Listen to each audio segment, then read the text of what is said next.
Evet sevgili dostlar, sevgili arkadaşlar hepiniz hoş geldiniz. Yeni bir yayın gününe daha efendim. Nasılsınız, iyi misiniz? Umuyorum ki keyifler Get them yerindedir. shackles off him. Poor sod can't eat proper. Dunno, not sure I like that. What if he runs for it? He's worth a heap of coin. Ah, bollocks. Been holding him a week, hasn't tried a thing. What are you Her up and zaman both olduğu now? gibi gerekli Matter ayarlamaları of fact, yaptıktan got to sonra thinking. What did a sweet, gentle chap like Yayına him do to başlayacağım. get the Queen of Zedekania so riled? ya oyunumuza She's a shrew, that's what. Queen and witch in one. Worst of both worlds. Enough about her. What do you say to one more of your tales? While we toss down some cards. Ah, why not? And since you mentioned one queen...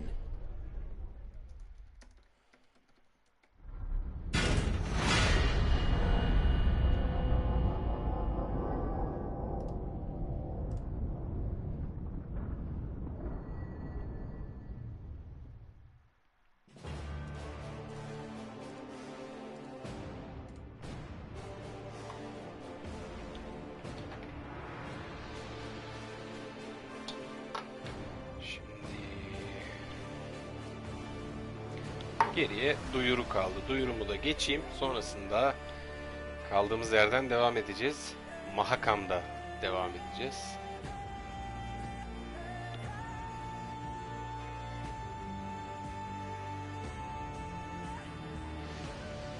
Abim hoş geldin.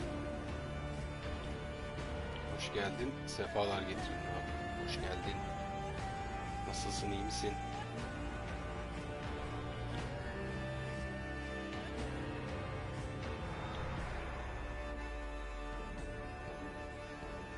Benim sesim geliyor değil mi? Ha, cansın abi. Sana da kolay gelsin bu arada.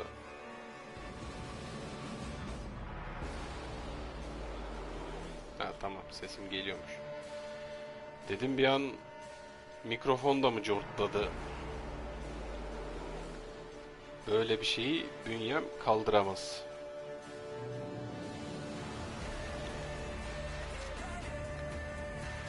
Şu duyuruyu geçeyim.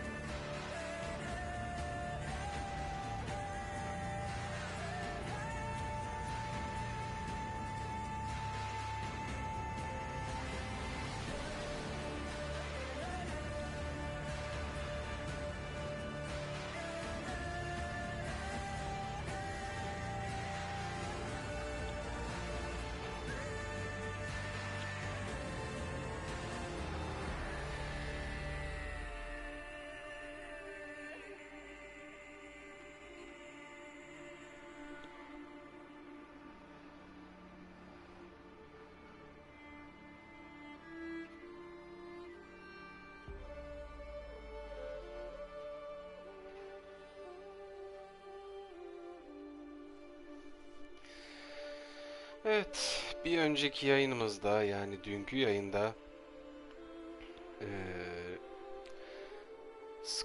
Scoia'tael'in ormanına daldık. Onların barındığı ormana daldık.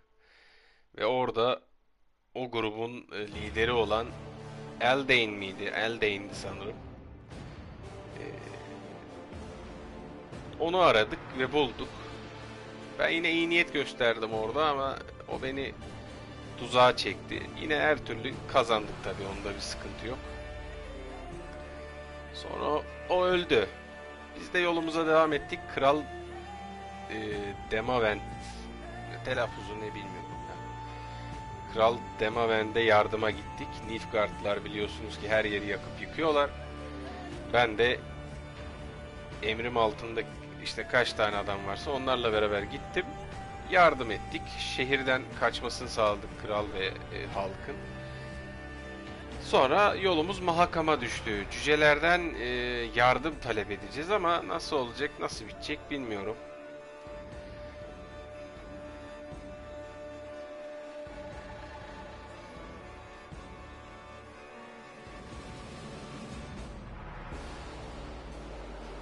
Ha, iyi düşünmüşsün abi, iyi olmuş. İyi olmuş gayet güzel ilk gösterim. Aynen. İyi abi, ne yapayım öyle işte, yine bir yayın günü. Yine buradayım. Şuna basayım. Bir yandan yüklensin.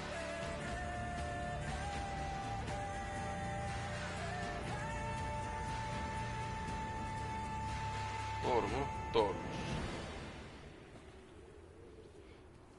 Ha, gece mi gelecek? Olur canım, niye izleyen olmasın abi, gayet iyi düşünmüşsün yani. Şu sohbeti açayım tekrar önüme. Yeni bir haritadayız.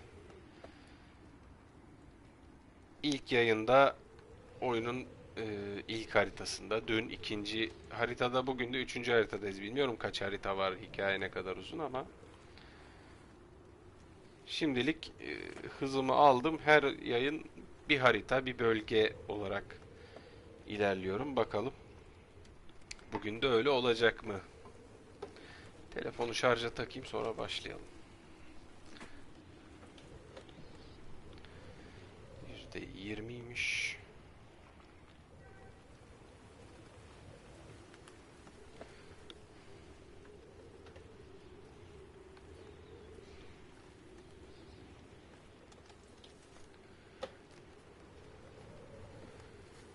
Heh, hızlı şarj, tamam.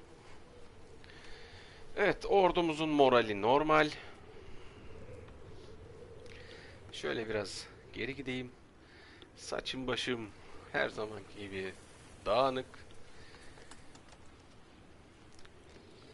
Haydi o zaman. Şimdi haritayı tekrar bir göstereyim. Maşallahı var haritanın. Gitgide büyüyor mu ne, haritalar anlamadım da. Zaten görevler de beni ona göre yönlendirdiği için göreve giderken ben lootlarımı yapıyorum. Ne bileyim işte, soru işaretleri, puzzle'lar, cartlar, curtlar zaten çıkıyor. Hadi başlayalım.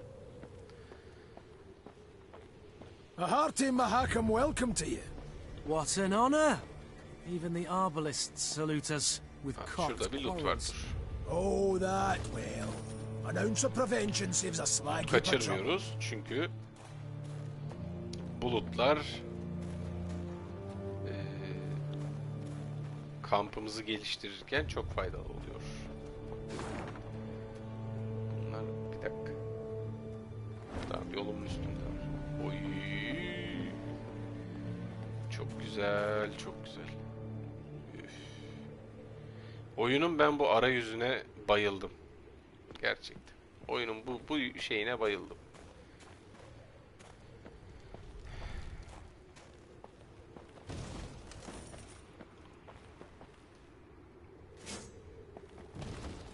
Güzel asker aldık, kaynak aldık.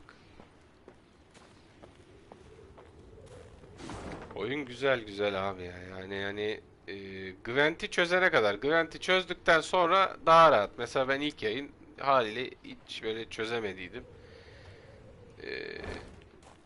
Dünkü yayında bayağı oynadım Gwent'i. Hepsini geçmedim. Hatta hiçbirini geçmedim. Hepsini denedim. Maeve rode slowly, her surroundings interesting to her. Her ears keen to take in the cacophony Mantığı of sounds. anladıkça daha da The keyifli sharp gelmeye whistle başladı of oyun. wind rushing past towering peaks. Ben bu The oyunu daha squeak of sonra wagon oynarım. wheels rolling over frozen snow. Bunu ben And the ikinciye, roar of üçüncüye, beasts. dördüncüye oynarım. Bu çerez gibi akar bu. I dare not venture a guess. Gabor scratched his chin. An ice troll. Or one of them Barbigazar majabbers. These beasts, are they tame? As the dragon? Not in your life. Fierce horsens, every last one of them. Spring cleaning year past, one near bit my arm clear off. The Queen's brow rose in a silent inquiry. All right. You don't quite ken the context. Each spring, with the melting of the snows, a good bit of that filth comes out the ground. That's when Bruver Hoog summons all dwarves for spring cleaning. We cut down as much of the filth as we can, and that means relative calm the rest of the year. Out of the corner of her eye, Maeve noted a dark Dediğim gibi shape biz buraya, darting between rock formations. Calmly, she hatta drew her Kral sword and Demavend brandished it a bize time or two to warm up tavsiyede her stiff bulunmuştu. Hani arms. Seems it is our lot to assist you with this cleaning. şeye bak, Lyrians, arms at the bak ready. demişim. Prepare to fight. Mahakam'a gidip cücelerin yurduna yani. Orada şey yap hani,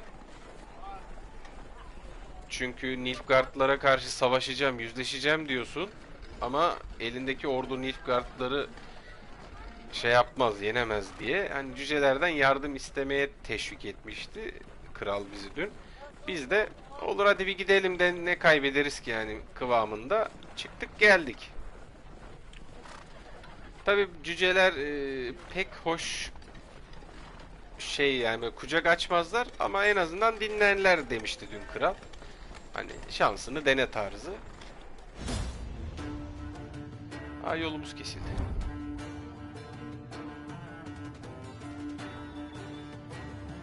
PC'de var abi, var. Steam'de var. Steam'de daha uygundur. Hani ben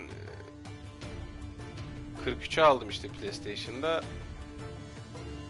Steam'de ne kadardı hatta? 30 lira mı 35 lira mı neydi yani? Bir tık daha ucuzdu. Öyle bir şeydi ya. İndirimsiz hali 150 falan da. Ya tabii mesela sen hani bu oyun çok yer de kaplamıyor. Kaç GB benim konsola? 25 mi ne, öyle bir çok bir GB da şey yapmıyor. Bir de üzerine yama patlattı mı bu oyun tadından yenmez. Tabii bilgisayardan oynayan için. Ah, yanlış yaptım da neyse. Şunu al. Bunu al. Ah, bu kartı al. Bunu al. Bir tane daha bunu al.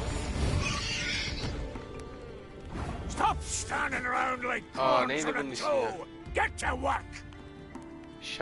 Şahelmar. Tamam, Şahelmar. Şahelmar'ı alt edeceğiz. Brower ölmeyecek.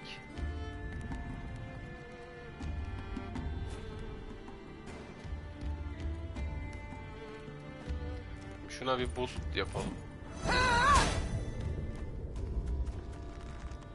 Neyimiz var elimizde? Neyimiz var elimizde?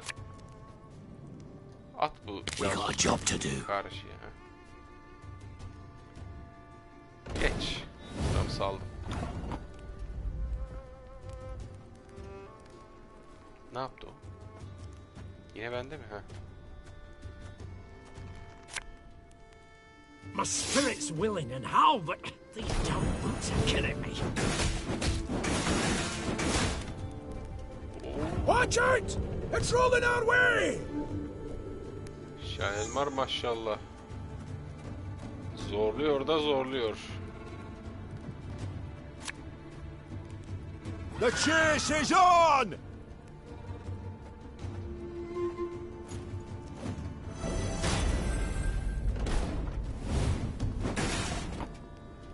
Oo, kalkanı çok şey ya. Neyse geç. Aa yok pardon, hala kart oynayacağım. Kart oynayacağım.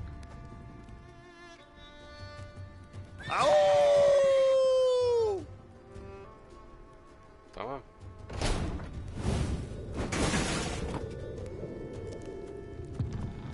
Beş oldu.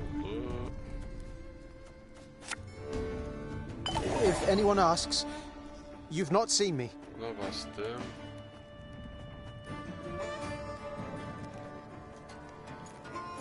Cüceyi tutlayalım. Cüce iyice şey olsun. Şuna bak. Oo. Yuvarlanmaya başladı mı? Be careful. Hasar vuruyor.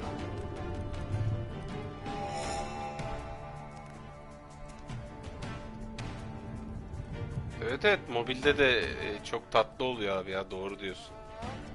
Sağ olasın abim benim. Hepinizin emeğine sağlık. There's been a mistake. Ben de bunu I'm no iyileştireyim. mage.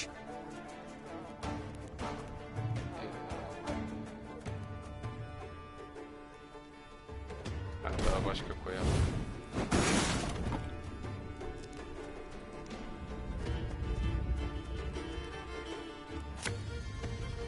For Rivia!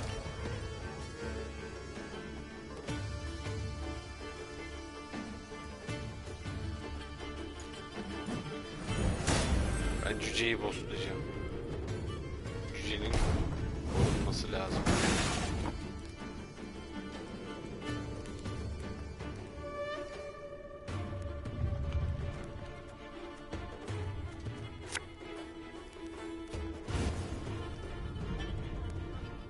Geç. Ya bunun kalkanı hep şey ya. Nasıl ya?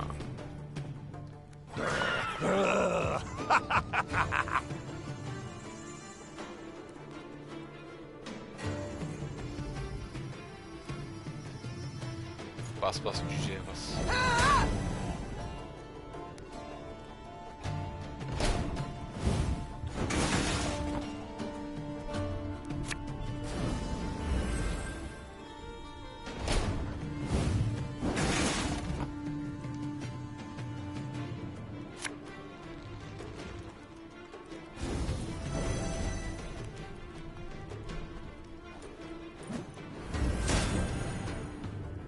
Benim bu ekiple bunu dövmem lazım.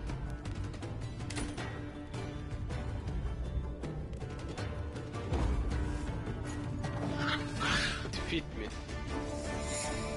Fit mi? Neyse, mantığı anlayamadım orada. As the wails of speared Shaelmars died down, the crowd of Mahakam and infantry parted. A dwarf stepped forth, grey as a snow fox, wrinkled as a prune. He walked with difficulty, supporting himself on a battle axe, kaybetmem its hiçbir şey two değiştirmiyor. heads Ben yine dripping oyuna blood. devam ediyorum. This would be our elder-in-chief, Bruver Hoog.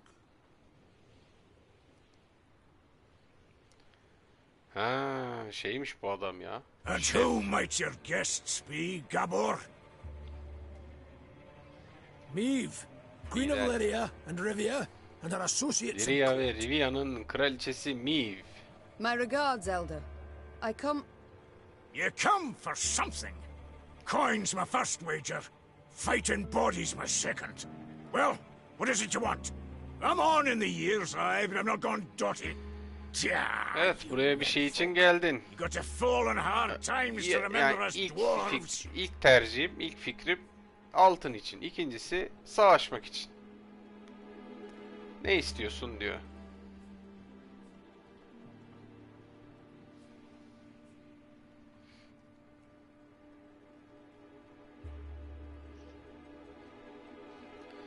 Biz zor dara I come düştüğümüzde with a design in mind I cannot deny.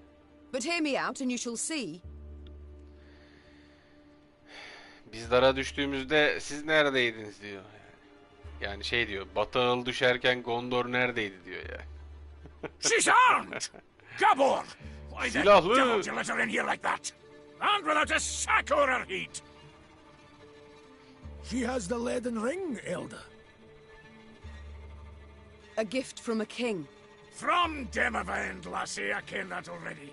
Trust a man, give him something of value, and he'll go and give it away as easy as a street whore gives away nubs. It's a good thing he didn't pawn it. Bana o... Sons of humans. Bana o... Irıspı mı dedi ya? Bu sanki böyle bir ırs demiş gibisin abicim. Deme öyle bak. Öyle deme bak.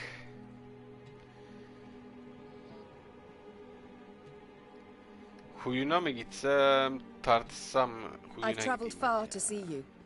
Hear me out. Çok I beg uzaklardan you. geldim bak buraya. Yaşlısın, başlısın, sakalın ağarmış. Let it be my loss. Sıçarım ağzına. Come on, have her away. Nilfgaard has overrun my realms. Ulan madem okey It is diyeceksin, overrun anlatın Edda. diyeceksin, ne The goy Black goy Clads are yapıyorsun? at the foot of Lagalı Mahakam. yapıp uzatıyorsun. They will Dingile seek bak. to overrun your land sooner or later as well. We must Cüceleri bir act. değişik We must harbiden. react together while there is still time. Time? What do you ken of time, lass? Got how many summers to you? 40, maybe? Had you grown up amongst dwarven folk, at your age you'd be learning to crochet dolls. No more than that. I've seen 400 summers come and go. And I've been elder for 200. And you know what I've learned in that time? That meddling in your idiot scraps doesn't ever bring any good. Now, on a normal day, I'd have you all thrown clear out of this land I love. Zamanın But you've the göreceliliğinden, and that grants you the right of hospitality. şey yapıyor. And here, in Mahakam, Biz laws and rights İşte are Nilfgaard sacred. geldi, zamanımız az falan diye oradan şey yapınca bu da zaman konusunu aldı, sündürdü. Şöyle ben işte 200 yıldır elderlık şey yapıyorum, işte şeflik yapıyorum. Şöyle zaman, böyle zaman. You may stay in the Anlatıyor pass long as you wish. Young Zigrin will serve as your Dayı, guide. yardım edeceksin mi, And once you're etmeyeceksin mi? tired of the mountains, Etmeyeceksen bırak, ben you haritada can gezeceğim. wade down into the valleys. Edeceksen de I bid you gezeceğim. Her türlü farewell. gezeceğim o haritada. My Lord Elder, with all due respect, Ne we came to your aid. We smote the beasts with you, yet... And who the demons is this son? Count Reynard Odo. Ho ho, Odo, Lodo, Bodo! Now, bir isimle you dalga listen geçiyor. and listen well. We didn't Bu ask nasıl for aid. elder And you know lan bu? why? Because I've Bu my nasıl şey dignity. yani? Not like some. Mates and wenches! Huysuza Spring bak. cleaning's done. Beast culling's over. Mount Neyse biz Carbon beckons büyüklüğümüzü us home. gösterdik. Follow me. Sakalın ağarmış olabilir ama adam olamamışsın, adam. Your Grace, be not dismayed. We will find a way. Bir yolunu bulacağız lady'm, ya, kraliçem. Yani sıkıntı yok. Yo, olumsuz şey yapmayacağım. Evet, bir yolu yani bulmalıyız ve bulacağız Manage o we shall, bir yolu true. yani. Though damned if I know how. Bu, We have none other to whom we can bu turn, no other moru land şey where we can yapmamız flee. lazım.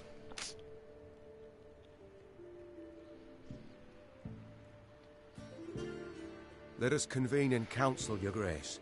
Consider together what's to be done. We've yet Redania, Temeria...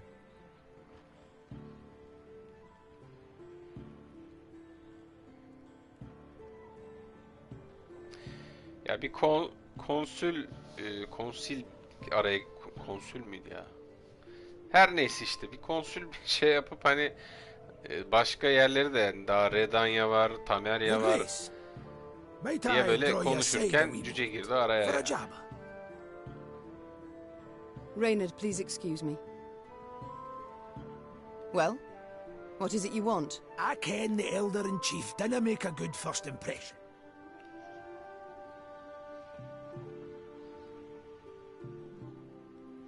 And the second?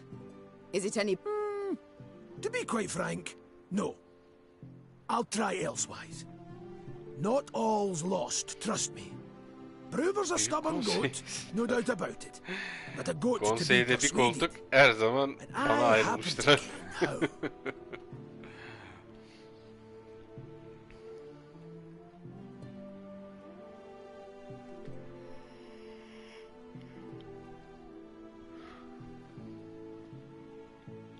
The selfless impulse to help I don't believe it exists. So before you describe how you aim to aid me, be kind enough to explain why you wish to do so.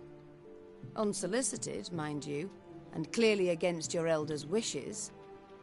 A query of my own to answer yours. Do you ken when Brotherhood last strode down the mountains into your lowlands? I know not. While King Sambuk sat on the throne? Point of fact, never. Hugh was born here and he'll die here, like most Mahakam dwarves. Whereas I'm a frequent visitor in your human lands. Been an emissary to royal courts, trade guilds, mummers, troops, and I've eyes. I can see all the rubbish goes on between yous. Nilfgaard's insatiable. The Black Clads will not stop till they've put the whole continent neath their boot. From off here in the south to the Dragon Mountains in the north. Gods forbid they grip all the Nordlings' realms in their vice. Cause then we'll have their hordes all round, controlling all the trade routes, supply lines, diversions even. And then they'll control terms and prices. Tepemizden ejderha uçtuydu. We dwarves have never been Kesin on onunla da a boat, let alone a münasebetimiz short olacak. one. Addığım kadar eminim. So, in short, we'll all be better off with the Black Clads back across the Europe. Banditlerle mi uğraşayım? Yaratıklarla mı uğraşayım? Nilfgaard'la mı uğraşayım? Ejderhayla mı uğraşayım? Bir de bu değil de az önce giden ihtiyar cüceyle mi uğraşayım? Ha? Kimle uğraşayım? Ne diyorsun oğlum sen de ya? Ne diyeceksen de hadi ya. Allah, buna patlıyorum böyle.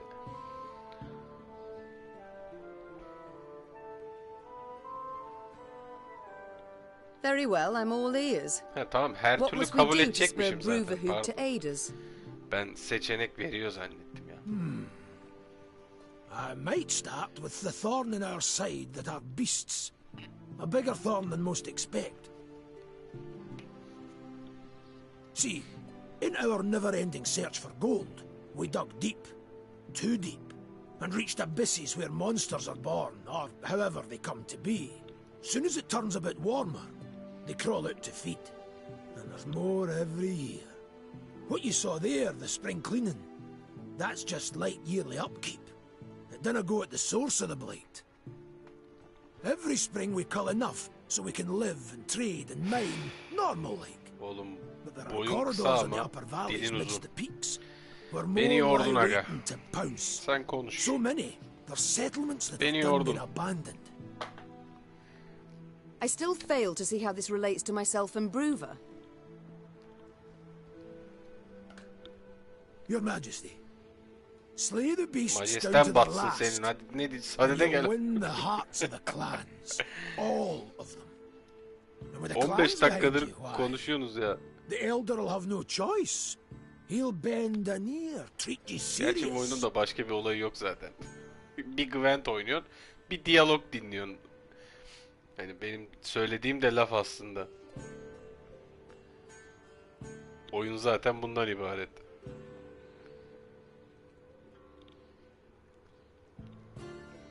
Ya bu az önce giden huysuz Elder'ı, ihtiyarı ikna edebilmek için, bizi dinlemesini sağlayabilmek için bir yol anlattı az önce ama ben orayı You've got two kaçırdım, ne yalan sites in which söyleyeyim, beasts esnemekle swarm in meşgul. great numbers.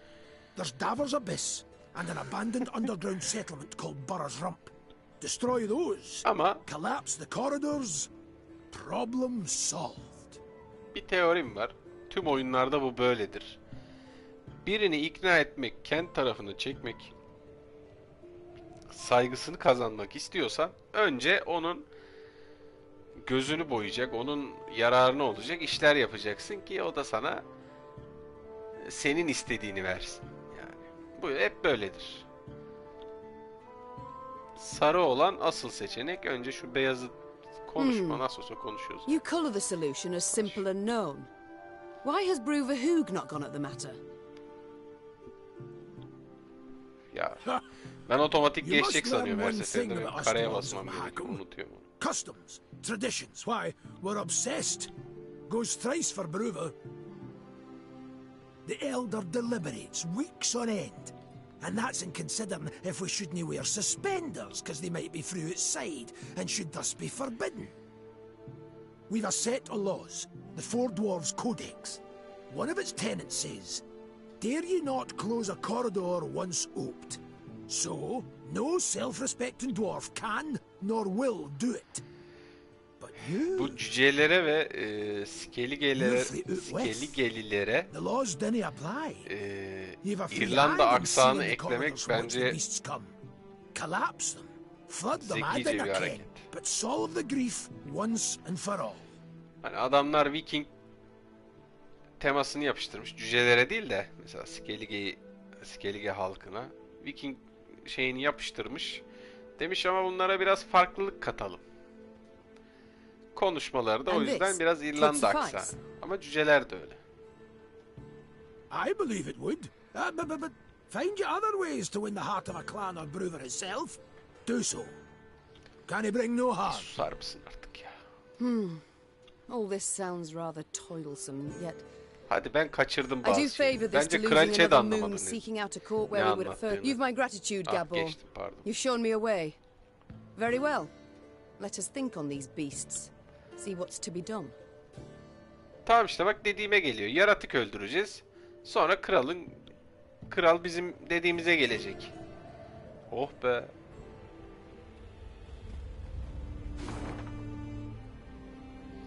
Kesin o da ejderhadır bak. Adım kadar eminim ha. Nerede görev? Nerede la görev? Ha. Tamam. En solda. Şimdi buradan başlayacağız. Şuradan başlayacağız. Şöyle lootlaya zaten bu yolları takip ediyoruz. Burada bir geçit var. Böyle zaten tek yol üzerinden gidiyor. Başka bir yola sapmıyoruz. Bunları lootluyoruz. Böyle geliyoruz. Burada şehir var, şehre. Şehre geleceğiz. Benim tahminimce burası mı? Ya burası? Ha, burası değildir de. Kesin burada bir yerde de ejderha ile kapışırız bak. Kesin. Aa, yazıyorum bir yere. Bir kenara. Ejderha çıkacak karşımıza. Onu oyun bize boş yere göstermez. Gösteriyorsa şey yapacağız onu. Witcher 2'de de öyleydi.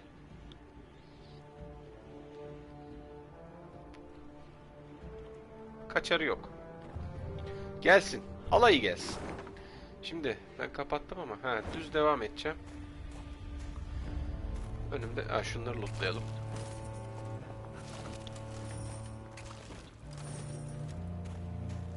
I've come to the conclusion your elder-in-chief is not fond of guests. Fond? That's near the quarter of it. He hates them with seething passion. But you're damn lucky. Why's that? Legend, didn't he? Mahakam was cordoned off completely through the outside world for many a long year. Clans finally forced Brewer to at least let in peddlers and emissaries. Dururken ayrı, yürürken ayrı He dragged his konuşuyor. feet as long as he could.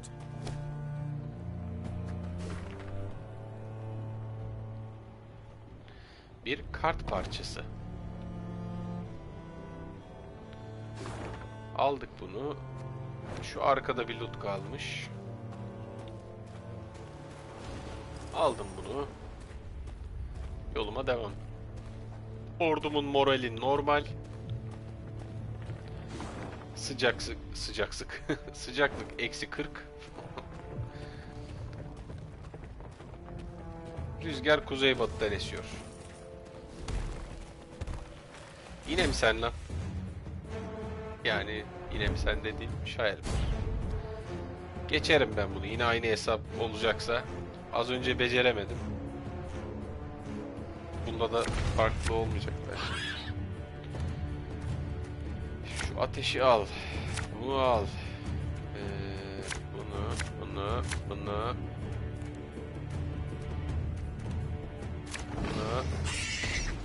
Aa yok bu sıfırdan. Tamam. Bana böyle gel. Bana böyle gel. Mesela şu casus kartını atayım şu kutuyu. No time for that. Bir tur sonra, şimdi bir tur geçti. Bir tur sonra o kart bana gelecek tekrar.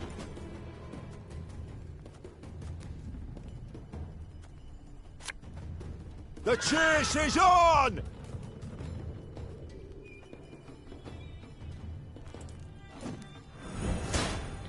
Boost'umuzu da attık.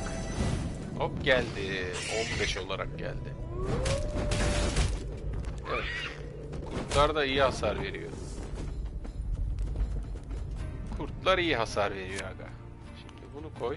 1, 2, 3. Pat.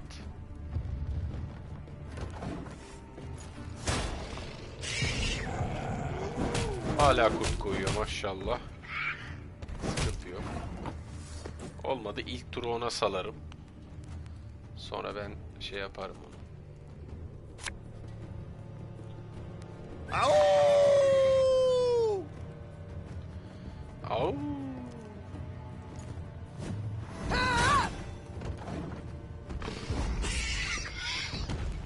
Kudurma lan. Au au. Au au au.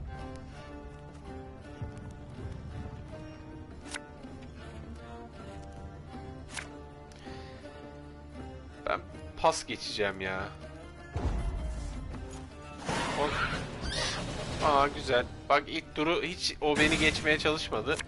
Direkt saldı. İlk tur bende. Şimdi yardır baba. Asıl.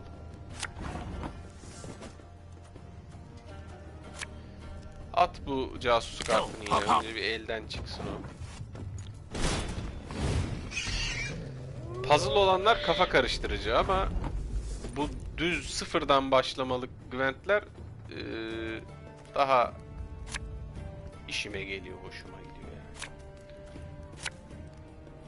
Şimdi lanet olsun adamım. Bu 1, bu 2, bu da 3. Pat. İkişer ikişer böyle. Hop. Kraliçem şunu boostlayın. Hop geldi mi bize? Geldi. Oldu mu şimdi bu? İki tarafı birden buz kesti. Oldu mu? Ha? Sana soruyorum. Oldu mu? Nalçak. You mad? Don't shake that! Nine. Şu geriye atarım. Sen beni donduruyorsan ben de seni yakarım koçum.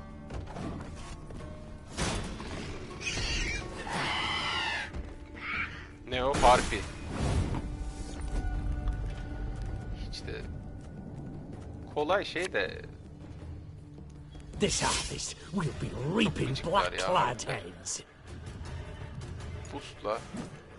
Oo 22. Hadi bak.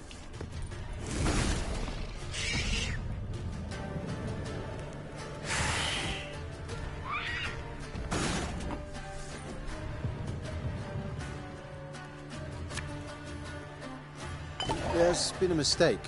I'm no mage. Geç.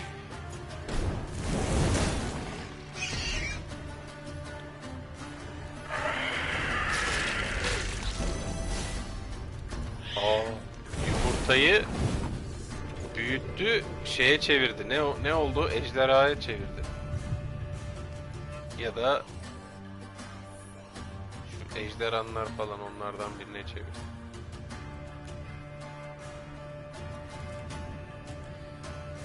Ben geçiyorum aga. Sen beni geçmeye çalış. Nasıl olsa şu an ben öndeyim. Kullan kartını kullan. Bir kart daha kullandı. Güzel. Tamam. Şimdi bu turu ona saldım. Al paşam. Güzel. Tabii. Bu umarım benim işime yarayacak bir hamle olacak. Şimdi göreceğiz. Gayet güzel. Gayet güzel. Tamam. Kart bazlam da var benim. Mis.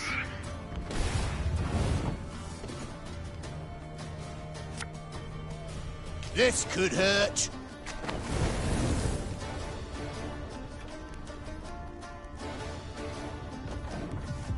Geç. Hah yumurta gitti. Yumurta gitti koçum. Hadi bakayım. 2 yumurta daha geldi. Aman tanrım. Ben de şöyle bir şey yaparım. Bunu geri çeker bir daha atarım. Arkaya atarım. O iki yumurta da gider.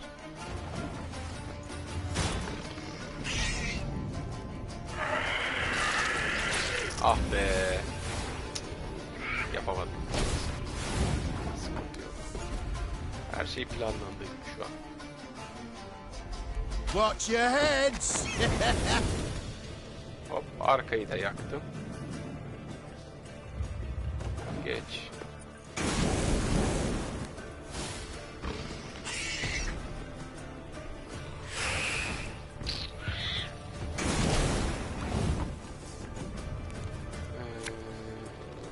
My spirit's willing and how, but these damn boots are killing me.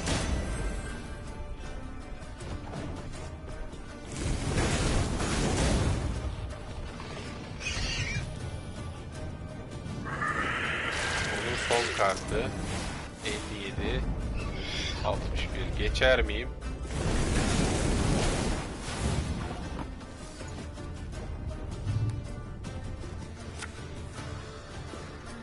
There's a time to reap, a time to sow. Güzel, ateş hasarını yedikçe azalıyor onun şeyi. Kraliçem, şimdi siz boostlayın şu. Tamam. Bak şu an bende. Ama yeter mi? Yetmez. Greetings. Ben What is istiyorum it? ki dibine kadar olsun.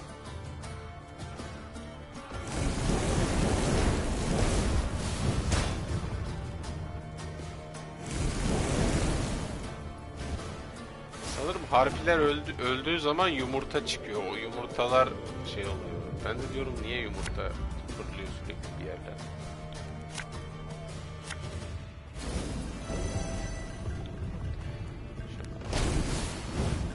Oh mis. Oh. Gitti. Kartlar gitti.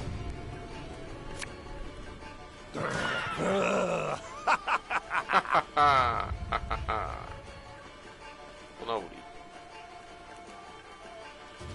Bir de buna boost yapayım. İyice böyle. Oh.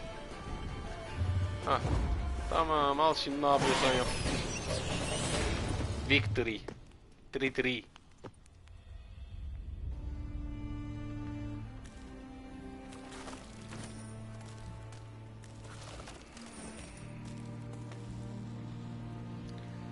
Oh, sandık.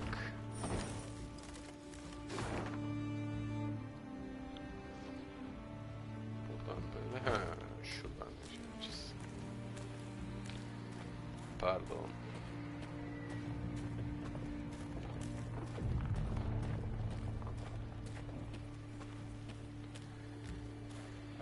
Ejderhanın gözü.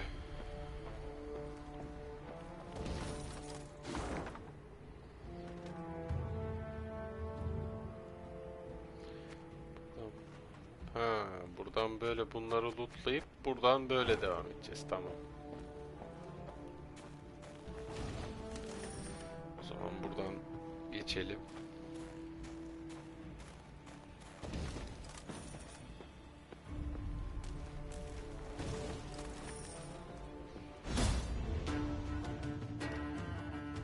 Nedir o? Neydir o? Neydir?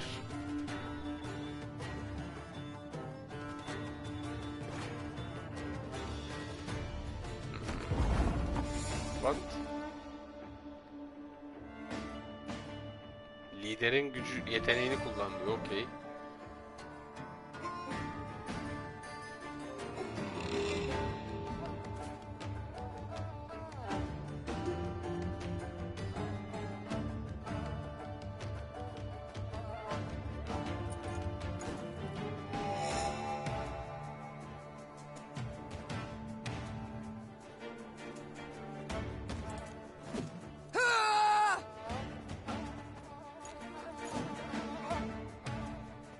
Allah Allah.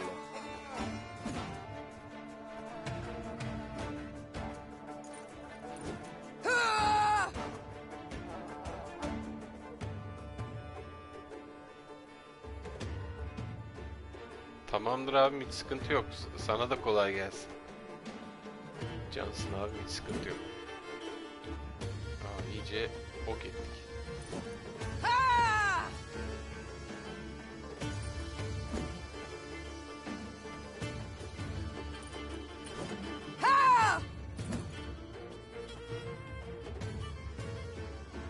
Anlamadım ya bunu, geç.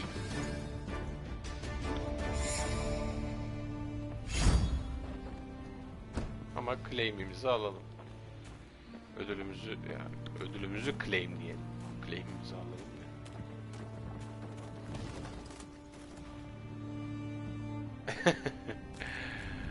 Olur olur abim, yaparsın. Cansın abim benim.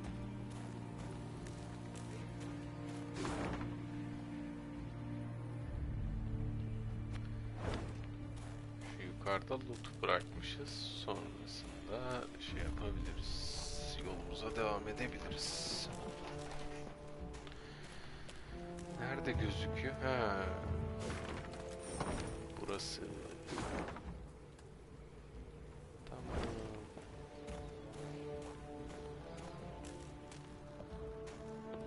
The dwarves are demanding a pretty sum, but their steel's worthy.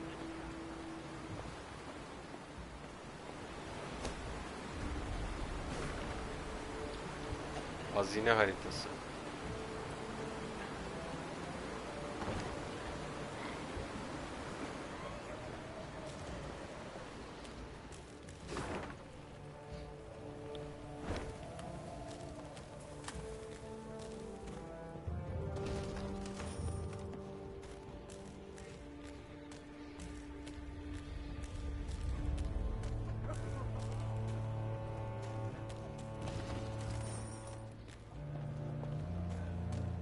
Meave noted a crowd of dwarves.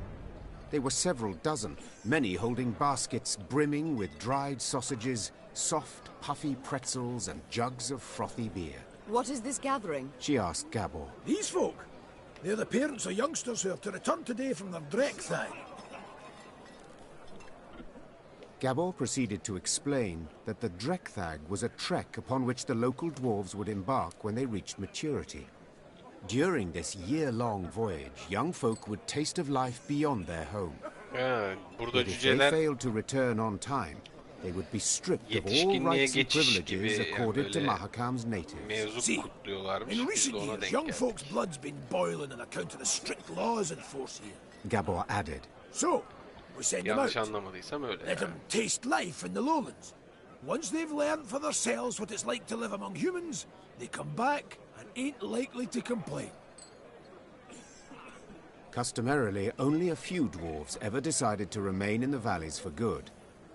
That year, however, was different. Deadline's the Mora, and 40 Dreckthagers still haven't returned. Their parents now worried if some misfortune had not befallen them. The Mahakam Guard had sent out patrols to the near reaches of the valleys. They returned not having seen anything distressing, while the humans living at the foot of the massif had been largely unwilling to talk. The guard captain, a dwarf with a fiery red beard, removed his helmet, wiped the sweat from his brow, and addressed Meave. Your Majesty, we need to find our youth. Perhaps you'd be willing to go out and search. Human folk are more like to tell you if they saw anything out of the ordinary of late. Naturally, there'd be something in it for you too. Kayıp cüceler varmış, onları arayacağız. One could say I myself have lost a son. Meave gripped the captain's hand firmly. And I know well the pain that comes. I shall do all in my might to spare you at least that. The Queen sent a scout ahead. Sometime later, she heard his horn. 3 blasts. 2 short, 1 long. An ambush! Meave expected to combat beasts or robbers. Yet upon her force descended warriors with squirrel tail. Allah Allah.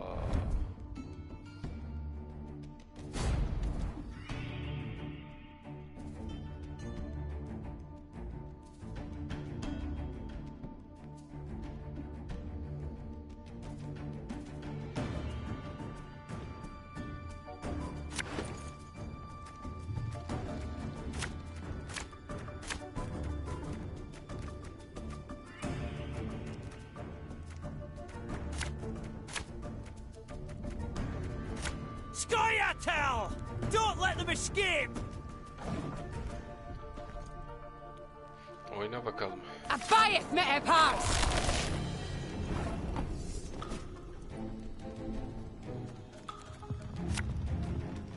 We got a job to do.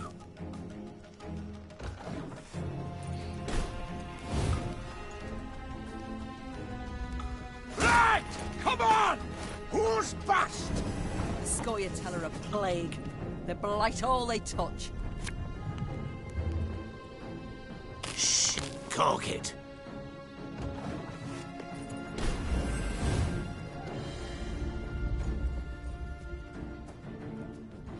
Well, if anyone's got any hooch left.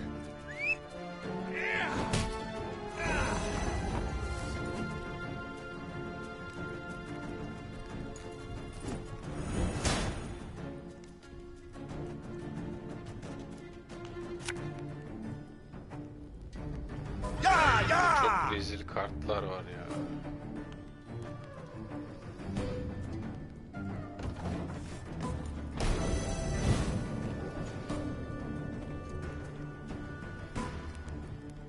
Ah, they used to iron my tongue about that.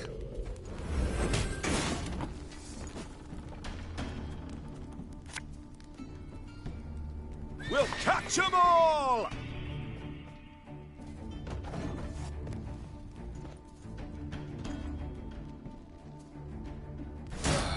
Got a hearty hankering for Gwent.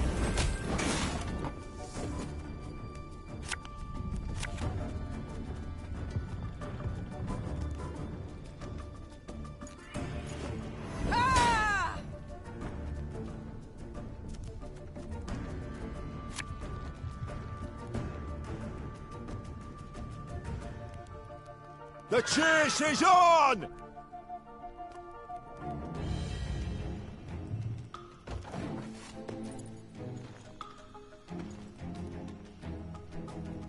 None shall tread on us!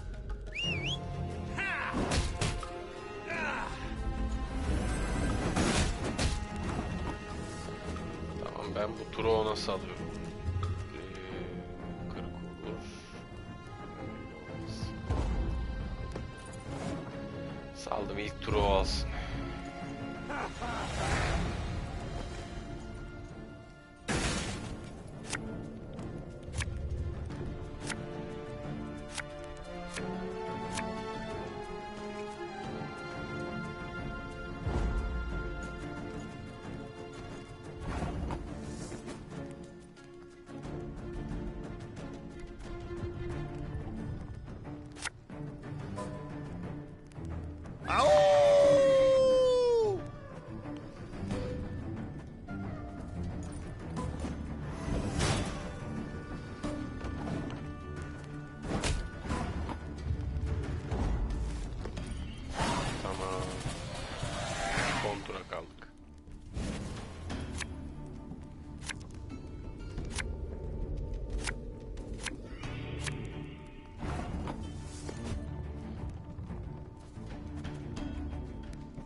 There's a time to reap, a time to sow, and a time to die.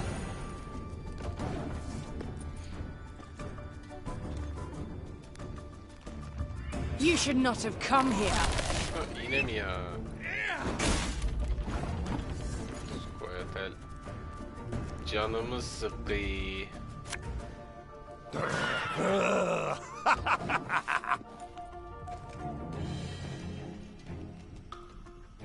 Oh, my little A.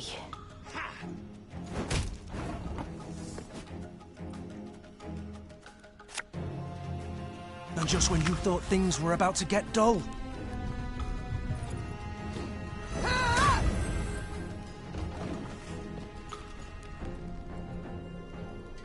Now we will see who is weak.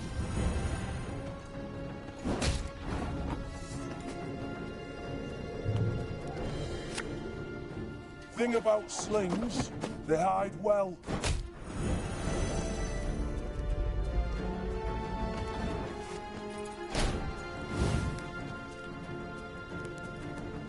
Have strength, my love.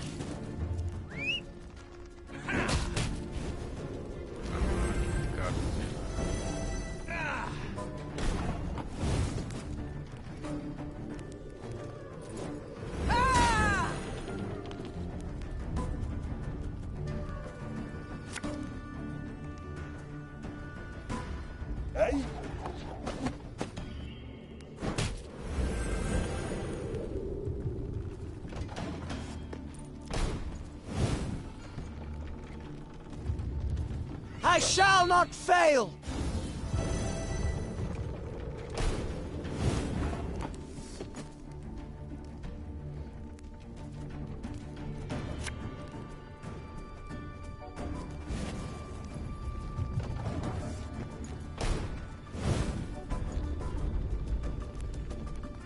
Never had your kneecaps broken. Oo. Gitti lan.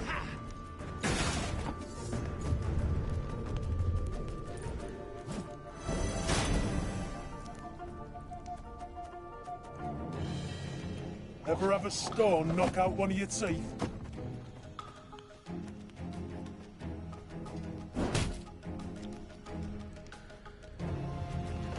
Neyse yapacak bir şey yok.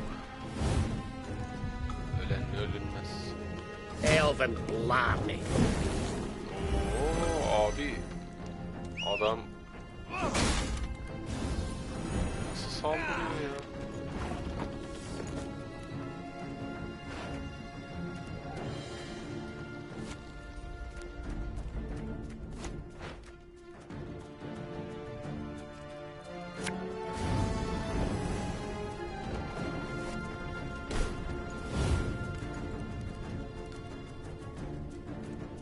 Now we must stick together.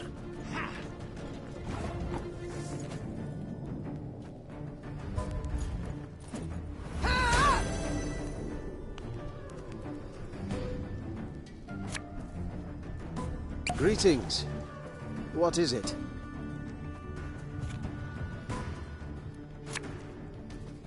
If anyone asks, you've not seen me. Ne?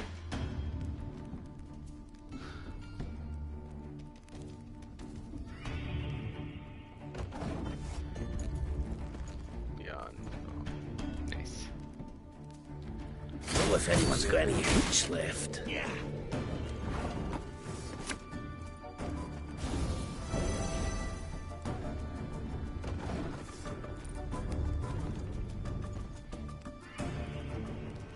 Death to Old One!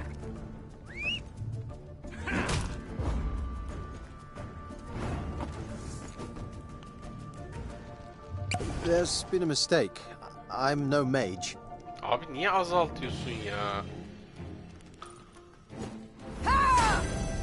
Ha?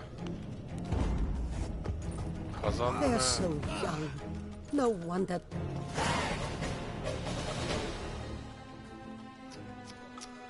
As soon as the battle had come to an end, the prisoners were brought before the queen. Yani bu alçaklar beni tuzağa düşürdüler işte. Ben yardım etmeye and all looked to be youthful dwarves. çalışacaktım. Mystery solved. Yalan Muttered zaten Meve. öyle. In fact, these were the missing Drechthaggers.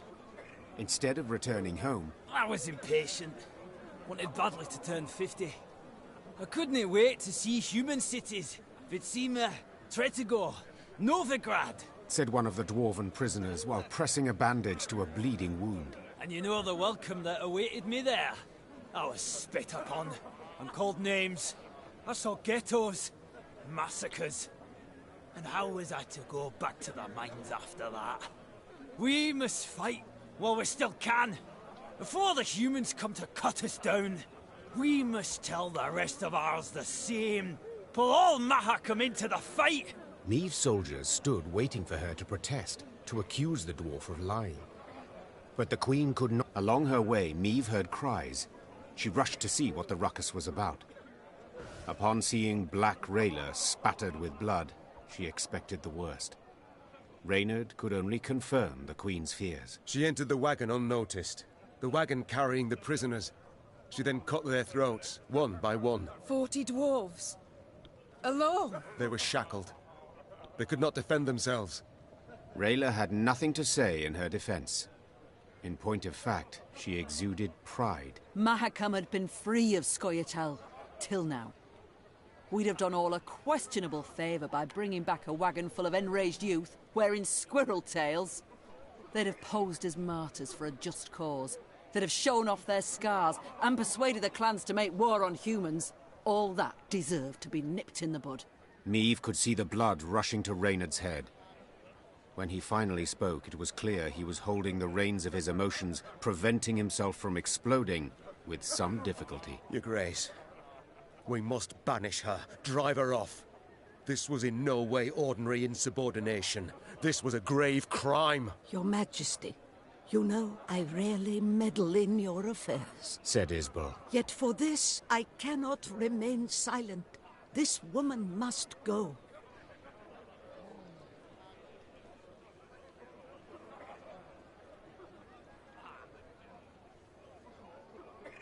Rayla, 'tis a fine line that separates a soldier, a warrior, from one who commits murder. Said Meave. That line you crossed today.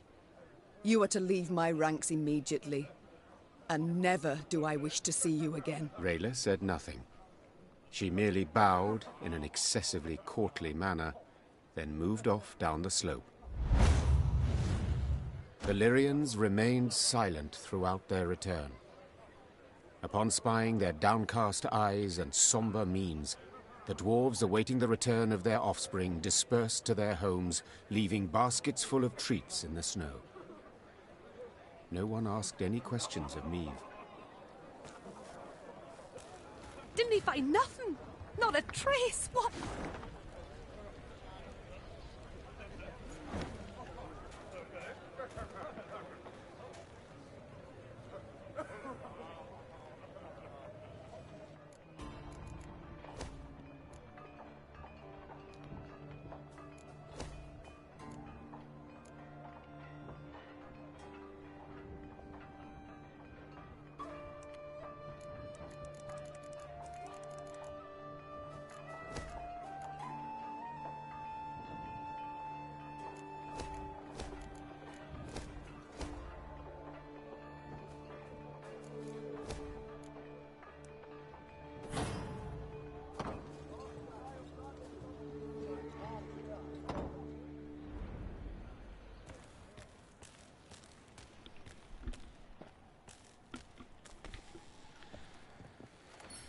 Bu ordunun moralini bir tık yükseltir.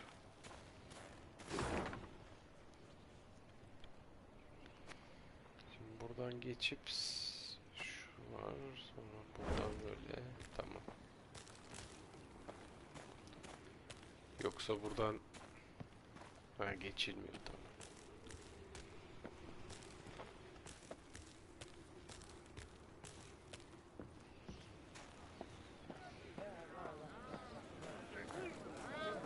The Queen noted a building with unusually lavish ornamentation, including shining bronze roof tiles and glistening rock crystal window panes. An important clan dwelled there, Gabor explained. The Breckenriggs. Could you introduce me? Meave asked. Perhaps I can convince them to intercede with Bruver on my behalf. The clan head, Ivar, invited Meave to an exquisite feast. But when she broached the subject of the war raging just outside Mahakam's borders, the dwarf changed the subject at once. Looking around the interior, Meave quickly understood why. The walls were ordained with Nilfgaardian tapestries and rugs. Gifts from friendly Imperial envoys, no doubt. Meave prepared to leave, convinced she had wasted her time, when someone clasped her shoulder and pulled her into a darkened room.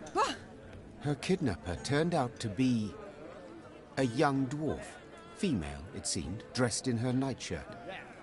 She introduced herself as Ivar's daughter, Eudora Breckenriggs, and openly admitted she had eavesdropped on Meave's dinner conversation. Listen, me dad's stubborner than an old goat, but I'll convince him to help ye. For a wee favour, that is. Mm-hmm. What? I want you to steal something from the clan archive. Historiae Mahakamorum, 'tis called. See, me dad won't let me betroth me sweetekin Zoltan. Says the codex forbids marrying a dwarf who's left the mountains. But there's precedent. Just such a case described in that document. If I can show it to Dad, I have to change his mind. Meave felt sympathy for Eudora and wanted to help her, especially considering the favor.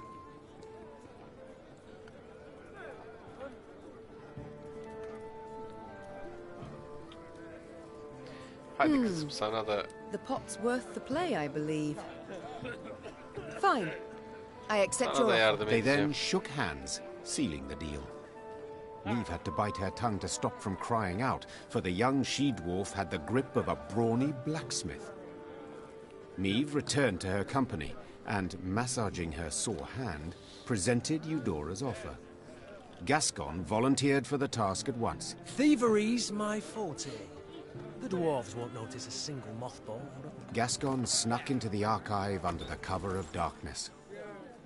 Just as he was tucking Eudora's desired document into his cloak, he heard dwarven boots clanking down the stairs. Damn it! Gascon swore. I can't let them catch me. Gascon arşivden şeyi kaptı ama yakalandı. Şimdi kaçacak.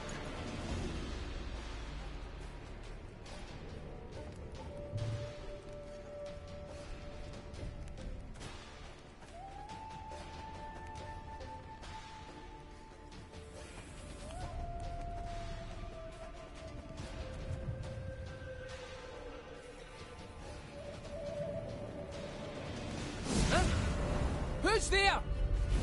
What a nub. That was close.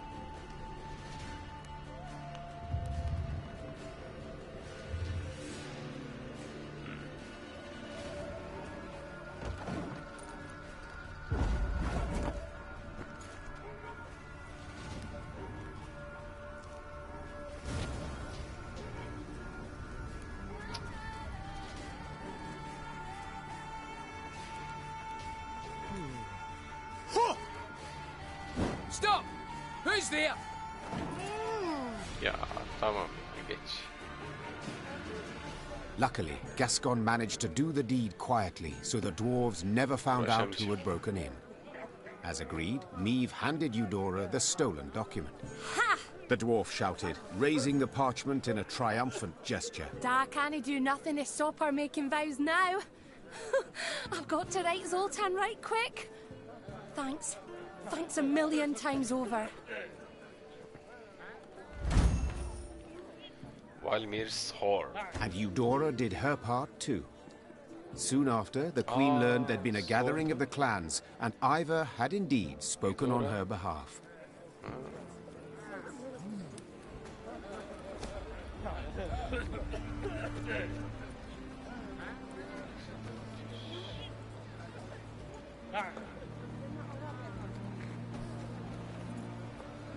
Takas yaptı.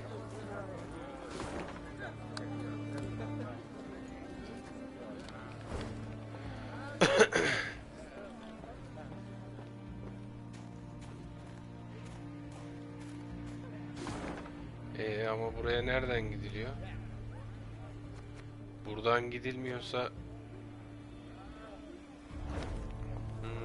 şurada köprü var, tamam, pardon. Yani köprü dediğim kapının üstünde. Bir şekilde gidilmeli çünkü oraya, orada loot var.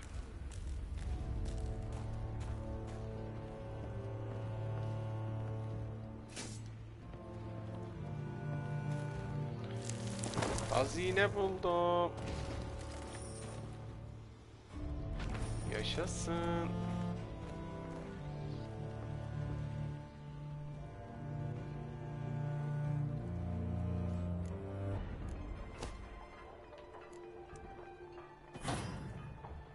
Güzel.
Ne atladım ben yine ya.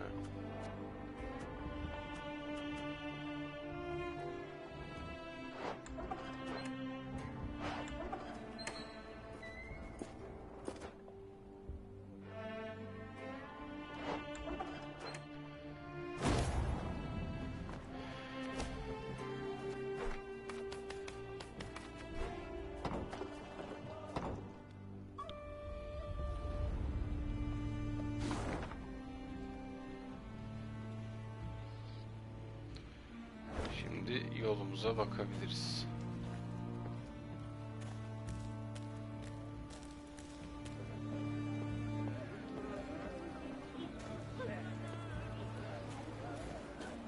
Eudora Breckenridge's Chive. You can count on us, Queenie. Ivor will be a wall at your back. Stout. Ah, you thundering dope! I told you to hold your horses or you'll shake the hitch loose. Oh, now you're a bleeding expert, are you? You overloaded the damn cart, that's why it's busted. A wagon lay strewn across the middle of the road. Behind it stood others, some loaded with gold, jewels, and other valuables, others groaning under barrels of pickled meat. Each dwarf had his own theory about how the accident had come about, and thundered it out to all and sundry, peppered with choice invectives. An odd caravan. Meave said. They don't look like merchants. Nah, they ain't. Gabor answered. Dwarves of the Ferens clan, carrying gifts for the Drake. Remember Celtulus? When he took roost here, Ferences fought him for near a century. Then the dragon got weary of fighting and they realised he weren't going nowheres, so they cut a deal. He didn't bother them. They give him what he needs. Well, well. And these offerings they send often? Every week. Excuse me, got to separate them lads, before they tear out each other's beards. Hey there! Krill your idiot heads! Gabor managed to douse his brethren's fiery tempers. But the wagon still lay across the road, blocking all traffic. Queen, said Xavier. There's an easy repair. I have the tools, the parts. Bizim Xavier Of course. mühendis Go olan. see what can be done. Hemen ben müdahale edeyim hemen yaparım falan dedi. Helal be. Within Ulan adamın moments, the dibi wagon ya. was rolling smoothly down the road, good as new. Well, shaft me, your highness. Said one of the dwarves. Your engineer's got a pate like stewed meat, but he kens his trade. That's for certain. I'll convey your words to him. Or at least part of them. Me and the lads will be on our way now, but first, take this. Bit of gold by way of thanks. Teşekkür olarak acık altın verdiler.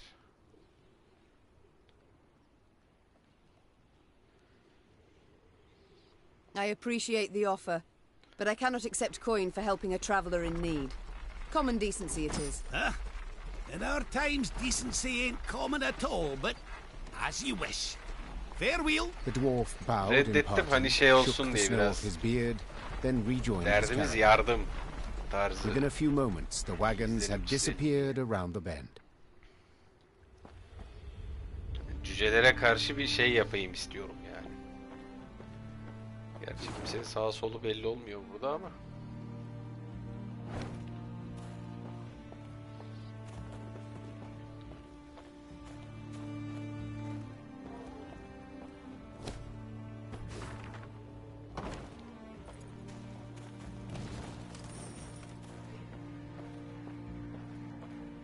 Kuçular havlıyorlar.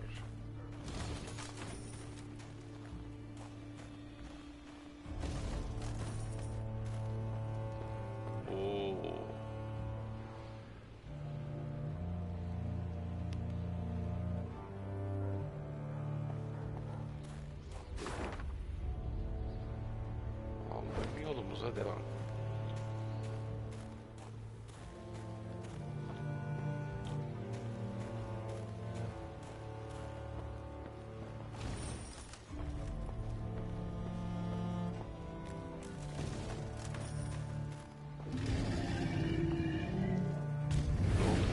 Ejderha.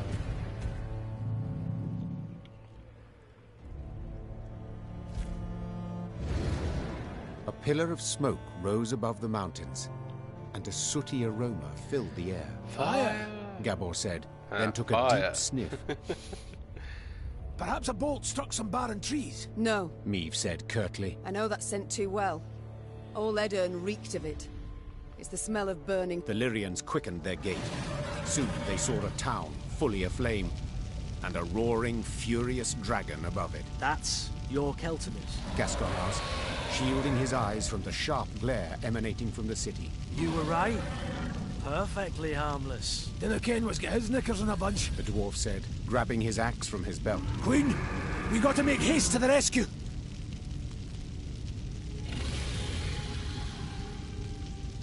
Ejderhaya yardım mı edeceğiz? Reynard! Meave called out. Have our men wet their cloaks for a modicum of fire protection. We move as soon as they're done. Your Grace, they are but common soldiers. To fight a dragon. I know, but we must help them, or at least try. While Reynard went to pass on the order, Meave turned to Gabble. This dragon, has it any weakness? Zayıf noktası var mı bunun? Said the somber dwarf. Stifling her fear, Meave gave the order to attack, and her soldiers rode into the flaming city. From up close, Keltalis looked even more terrifying.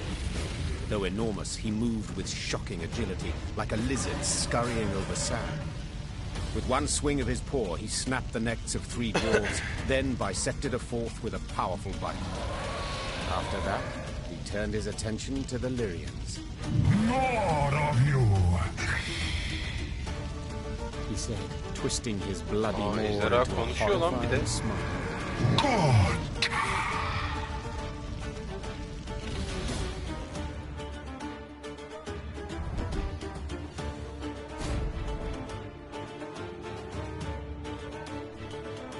Olaya bak.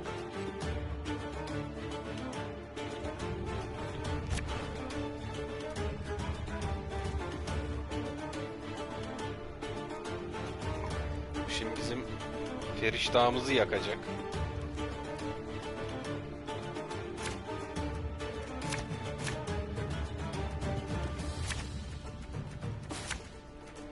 Behind me! Stay together!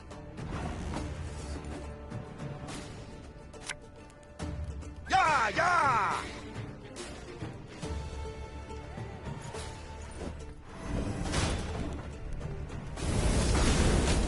You haven't killed a dragon. It has to be possible.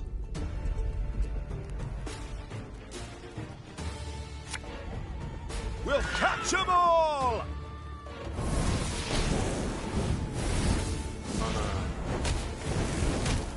Ah, shite! He's raging now! Watch out!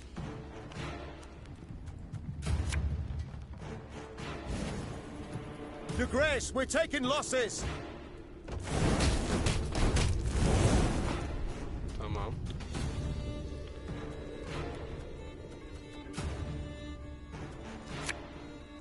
Oh, Lyrian lummoxes.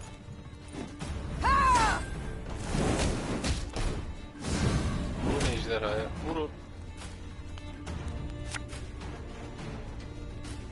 Watch your heads!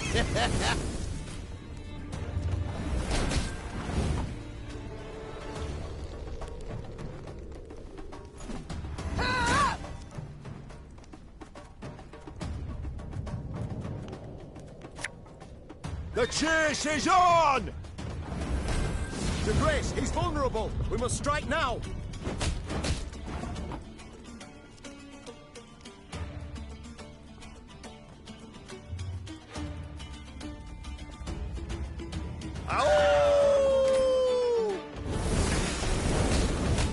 Burada yandı.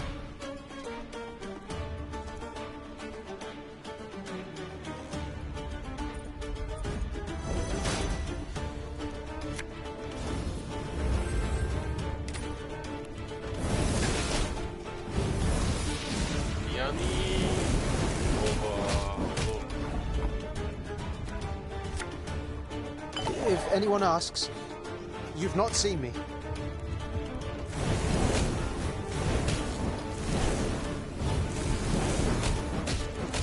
Yaktı hepimiz ya.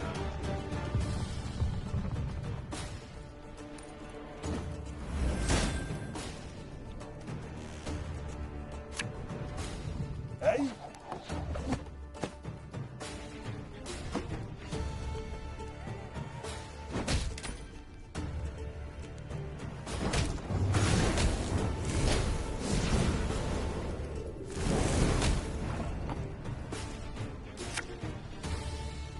Ever have a stone knock out one of your teeth?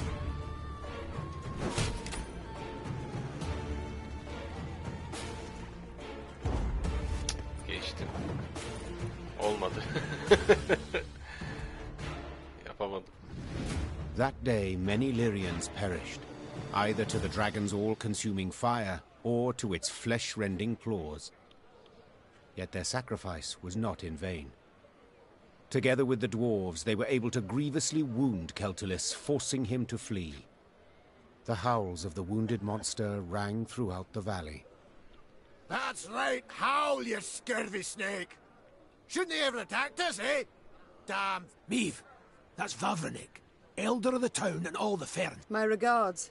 To be honest, when I caught wind some human queen come to Mahakam looking for aid, I said a crocus would sprout twixt my cheeks afore I'd vote aye on that. Gonna be a fear to look in my breeches after, but changed my mind. After what I saw today, what you did for us, you've the support and undying gratitude of all Ferences. İnsan soyundan birinin bizim bu Mahakam'da bize yardım edeceği kimin aklına gelirdi ama ya hiç düşünmezdim ama fikrim değişti falan diyor işte. Yardım edince biz. Thank you. Faced with a Nilfgaardian peril, that means a great deal. Forgive me for interrupting this tear-tugging scene of interracial reconciliation, but I can't hold back no longer. Vavrenik, double chase. What happened? Why'd Celtulis I ken as much as you. Neden saldırdı bu ejderha? Squat diddly. Just flew up, started spewing flames half the two. Sheepshank. 300 years have been a good name. What's done's done. Gotta think about the future. The Drake's just taking a breather. Gotta finish him off for his regain. Meaning we haven't much time. He heals like an alchemist's pup. And the nearest guards are miles away. He'll be up flying again before they get here. Aye, that's what I thought. Perhaps, your grace, you'd, What? Jest you must. I ken you're tired through the fight, dinna want to risk casualties, etc. But remember, the beast sleeping on a bed of gold and rubies, all belonging by right to Bruther, of course. But if, quibbling some wandered off, he'd nae notice.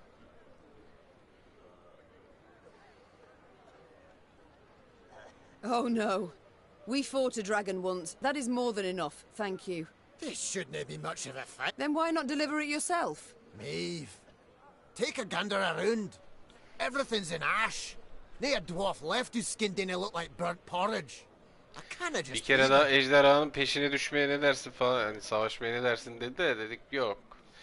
Bugünlük ejderhayla savaşmak yeter dedik yani. I must give it some thought. Think about the treasure too. Hazineyi düşün diyor. Hani ejderhanın üzerinde yattığı o devasa büyük hazineyi. So, where is Celtulis's lair? Nerede bunun Go ini? through here. It's a vast cavern. You canna miss. Maeve bid farewell to Vavrenik and set out on her way. Did her way lead to the dragon's lair, you ask? Shh. Let's not spoil the surprise.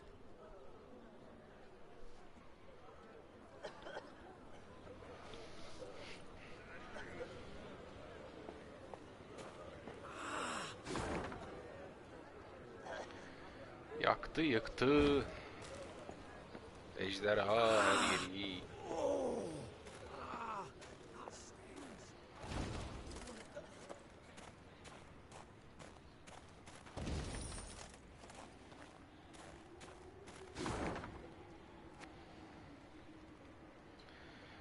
Bir burada, bir burada var. Ha, ejderhanın ini. Tamam, gördüm orayı.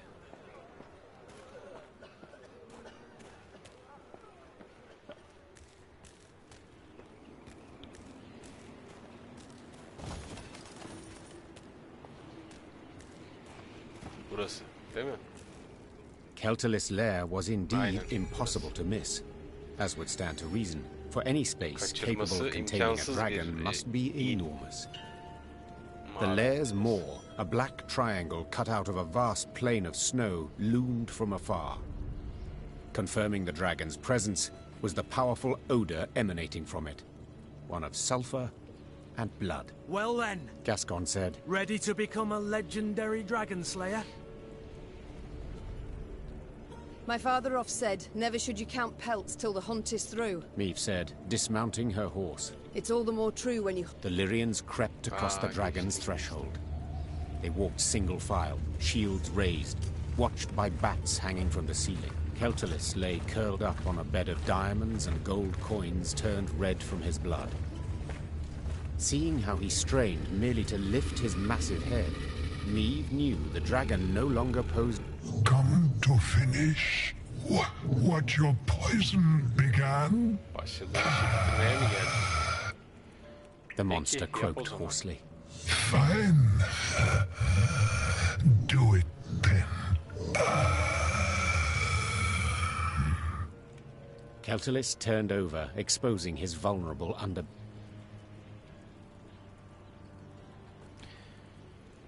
Wait, Meve said, dropping her sword. What poison?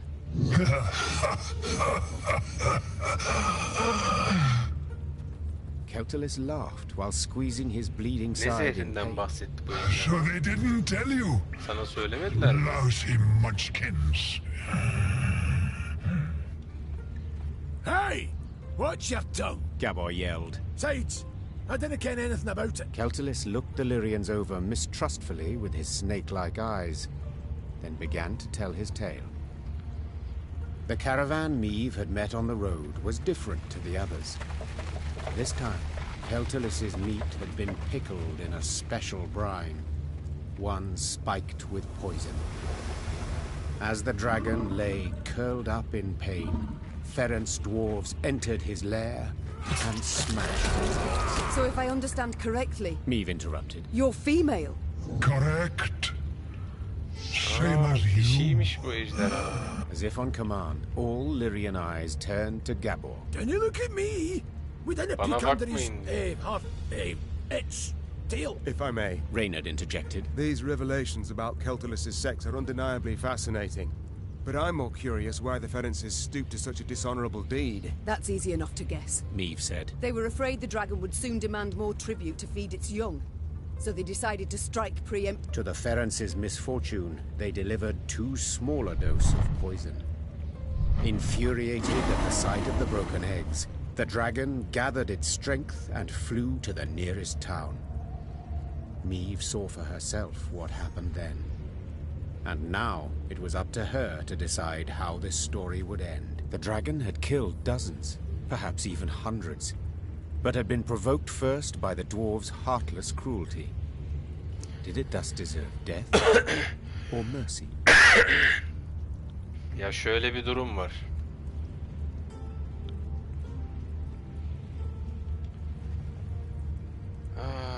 Ejderha tamam, onlarca belki yüzlerce insanı öldürdü falan diyor ama bu mevzuyu önce cüceler başlattı. Çünkü ejderhanın yumurtalarını falan kırdılar. Zaten görselde görüyorsunuz ya. Hani o yüzden ölmeyi gerçekten hak ediyor mu? Ya da bağışlanmayı.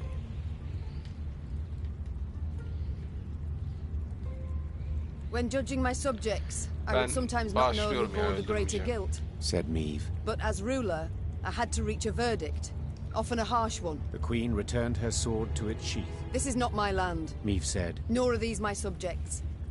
I don't have to choose the lesser evil. Meve! Gabor hissed. Bruver will be furious. Let him. And you, dragon, swear me this. When you heal, you shall leave Mahakam. İyileştiğinde Mahakam'ı terk edeceksin sen de bana. Söz ver. Bana söz ver. My gratitude. Meve was about to leave the cavern when the dragon blocked her way with its tail, then gathered a smattering of valuables at the Queen's feet. Each would be the prize of the Lyrian crown jewels. News that Meve had spared the dragon, which had killed dozens of dwarves, did indeed enrage the inhabitants of Mahakam, the Ferences in particular. But when the clans considered driving the Lyrians from the pass, Elder Vavrenek opposed it. No matter what happened after, he had sworn Meve his undying... Ben doğru kararı verdiğimi düşünüyorum.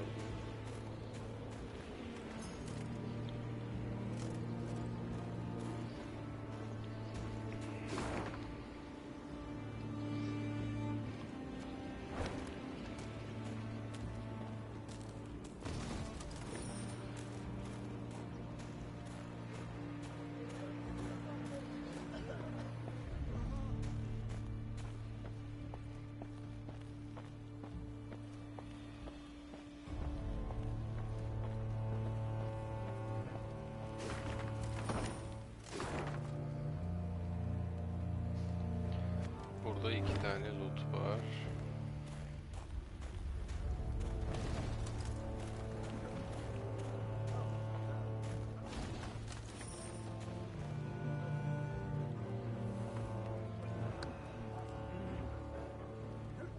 Meave squinted, the better to see the scene. O ne Several lan? dozen dwarves had gathered on the cliff overlooking the chasm.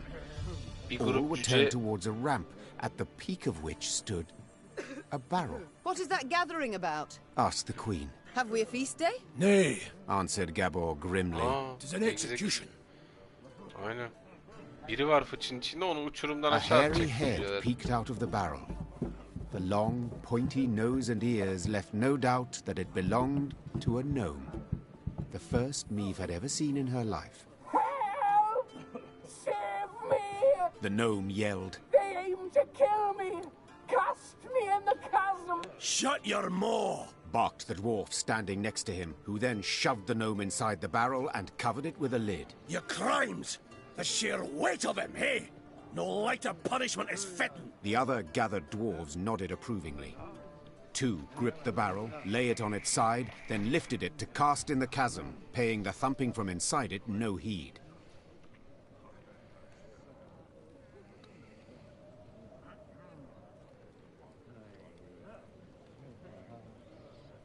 Meave leapt from her horse, and ignoring Gabor's objections, scrambled up the ramp. Oi! You're not allowed! Hey, damn it! What do you think you're doing? I think it's obvious. Preventing the execution. Diyor. Ne yapıyoruz? Ne yapıyoruz'a benziyor. Ne yapıyoruz? Ne yapıyor gibi duruyoruz. Kusura bakmayın dostlar, bugün yorgunum biraz. Go, wench! You've no such right. Judgment's been handed down. Sentencing's done. Yes, and a cruel sentence it is. One that prompts me to wonder what the accused did to deserve... Better to ask what he didn't do, the varmint. Arrived here with his peddler's wagon full of tricks and gadgets. Went from house to house, praised his rubbish to the high heavens. And what's it he sold us? Bombs that go off in your hand. Beard growth formula that makes your hair catch fire. Music boxes for the kiddies. Once cranked, they never plough in stop. You needed but to loosen the screw in the back and... Shut your maw, ye roaster. Doesn't it matter all that? 'Cause we'd have forgiven it if he hadn't broken our sacred rules and hallowed customs. Which ones, if you don't mind me asking? Enter the smithy, cap on his head, held nails between his teeth, and poured fruit syrup in his beer. Raspberry. Just the ones, and but a few drops. You got nothing to explain your villainy, scoundrel. Not a thing. And that's not even the worst. Saved his highest crime for the end. He was in a mine. Oh, aye, that's bad. Shouldn't have done that. Aye, he did. Whistled through his teeth and hummed in harmony a long warble. We all heard it up and down the shaft, and our grand-elders were clear. Death's the punishment. Death by barrel rope.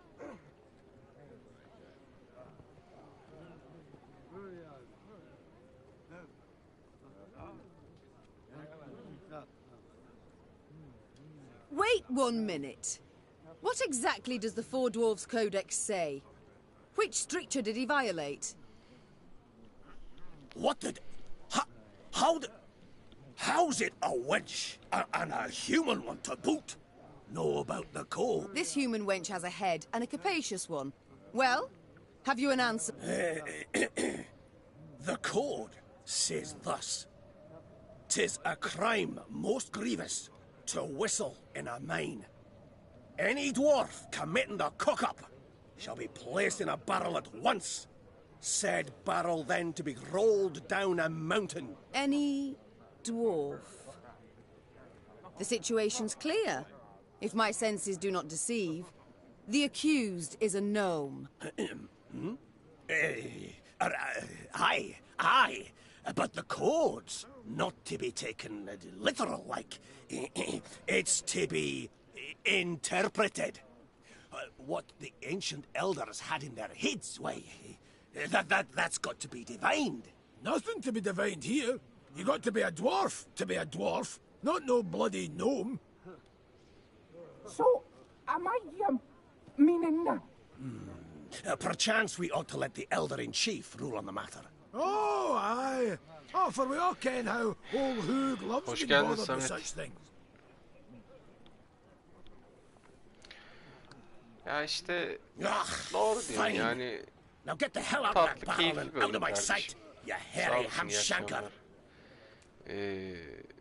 Tatlı, keyifli bir oyun.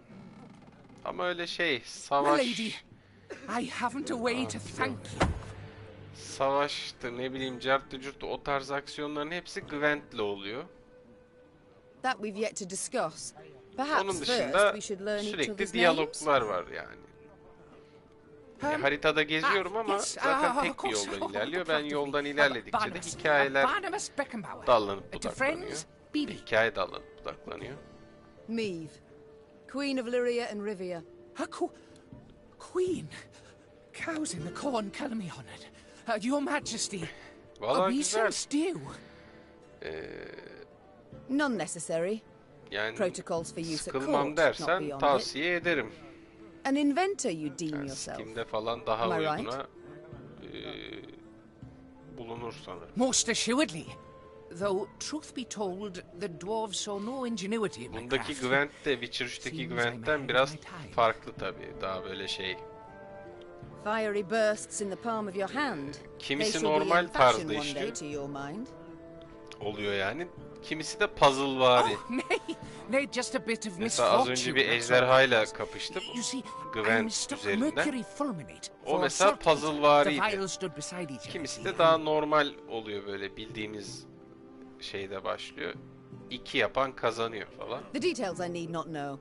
But one matter I am curious about. Could you construct a bomb that would explode when desired? For instance... Of course I can. It's simple. Why then? You wish to show your gratitude? You must join my ranks. Ah, assist me to defeat... Defeat Nilfgaard? Pure ambition, that is. But I'd have been a barrel of broken bones at the bottom of a ravine, if not for you. I'll do what you ask. Tamam. And thus, for the first time in Lyrian annals, a gnome enlisted with the army. And though Barnabas Beckenbauer was diminutive of body, this new recruit would prove his worth on more than one occasion.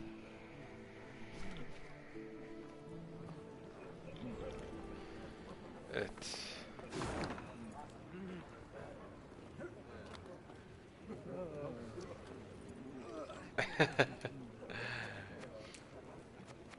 Yok hani PC veya konsol, hani yani PC onda daha uygun diye öyle söyledim kardeşim, yoksa tabii ki PC bende de yok canım. Elden ne gelir? Asker aldık, kaynak aldık. Şimdi haritaya bakıyoruz. Şu aşağıdan inip bir soru işareti şey var, tamam. The blizzard's blowing in. Your Grace, perhaps we best pitch camp and wait for clear weather. Ain't a bad idea. Said we might be waiting a week. Then we march on. We've no time to waste. Ejderhan çıktı. While we ride to and fro begging aid, Nilfgaard grows in power. We must deneyelim bakalım. Deneyelim.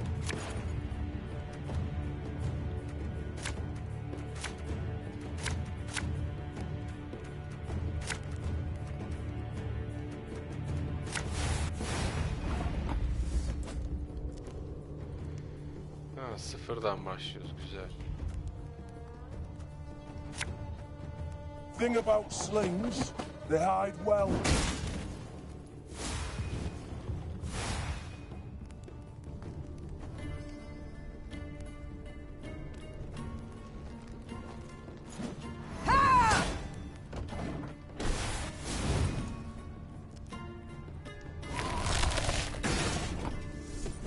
Buz yaptı her yeri. We'll catch 'em all! all!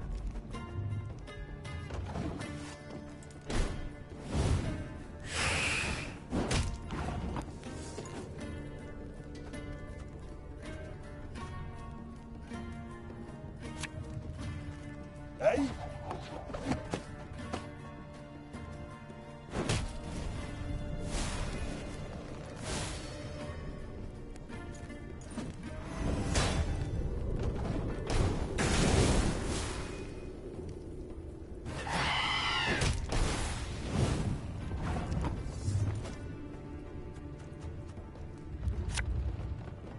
Ever have a stone knock out one of your teeth?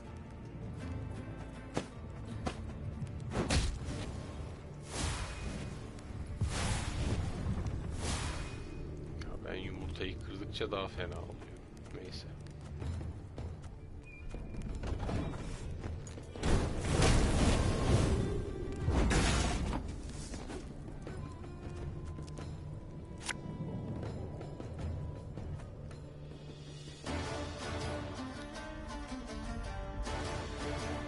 Geri çek. Bunu da böyle bas.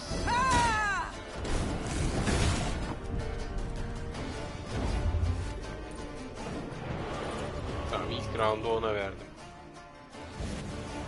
İkinci rounddan devam.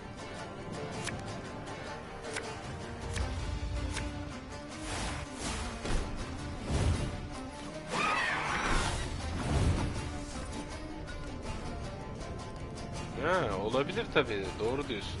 Doğru diyorsun. Ya bu da keyifli. Yani ben bu oyunu zaten hikayesi için, yani Gwent kısmını daha tam çözemedim. Kimisini yeniyorum, kimisini de yeniliyorum. Ama işte az önce olduğu gibi haritada gezip loot yapmak, işte böyle çeşitli hikayeleri dinlemek, etmek. Zaten oyun full diyalogdan oluşuyor.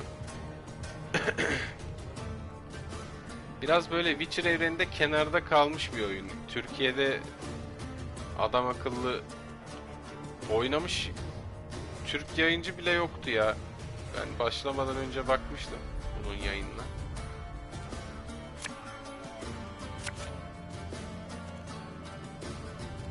Ya şu kartları sevmiyorum. The chase is on!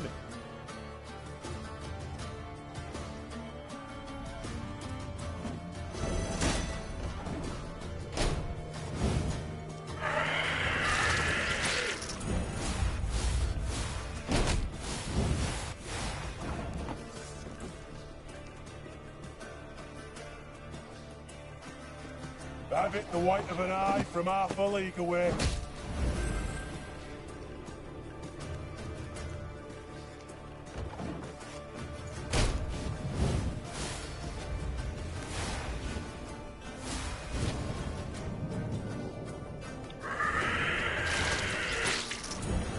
Allah Allah. Yumurtadan çıkıp şey yapıyorlar ya.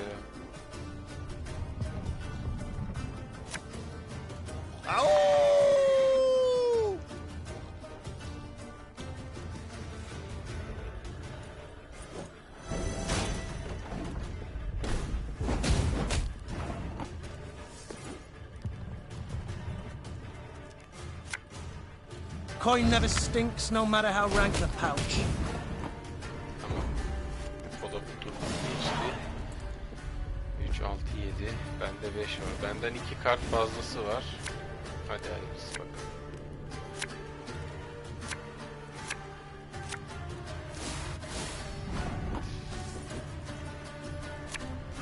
There's a time to reap, a time to sow, and a time to die.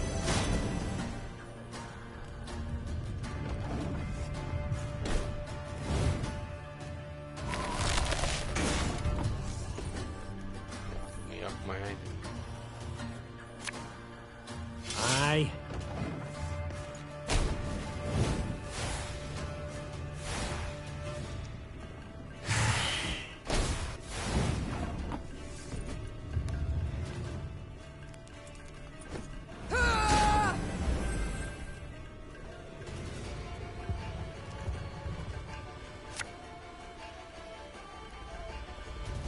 Again and again and again.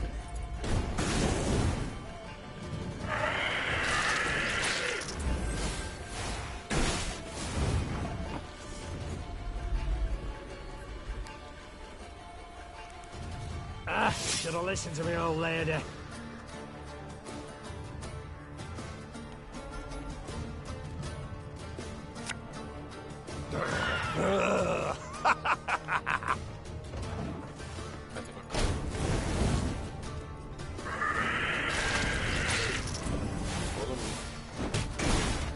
Enteresan ya.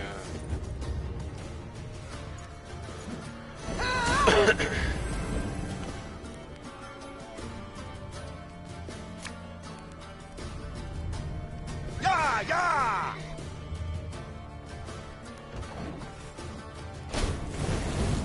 Oğlum çok kartı var.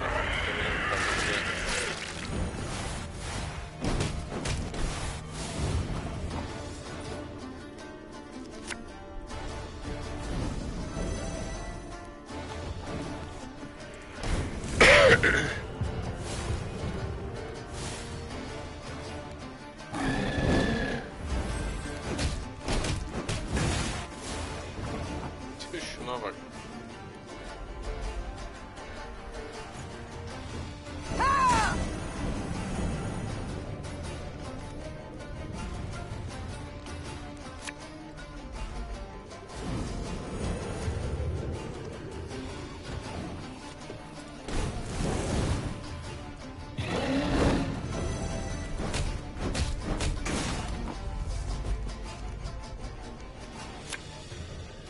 If anyone asks, you've not seen me. Başka da yapacak bir şeyim yok artık. Bekleyeceğim. Bu kalan 3 kartla beni geçmemesini. 5. Hayda. Sıçtık.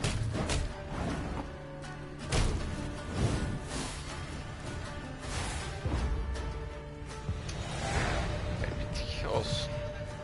Gerçi kaybetsek de böyle skip dediğimiz zaman yine kazanmış sayıyor.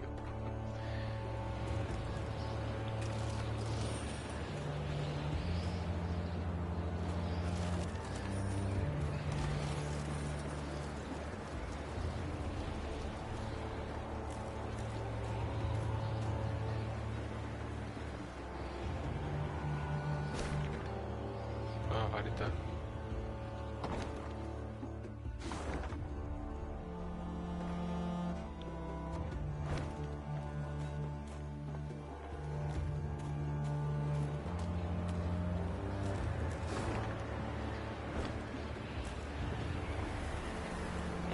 Moral yerlerde.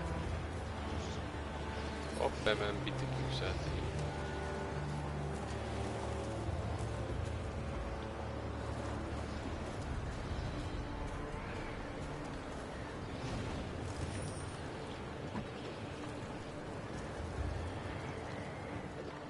Şuraya bakmak istiyorum.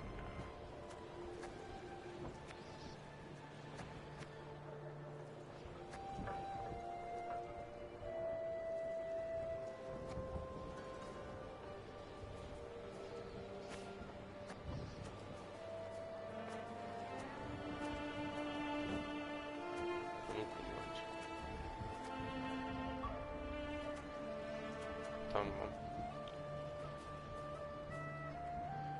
Evet ya, farklı haritalar var. Mesela önceki 2 yayında oynadığım haritalar da böyle kendine has bölgelerdi. Burası da Cücelerin diyarı Mahakam'dayız.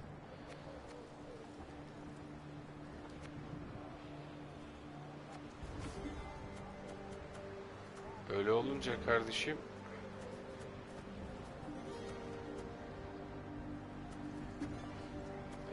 dediğin doğru yani, şeyler çok hoşdur, görüntüler.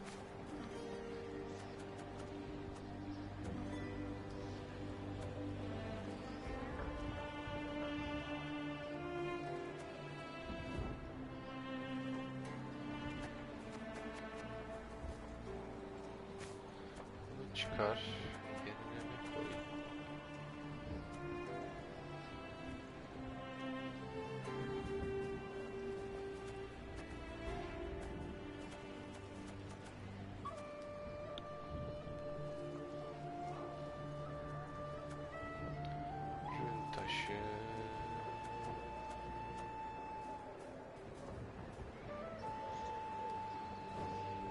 deneyelim.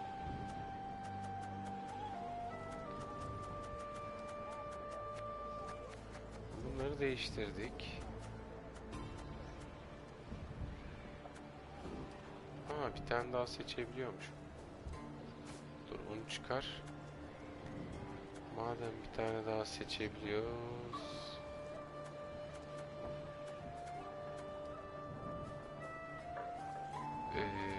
Ne seçelim?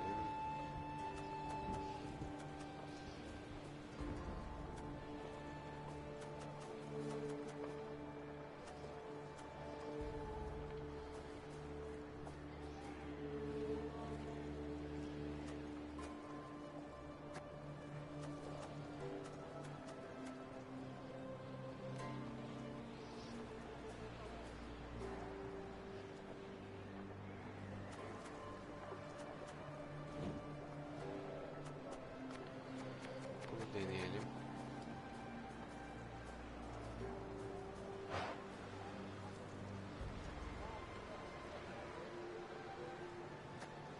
Böyle bir şey yapamıyorum. Bunları şey yapabilirim. Bunlar kim?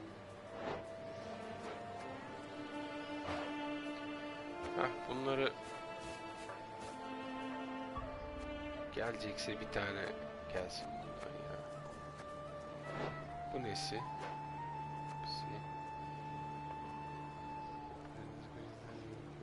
25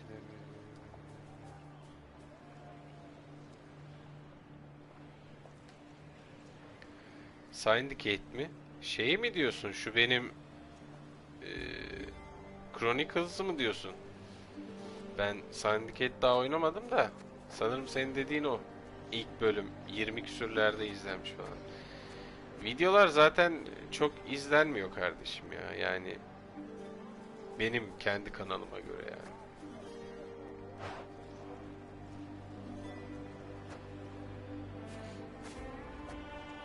Hatta bunu da çıkar. O ne? 2 tane bundan var. 3 tane olsun. Bu 2 tane iyi. 4 tane olsun.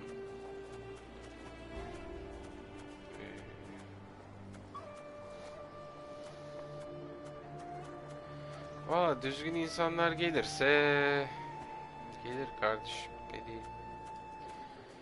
Yoruldum artık ya, yani gerçekten yorgun hissediyorum.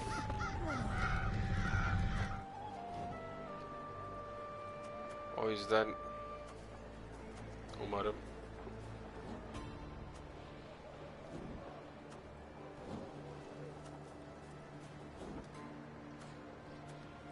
kadir kıymet bilen insanlar daha da çoğalır.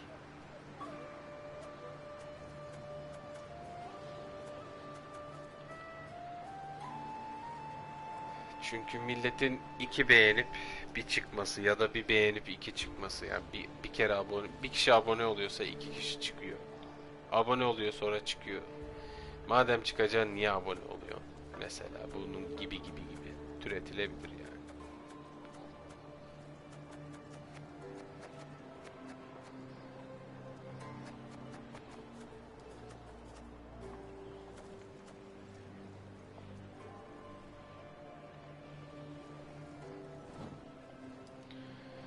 Ekleyeyim, bu 2 tane olsun. Bu tamam. Bundan bir tane var.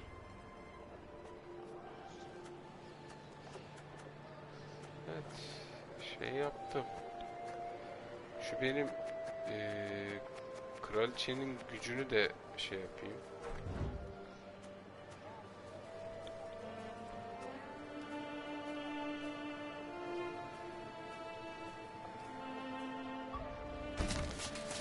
Seçtim. Bakalım ne değişecek. Güzel, bayağı bir şey yaptık. Burada var mı geliştirme? Var. Bunu da fullleme. Bunu.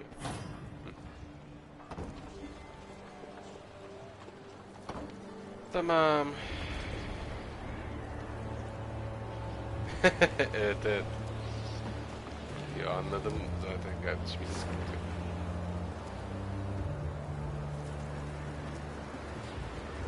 Benim en çok izlenen video şey oldu ya.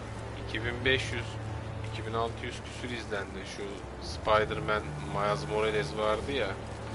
O da mesela bak, onu yüklediğim gibi o öyle olmadı ha. Ben onu yükledim. Kaç gün sonra, hatta hafta mı ne geçtiydi üzerinden?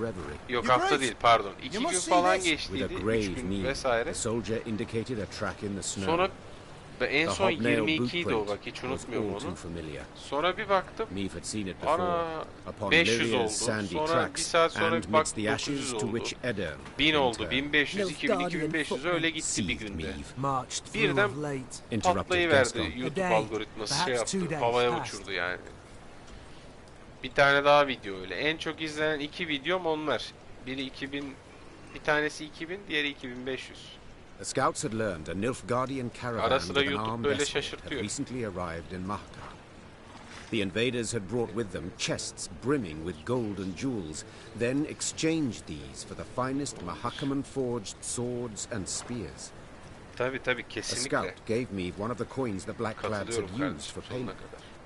Upon the coin's back, the Lyrian eagle. They pay with gold from my vault, the Queen said through gritted teeth. For arms that will cut down my fighting men and Dönemsel subjects. işleri, yani Ubisoft dönemsel işleri güzel hallediyor. Assassin's Creed'de buna en uygun ortam zaten. Bak şimdi mesela şey gelecek, yeni oyun gelecek.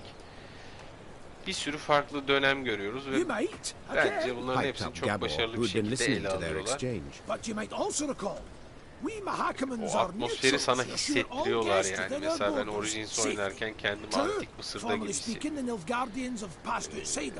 Odyssey benim en sevdiğim Assassin's Creed oyunu mesela. Orada Antik Yunan'ı gezmeye bayılıyorum. O gemiye binip o Ege'de gitmeler, ne bileyim mitolojik canlılarla kapışmalar falan.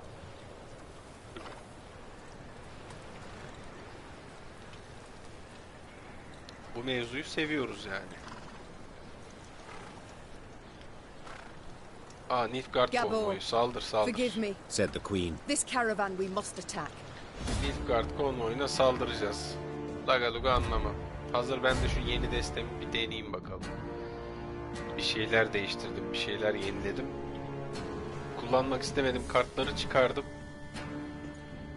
Kraliçenin gücünü değiştirdim. Bakalım nasıl şey olacak ama bu puzzle'mış ya. O zaman bir cacık olmaz mı?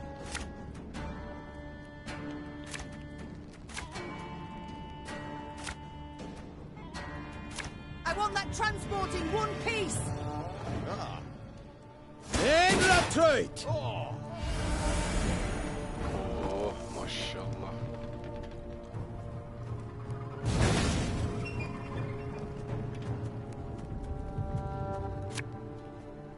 Watch you. Don't fire anywhere near that wagon, or you'll answer to me.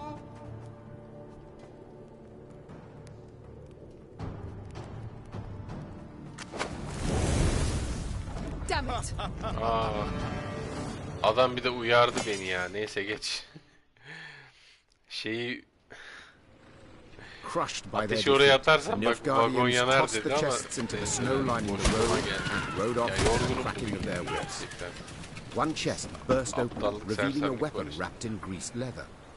Gascon removed the leather and held aloft a sigil that shone with newly forged luster. He examined it from all sides. What's got you so tickled, if you don't mind my asking? Custom holds. The first words out a warrior's mouth upon seeing a sigil become the blade's name. So, congrats. You've dubbed it. I'd have chosen a different name personally, one with a bit more dignity. But Sharp Bastard has an undeniable charm. And I cannot wait to try it out on Nilfgaardian plate. Aye, but perhaps nae in Mahakam. Gabor interjected. You made a fine enough mess for yourselves as is. Gonna need to mend for it somehow. And that'll nae be... Tidings of Meave's deeds soon reached Bruverhoog's meaty ears. And though there was no fire, despite Gabor's insistence to the contrary, there was also no doubt the Elder-in-Chief was livid.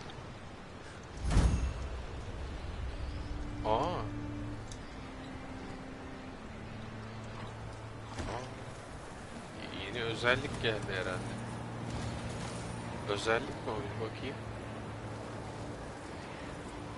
Özellik herhalde. Konuşamıyorum da aynen.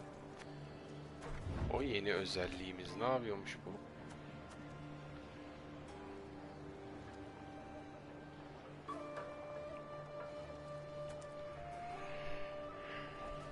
Neyse şimdi bunu seçtim, bunu kullanacağım.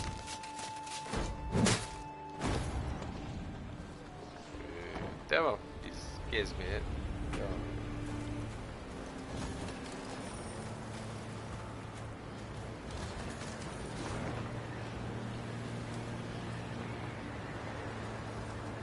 Bunları lootlayacağız. Sonra göreve geleceğiz. Bunları lootlayıp sonra bir mola vereceğim. Sonrasında buradan yolumuz böyle devam edecek zaten.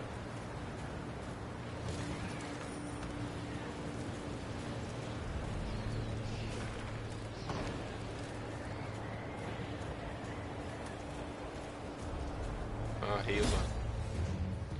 Hayla. Kill the beast. Puzzle tarzıysa diyecektim, puzzle tarzıymış.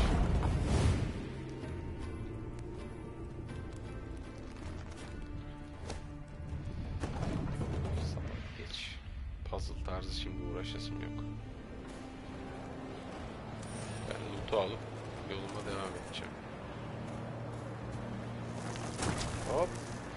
Bir hazine daha buldum. Çok bir şey çıkmadı ama olsun. Kısa günün kârı diye.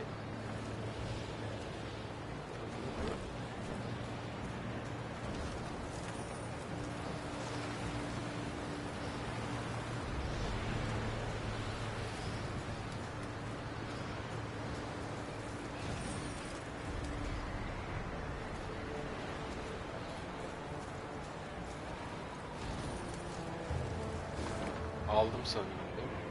Aynen.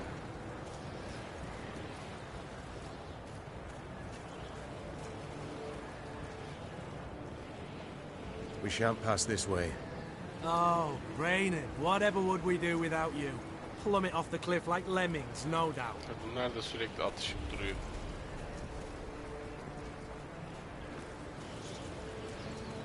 Maeve squinted and gazed off into the distance.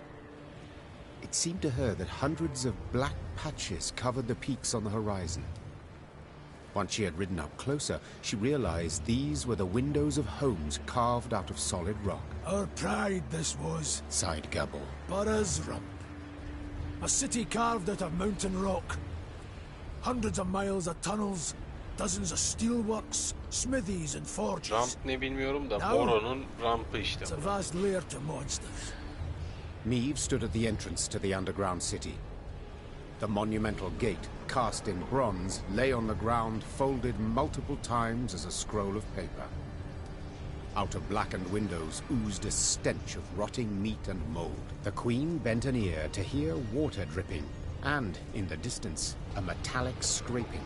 A sound akin to chitinous scales rubbing against rock. The soldiers await your order, your grace, said Reynard quietly, as if he feared he would wake the beast. Do you recall my words as we fled Lyria? Said Maeve, turning to Reynard. You swore you would retake your crown, even if you had to penetrate hell to do so. Time to follow that oath. The queen inhaled deeply and stepped forward, her sword raised and prepared to strike or parry. Moments later, it was swinging, biting, as the current tenants of Borrow's Rump came out to meet her. Vay be.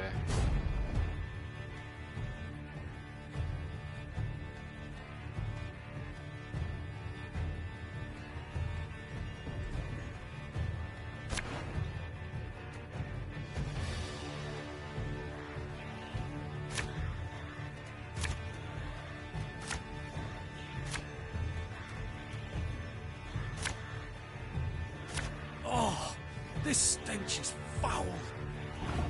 I'd like to make it known that us gnomes don't run so fast. You know, in case you were planning to skip out on the quick. Valhalla için. Aye. Geralt için.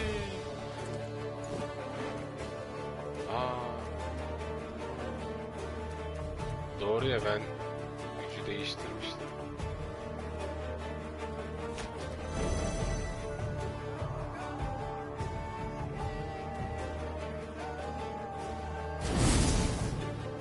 Ah, damn it! Hey Allah. Place is about to swarm with creepers. Yumurtayı indiriyoruz.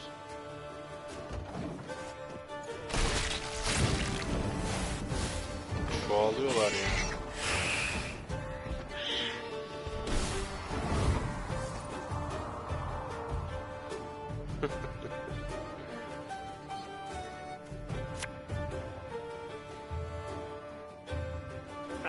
Should have listened to me old lady. Aman. Aga, ben yumurtayı mahvediyorum. Bunlar yumurtanın içinden çıkıyorlar. O değil, kendisi de yumurtayı yiyor. Harpiye dönüşüyor. Harpiler eriyor, daha büyüğü besliyor.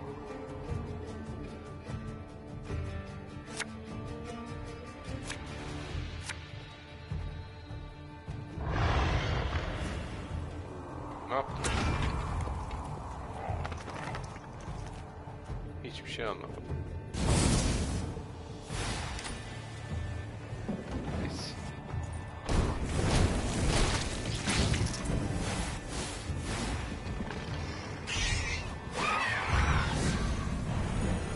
Tamam, bunu yenmem mümkün değil şu anda. Bakalım elimden geldiğince.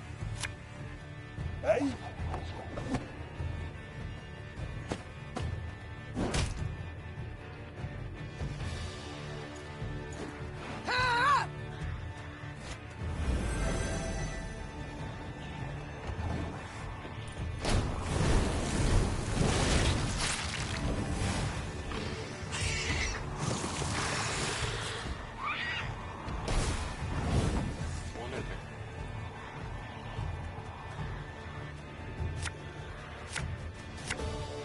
This harvest will be reaping black-clad heads.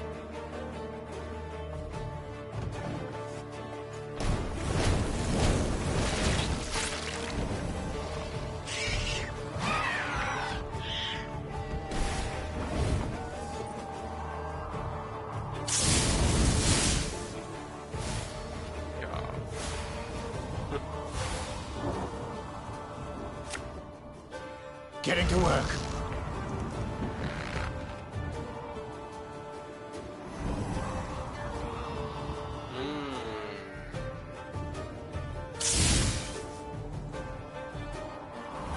Hesabımı yine böyle yapalım. Anladım. Ben bunu kaybettim.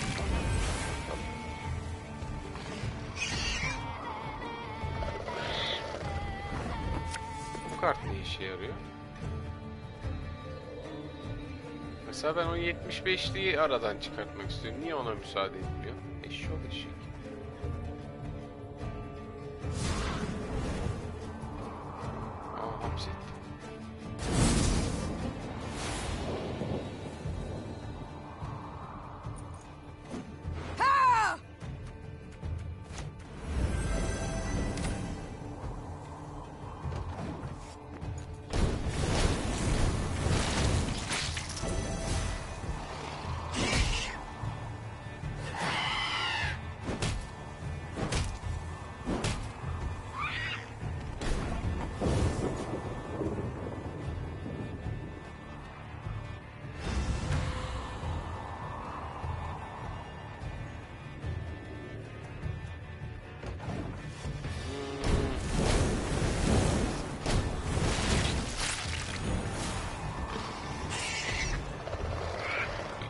Kartlarını hiç sevmiyorum.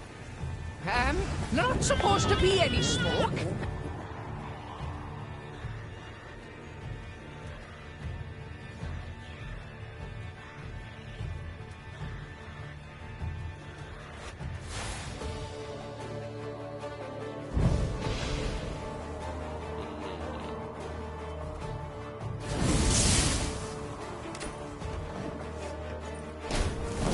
güzel kartlar da şimdi desteği yenilediğim için, yani değiştirdiğim için onlara alışmam lazım.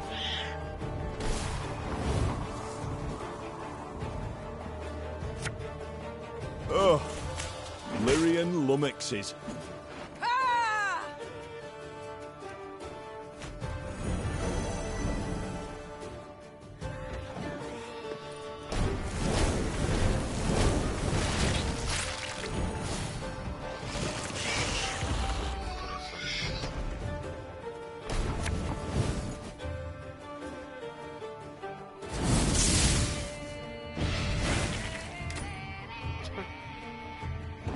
Neyse kaybettim. Yani burada kaybettim ama hikayede kazandık.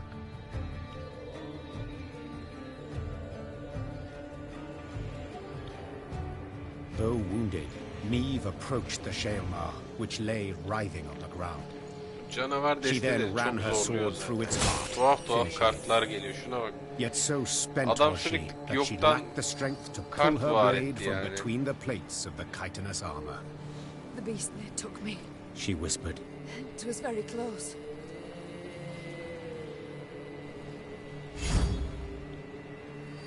The Lyrians reached a vast hall that had once served the clans as their meeting room. The stone benches were covered in sticky slime and insectoid eggs, while bats of varying size hung from the crystal chandeliers. Gascon rummaged through old, weathered bones, surely hoping to find something of value. Gabor, in turn, was at a shut and locked door, grappling with it as if it were a deadly beast. The door finally gave way with a sigh, and the dwarf raised his arms in a triumphant gesture. It's a storeroom. Should hold miners' tools aplenty, He said, enthused. Some barrels of alchemical brews in here too. Lucky there's no sign of moisture. They haven't soaked through. All's we've got to do is roll them out into the corridor and set a bit of fire to them. And woomph! We'll have sealed the beasts off from the pass once and for all. Meve treated the dwarves' instructions as hallowed. Soon after, the mountains trembled from a powerful explosion. İçeride bir sürü yaratıklar var ve biz buradaki kimyasal işte patlayıcı varilleri falan ateşe verip biraz iteleyeceğiz, sonra bunlar içeride 180 derecede şey olacaklar ya da daha fazla. Şu an gördüğünüz gibi yanıyorlar yani. Biz bunları niye yaptık diye sorarsınız da, bunları niçin yapıyoruz? Şey için. Buraya yayının başında konuştuğum o huysuz şey var ya, cüce şef, lider yani. Onun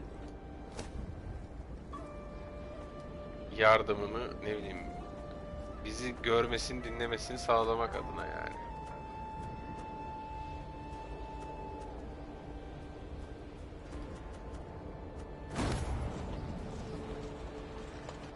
Var mı o? Ne yapabiliyoruz? Bu ne?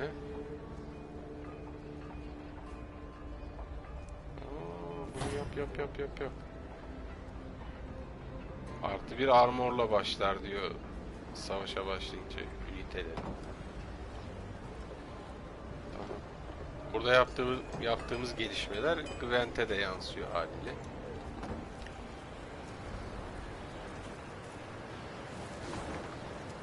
Görev nereye gitti? Burayı yaptık. Görev... Tamam. Şimdi burada bir mola vereceğim. Biz nerede başladık? Bak, buradan başladık. Böyle geldik. Dolaştık. Buradan böyle hop yukarı çıktık. Buradan böyle geldik. Buraya lootladık. Aha da şimdi buradayız.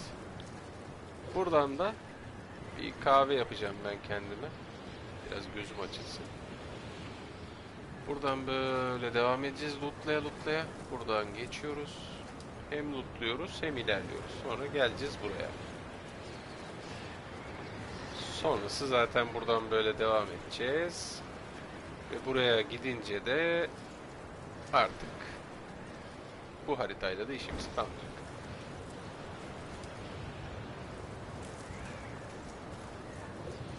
Ama şimdilik tam şu pozisyonda kraliçeyi bırakıyorum. Bir çay kahve molasına çıkmayı talep ediyorum dostlar. Görüşürüz işte moladan sonra.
Sevgili dostlar, yine yeniden ben kahvemi hazırladım, geldim. Siz de aynını yaptıysanız, ki görüyorum, yani gördüğüm kadarıyla bir ben var benden içeri.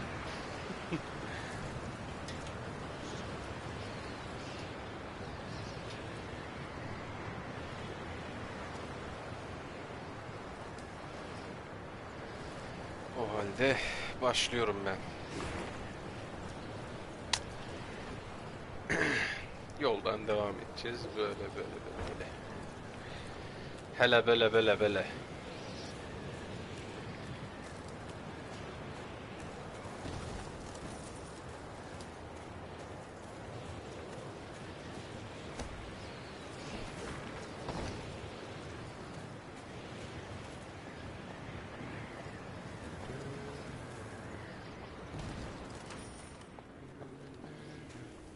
Dark clouds hovered over the horizon, and a strong gale snapped their banners. Damn it, a storm's coming. Gabor! Take us to the nearest settlement. We must seek shelter. Soon the Lyrians arrived in Stuhlkamp. The town square proved full of folk. Several dozen dwarves laden with large sacks and satchels stood about. What is it we witness? Why do they rejoice at a snowstorm? Asked Meve, pulling her hood over her head. Well, the Blizzard's good cause to postpone their expedition by another day. Gabor responded. See, they've been conscripted by drawn lots to be settlers. Found homes in a village in Blackbrook Vale. 7 expeditions have gone that way already, and none survived longer than a year. Valley's cursed. No two ways about it. Intrigued, Meve proceeded to speak with the settlers' leader. He confirmed Gabor's claim. He had buried many a previous colonist. All had been abnormally thin, pale, prematurely greyed, as if some wraith had drawn the lifeblood out of them. Once the dwarf had finished his tale, he gripped the Queen's hand firmly, and promising a generous reward, begged that she and her Lyrians accompany the expedition to Blackbrook Valley. 'Tain't far. Mere few leagues north along the main road.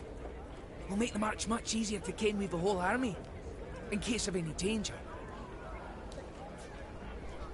I know not how useful our swords can be against curses and spectres, said Meve. But leave you bereft and in need I will not. We shall march with you into Blackbrook Vale and see to it that you are safely arrived.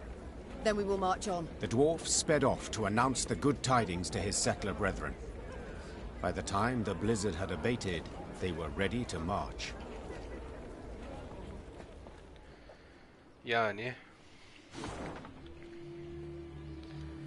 Yanisi şu aşağıda loot var. Yanisi o.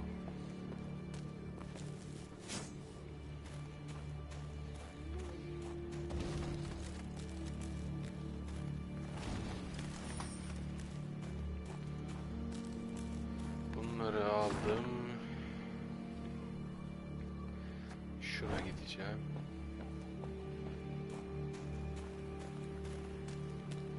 Bu değil, pardon.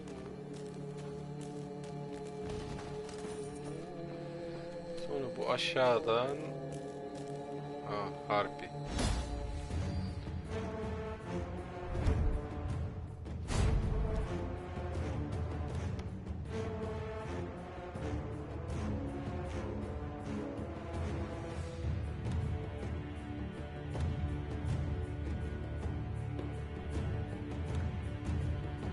Bakalım.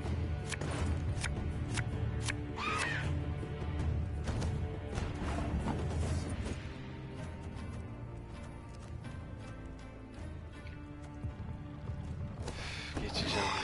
Şu an kafam almıyor.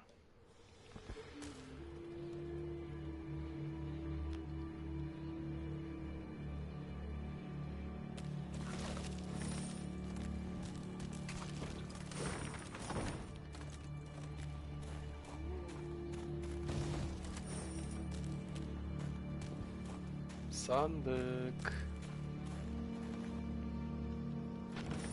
700 güzel.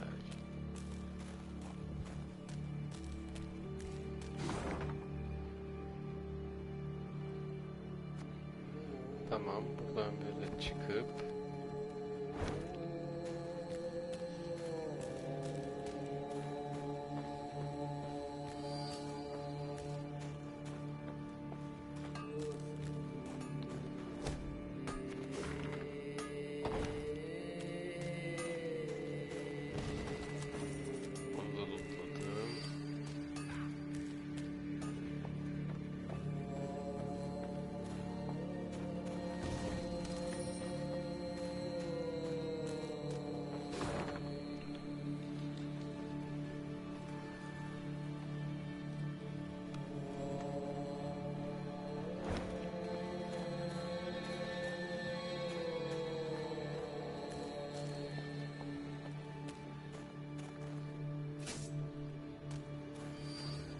Meve had stopped and was removing packed ice from her mare's fetlocks when Gabor Zigrin approached.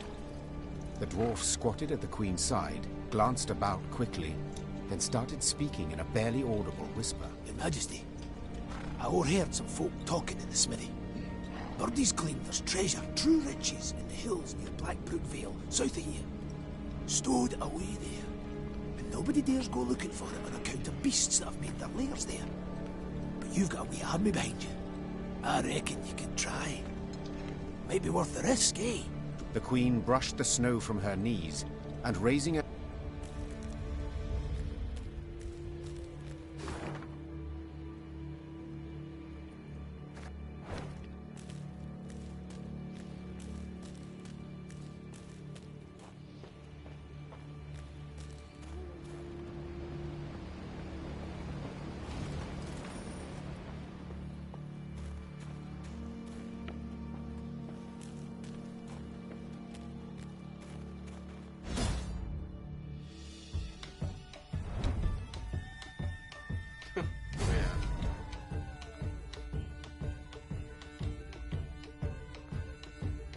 Gabor'dan önce soğuk içkiyi bitir, işte birayı bitir.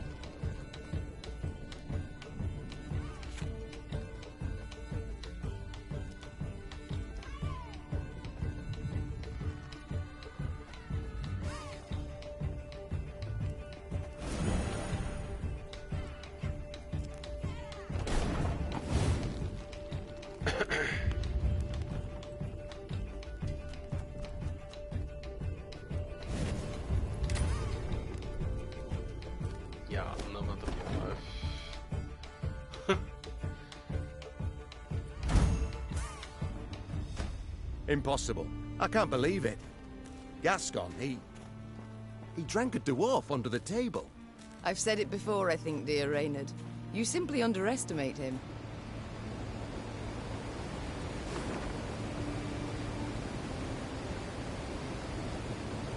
Soru işareti nerede ya? Ha, burada.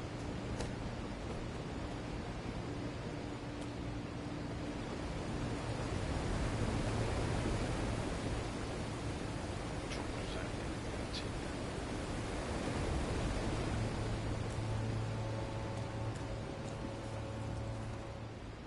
What is this place? Blackbrook Vale. Quite lovely. Aye. Ha, troll var orada. Damned dangerous. Keep your arms at the ready. Aleykümselam, hoş geldin Asterix.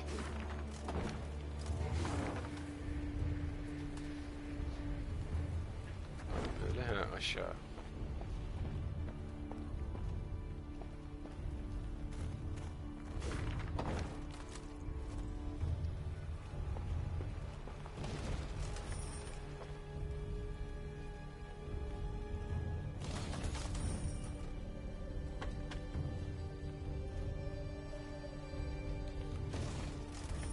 Lot.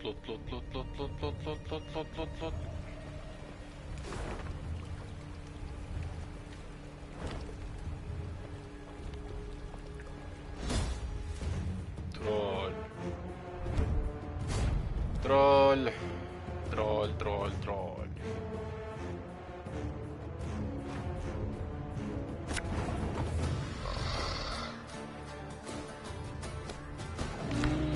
Ben geçiyorum bunu.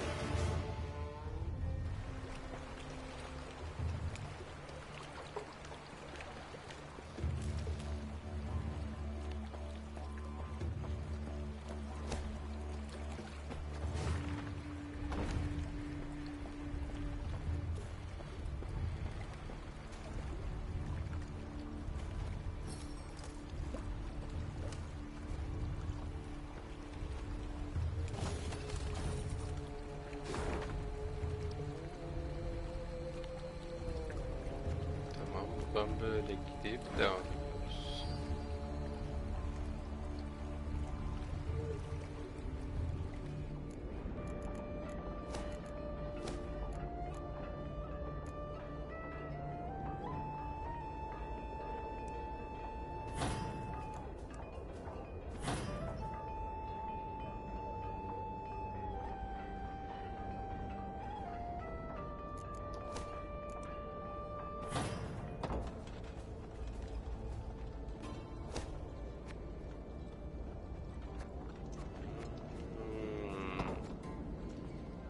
Anladım. Biraz geliştirme yaptık.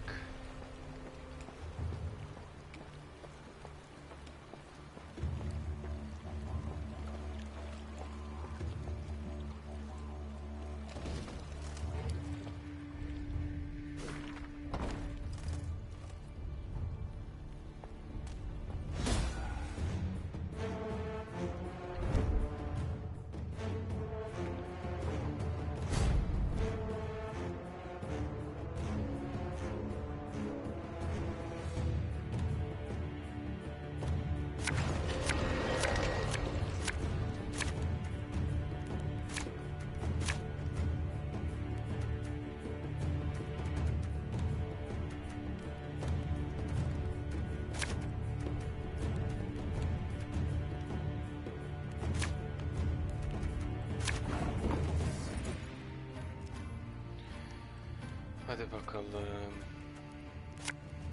Aye.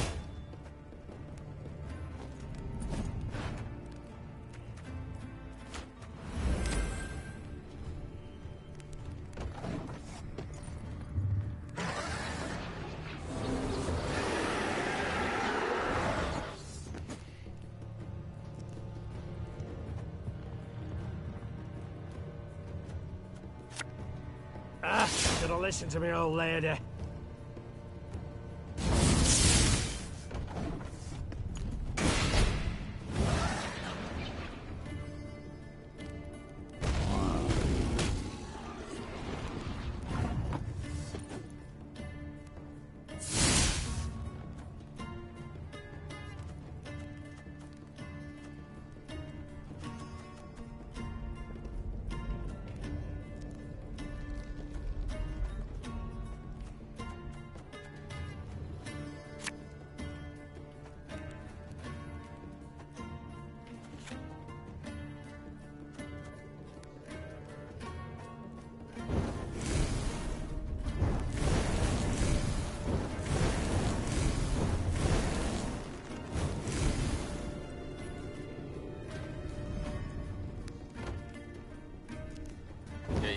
Vurmak zorunda mıyım? Neyse.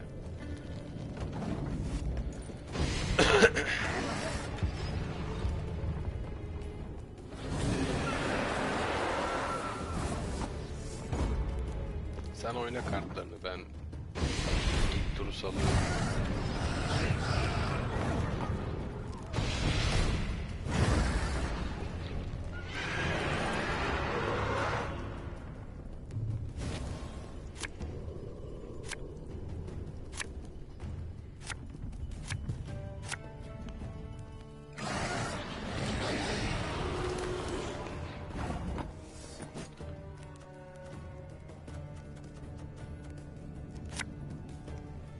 Left, right, left, right.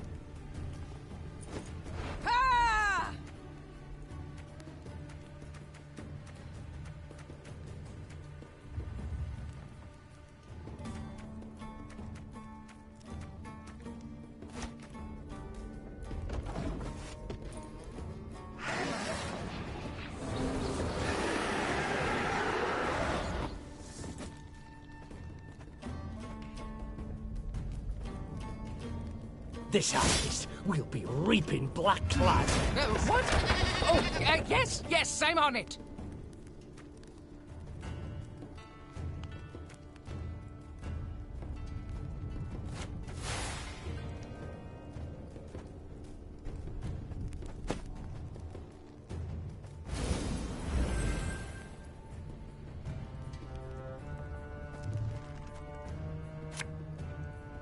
My spirit's willing and how, but these damn boots are killing me.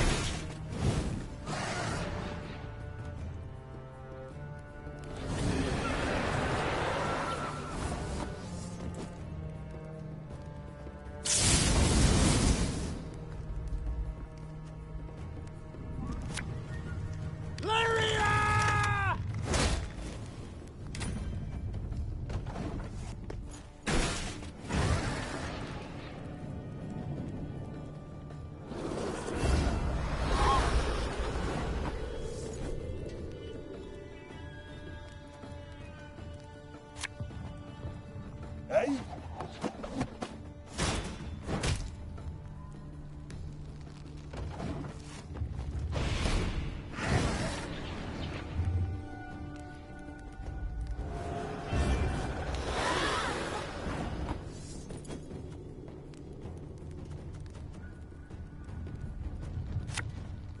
Ever have a stone knock out one of your teeth?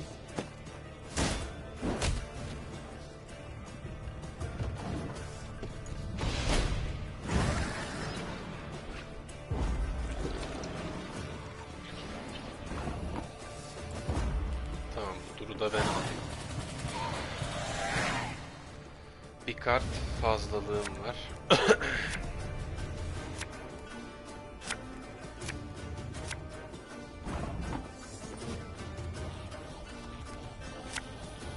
Company! Forward march!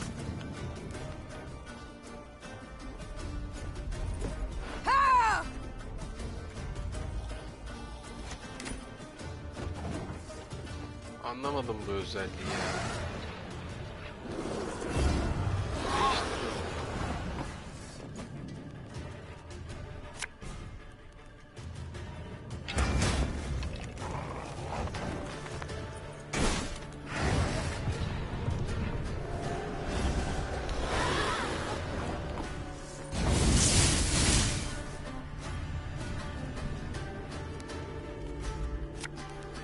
Ours is not to reason why.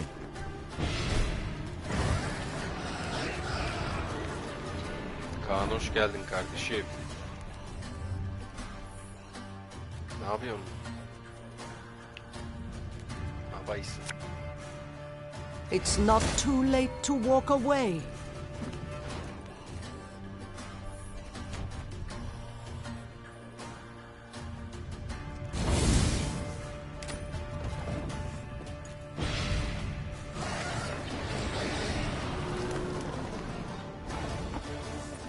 İyi kardeşim, nasıl olsun?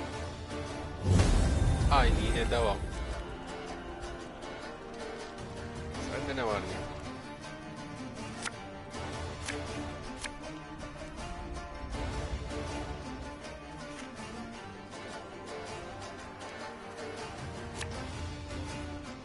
As ordered.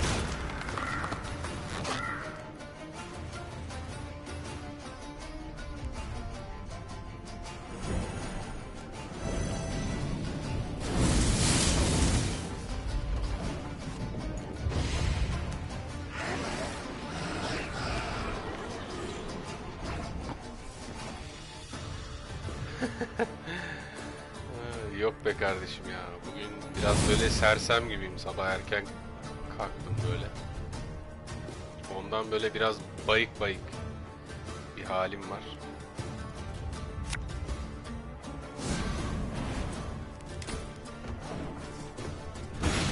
Ondan üstüne bir şey yakacağım.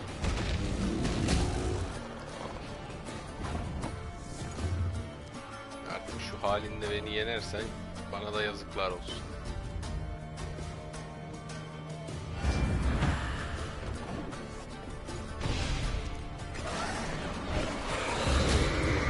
Evet, biraz şey var işte, yorgunluk, biraz erken kalktım, onun şeyi var. Böyle sersem gibiyim ya. Bugünüm böyle aptal aptal geçti yani. Olur ya bazen. Tam o kıvamdayım kardeşim. Sütlaç kıvamındayım.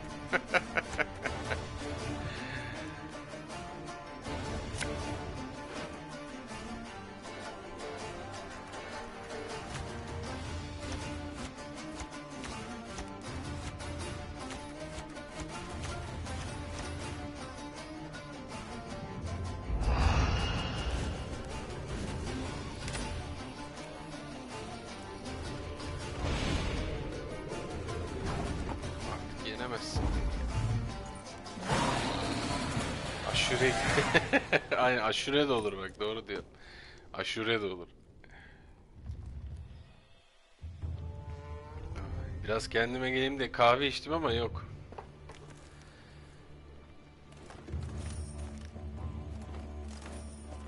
Öyle içiyorum yani boş yere.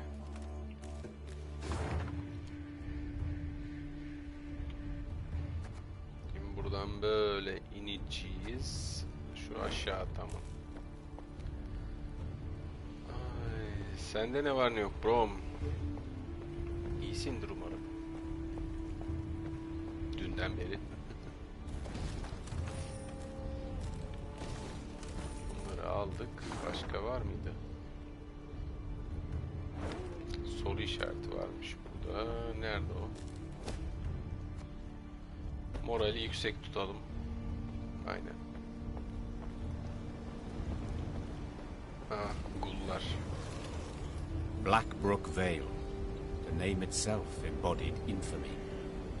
Neve arrived expecting misty ravines, decrepit trees bound in spiders' webs and swarms of bats. What she saw was a warmly gurgling stream and the valley's gentle slopes blanketed in crocus blooms. Only a village of abandoned, ruined huts and a cemetery stretching to the horizon behind it attested to the valley's grim past. Yeni mi geldin eve? İyi. Aman iyi ol kardeşim, iyi ol. The village seems shrouded in a guise.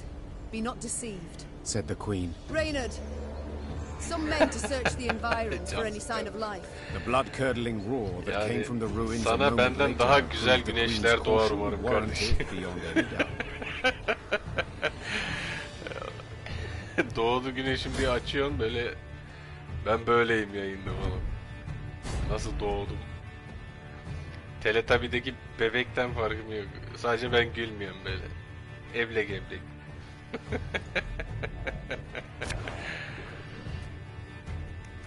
Şimdi bunu seç. Al bunu. Bunu al. Bunu al. Bunu al.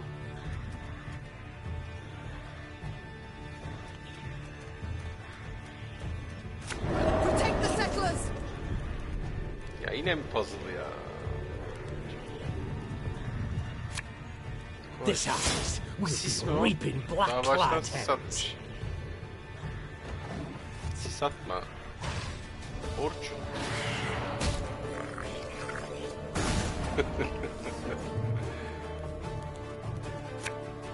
My spirit's willing and all, but these damn woods are killing me.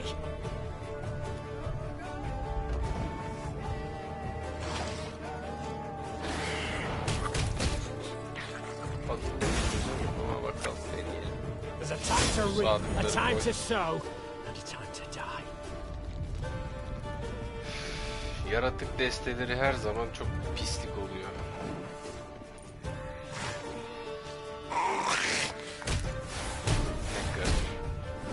Necker.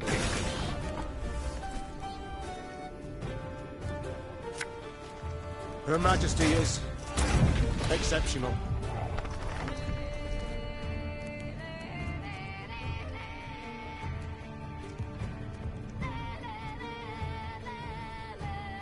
Ben kullandım.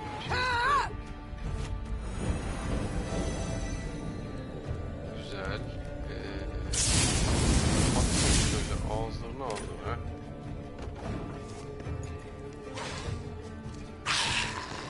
Kopyala yapıştır yapmasa şu üçkağıtçı. Elindeki desteden de kenardan çekiyor sürekli. Bigger they are, easier they are to target.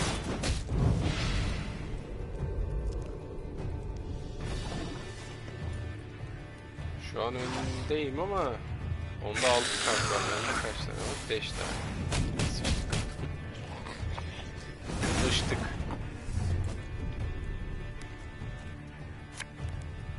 Thing about slings, they hide well.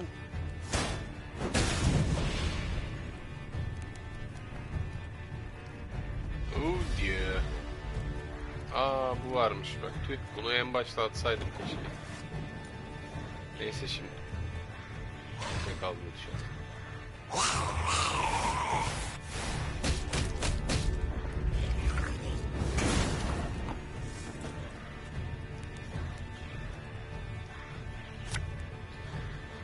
At bunu ya. Karşı tarafa 2 tur sonra gelsin bana.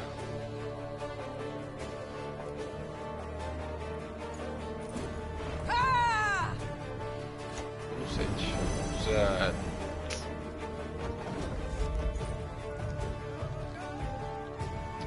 Şuna bak bak, elindekinden almıyor. Bak bak bak, kaç tane çekti. Eşşoğlu eşek. Vuracağım ağzına, sisçinin o olacak he. Yapıştıracağım tokadı, eşşoğlu eşek ya. Sinirim bozuyor ya. Adam gibi elindeki desteği kullan birader. Bokluk yapma. Ha doğru, bu gece saatlerinde sanırım, tam bilmiyorum saatini de, Türkiye saatini. Game Awards var, ben de sabah baktığımda göreceğim bakalım. Benim şahsi fikrimi, gönlümden geçeni sorarsan eğer, benim gönlümden, ya açık konuşacağım, God of War geçiyor. Çünkü o oyun ödülü hak ediyor yani. Çünkü acayip bir hikaye yazılmış. Mekan tasarımları ilk oyununda üzerine çıkmış, tam bir şölen niteliğinde. Göz dolduran cinsten böyle. Ben oynamadım da Pinti Panda'dan izledim. Ben nereden bulup oynayacağım zaten o.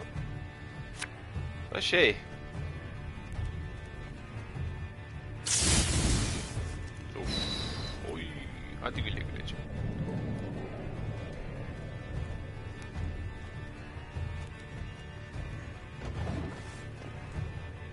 Bence yılın oyunu ödülünü God of War almalı. Bu benim tabii şahsi fikrim, ben karar vermiyorum ona da. Elden Ring de tabii çok başarılı bir oyun. Ya o da alsa üzülmem. Çünkü adamlar yapmış. O da şu yönden başarılı. Öyle bir oyun yaptılar ki Souls oyunlarını bilmeyen kesim bile aldı. Yani Souls tarihinde satılmış, ya oyun tarihinde satılmış en şey Souls oyunu yani. Souls nedir daha bilmeyen adam bile gitti Elden Ring aldı sırf onun şeyine kapılıp vesaire.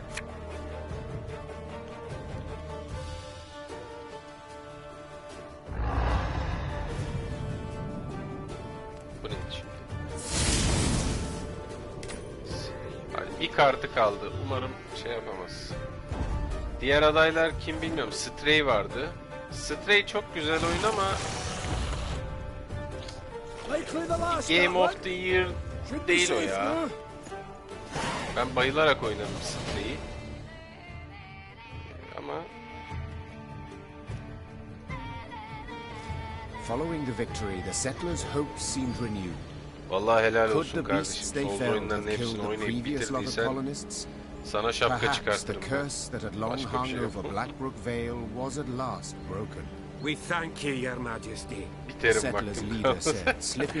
Evet, bayağı bir vakit alıyormuş o da sana. Açık dünyası keşfetmesi vesaire. Ben ya tabii Souls sayılmaz o da. İşte ne oynadıydım? Hollow Knight oynadım. Sonra dedim ki Hollow Knight oynayana kadar böyle biraz sempatim vardı. Yavaş yavaş böyle acaba denesem mi, başlasam mı Souls oyunlarına diye düşünüyordum. Hollow Knight oynayınca dedim ki ulan daha ben bunun hakkından gelemiyorum. Kriz geçiriyorum. Kaldı ki Souls oyunlarına geçip bir boss'tan 50 tane dayak yersem ben olmaktan çıkarım dedim ve vazgeçtim. Barnabas had then sat down on the brook bank, filled a glass flask with water, and was now holding it up against the sunlight, dipping into it the tip. Finally, Barnabas stood, brushed his backside tam Souls'cusun o zaman. Sen bu işe gönlünü vermişsin. We know with some certainty the reason for sen bu yola baş koymuşsun. and were a Sen o zaman boş bir vaktinde atıyorum ne bileyim tatilde matilde sen Elden Ring'i de alır çatır çutur içinden geçersin zaten. Moraller yükseldi. Aqua purificator. That is to say, a water cleaner, as odd as it may seem. You need but siphon water through this straw. Then drink up, worry-free. Thus Meve rode out of Blackbrook Vale, deep satisfaction in her heart. Ama yok, ben işte dediğim gibi Hollow Knight oynadım ve Hollow Knight gerçekten beni çok sınadı yani.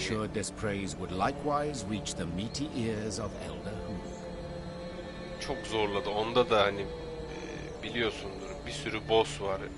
Her yerde, her bölgede bir boss'la, hatta birden fazla boss'la kapışıyorsun. Kimisi o kadar uyuzdu ki hani onlarla baş edemedim. Sonra tabii görüyorum internet, yani sosyal medyada milletin ne bosslarla didiştiğini. Dedim ki yok aga. Ben şunu anladım, hani ben bu yaştan sonra artık zor aşığı bir insan hiçbir zaman olmadım.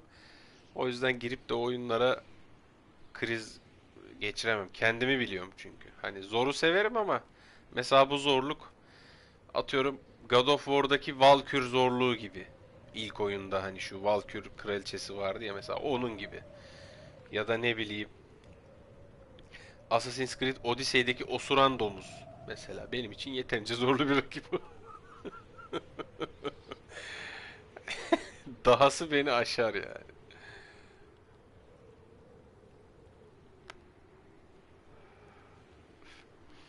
Sabırlı bir insanım ama 50 kere 100 kere ölüp dur ben bunu elbet yeneceğim deyip şey yapacak kadar da sabrım yok. Bir noktada yani kumanda elimde tuz buz olur yani. Sinirden böyle kırarım, fark etmem, derim kumanda kırılmış yani. Kendimi biliyorum çünkü. The sound of approaching hoofbeats made Meve turn to see Reynard spurring on his o domuz, hatırladın o domuzu, galloping at a breakneck speed towards her. Last of Us dövmesi ha? Vay yakışır kardeşim. Şu şey Last of Us 2'deki elinin kolundaki dövme gibi mi? Ill tidings I bring your grace. Clearly. Glad tidings never arrive with such urgency. O domuz ama harbi zor. Hani ben onu öylesine söyleyeyim. O harbi pislik bir domuz yani. Our scouts captured a Nilfgaardian messenger. Assassin's Creed oyunlarında, gerçi bu eskilerde değil de bu son 3 oyunda, Origins'te yoktu sanırım da, Valhalla'da hayvanlar o kadar zorlamıyordu ama Odyssey'deki o 2 tane domuz var. Biri yavru domuzlar çağırıyor, küçük domuzlar. Onlar sağdan soldan her yerden vuruyor. O da çok pislik. Bir de osuran domuz. Onlar harbi uyuz bir boss yani. Küçümsüyorsun ulan bu domuz alt tarafı diyorsun ama domuz seni tokatlıyor böyle. Ha, Firefly logosu. Vay, güzel, yakışır. Anything of interest? Benim Last of Us deyince kafam ona gitti yani. Çünkü ikinci oyun çıktıktan sonra çoğu kişi o elinin kolundaki dövmeyi çok beğendiği için, güzel yani tasarım olarak. Onu yaptıran falan çok oldu. Hatta şu yayıncı Mete, soyadını hatırlamıyorum, Özbey miydi? Mete Özbey, Mete Melo.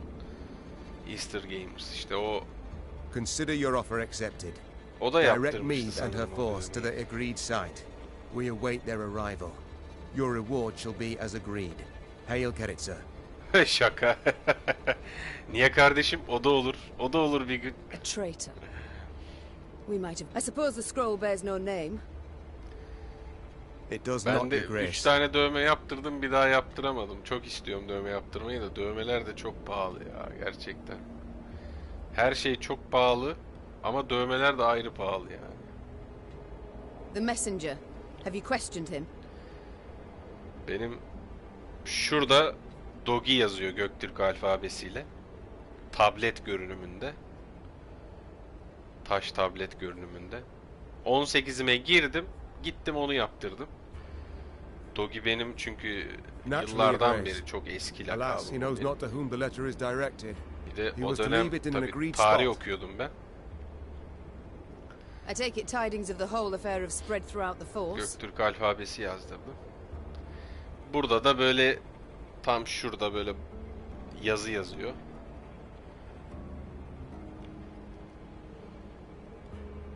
Bugün ölecekmişsin gibi yaşa, yarın şey olacakmış gibi hayal kur mu ne?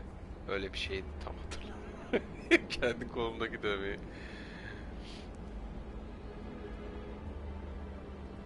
Yes, Your Majesty. Bugün The witnesses were too many to keep this fact a secret. Yarın... Hay amına koyayım ya. İnsan kendi kolundaki dövmeyi unutur mu ya? He, sonsuza kadar yaşayacakmış gibi hayal kur. Bugün ölecekmiş gibi yaşa. Ölecekmişsin gibi yaşa. Gittim malca bir yazı yazdırdım işte. We must thus assume the traitor in our ranks Bir tane de knows it as well. tam burada var We'll make içeride. no attempt to retrieve the scroll. A dead end. Ama onu kapattırmayı düşünüyorum. Ama yok Have we işte any other bir leads or dövmeci. clues? None I fear, Your Majesty. We must be alert. Keep a keen eye on events as they unfold, and exercise... Very well. Eyes wide open, all senses attuned. Yours in particular, Reynard. Aslında çok istiyorum böyle iki kolumu birden böyle full kaplatayım ama tek bir parça değil böyle. Of course, my liege. Sevdiğim, ilgi duyduğum alanları birleştirip böyle hepsi böyle kolda bir bütünlük sağlayacak şekilde. Ama tabii dövme işi de öyle herkese yaptırılacak bir iş değil. Bunların morali niye düştü yine ya?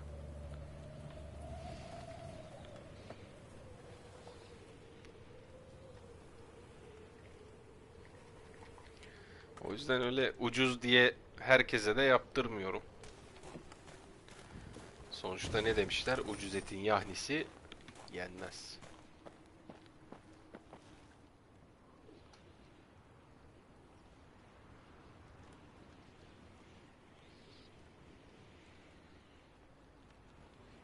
Ha. Vay güzel. Gayet güzel kardeşim. Vallahi iyi. Hop bir tık moral yükselsin. Aferin. Bu ne? Hop. Ekmeğimizin peşindeyiz. Burada bir soru işareti var. Aşağıda mı ama o? Buradan mı oluyor? Aa burada.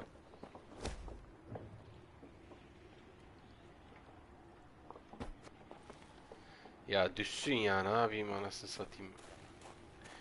Ordu da dedi mi moral düşüyor ordunun.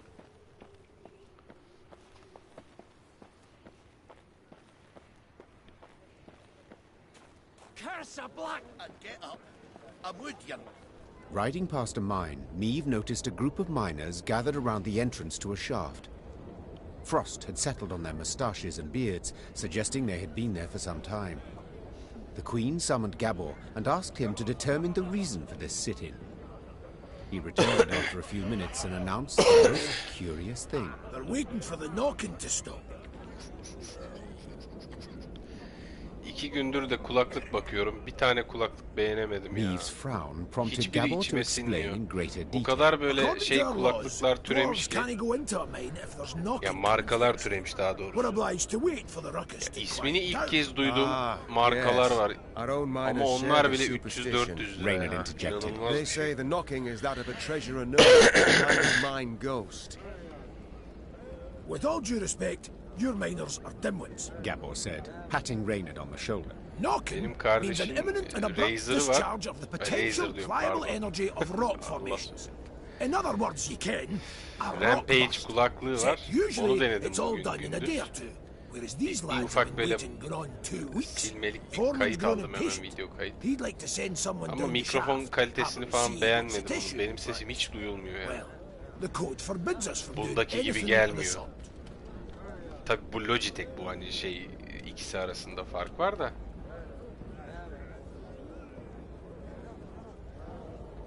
Entering a shaft that could crumble at any moment is simply not the best idea, said Neve, before ordering her force to resume its march. Ne alacağımı, The dwarven miners ne remained yapacağımı hiç motionless, bilmiyorum. like statues, listening to the knocking that arose from the depths. 600 liraya kadar bir bütçem var ama işte. While Neve was Ha, tamam, bunu yapmazsam If in gitmiyor. O this zaman manner I can yapalım gain hadi. soon the company. Hadi yapalım madem, gönlünüz olsun. Ben yapmayınca da kayboluyor zannettim ama tamam, yapana kadar duruyormuş o soru işaretleri.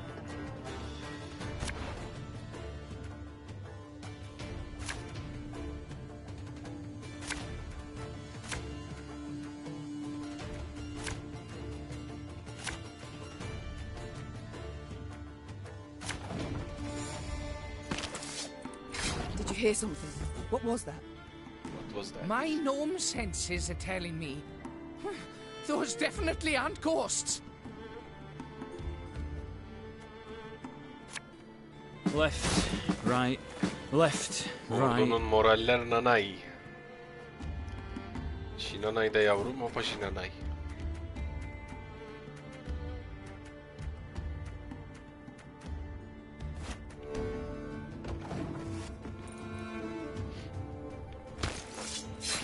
Who goes there? Drop your weapons! Nay, you drop yours! Go, hop, hop!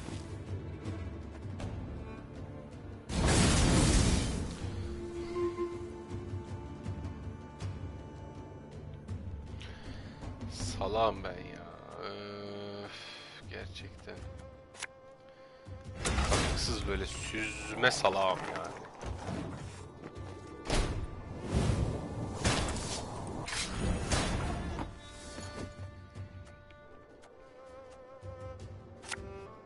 Bigger they are, easier they are to tug.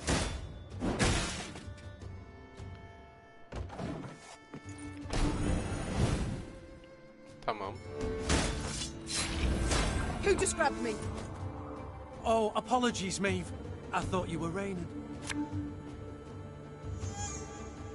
This could hurt. Yanın. Yanın, yanın.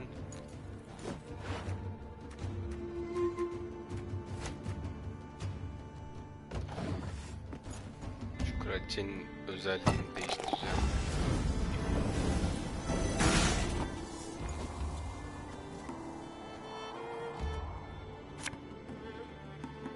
Thing about slings, they hide well.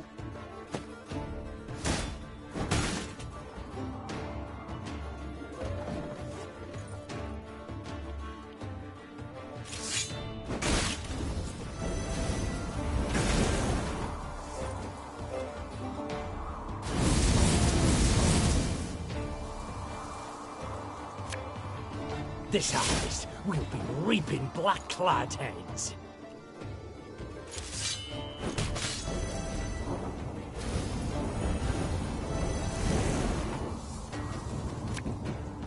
Watch your heads!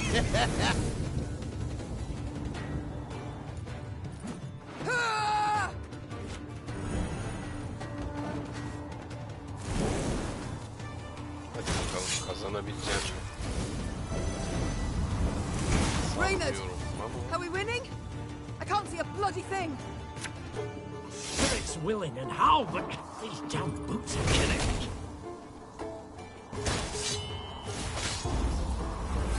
Kazan.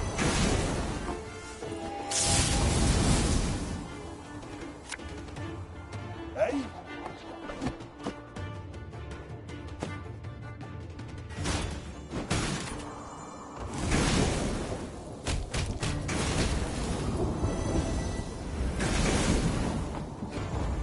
Geç ya, ben kazanmaya çalışsam. Stop, we surrender! Pes ediyoruz, pes. Pes oluyoruz diyecek.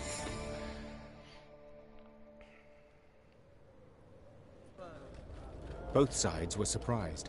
Both fought in the weak light of torches, nearly down on hands and knees.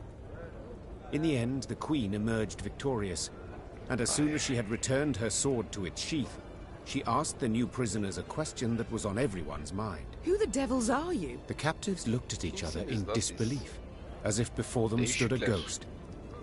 Finally, one of them managed to choke out a response. Your Highness, we're your subjects. Meve recognized the accent at once.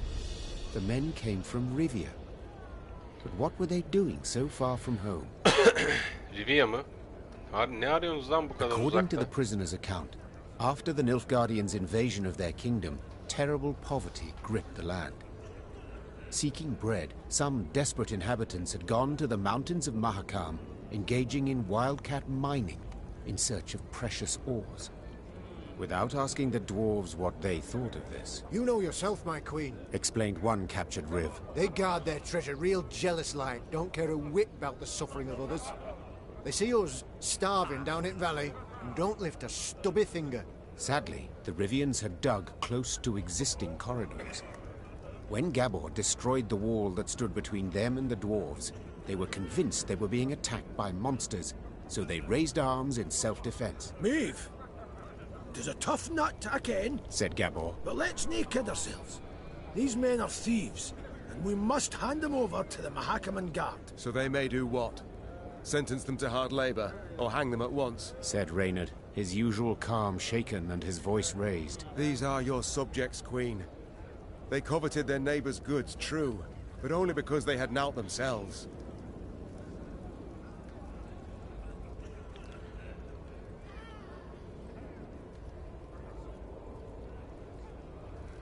The foreman wished for the knocking to stop, said the Queen. And so it shall.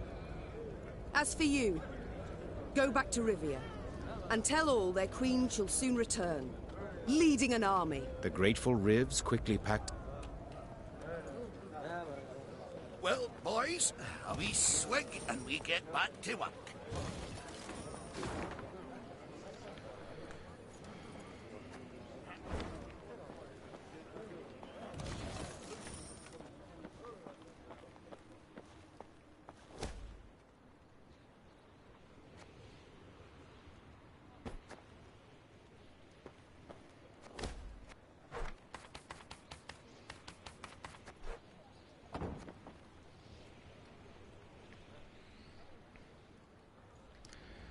Kraliçenin özelliğini değiştireceğim. Şunu deneyelim. Bu yeni geldi. Ne halta yarıyor görelim. Burada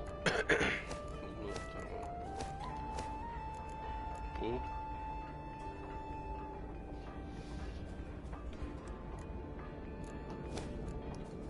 bu ne?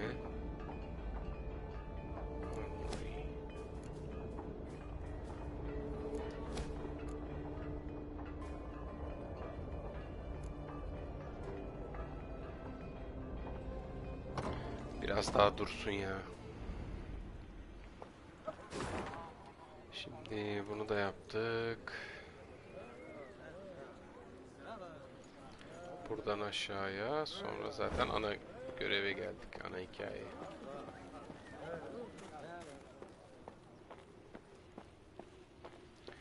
Ram baram bararam, ram baram bararam.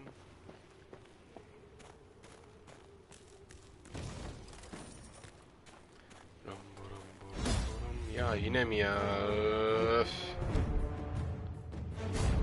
2 adımda bir Gwent oynuyorum ya.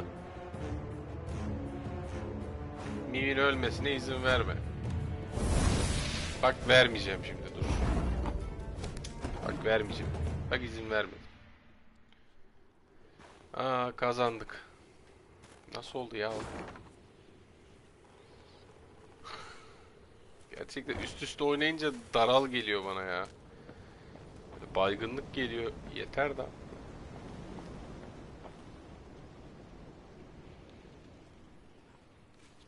O ne be? Gul mu bunlar? Gul. Meve's force neared Davor's abyss. Signs of beastly feasting were not hard to find. Countless paw and claw tracks were impressed in the blood-stained snow. Among the boulders, bones picked clean were strewn about. Gascon lifted one from the ground. Empty inside, he said. Something sucked out the marrow. Meve soldiers feigned indifference to the grisly sight. They marched on, their stepped rhythm unwavering, a song on their lips. Yet hearing a slight tremolo in their voices, Meve knew they merely sought to drown out their fear. A moment later, a commander's horn sounded, the signal to halt. The Queen galloped to the fore of the column and found herself at the edge of a vast, round hole in the ground. She could not see the bottom. Meve drew her reins tight to prevent her mount from taking even one step forward. What is this? A crater? A desiccated lake? A mine of the strip variety.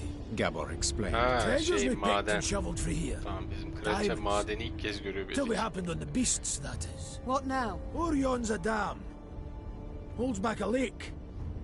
If we can break it, water'll rush in, fill the abyss and the tunnels from which the beasts emerge.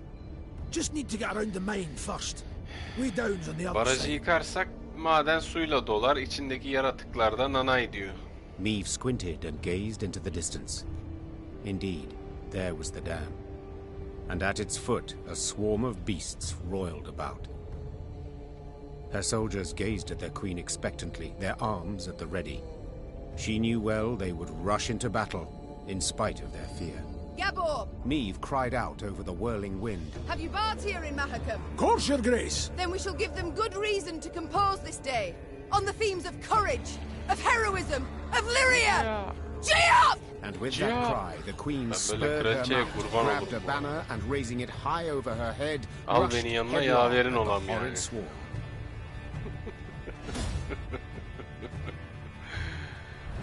Allah'ım ya.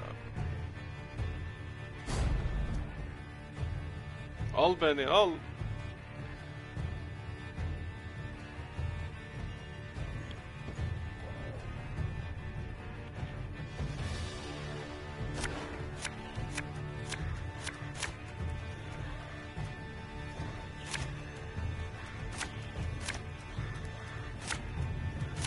Here's the way down. We need to break through and destroy the dam.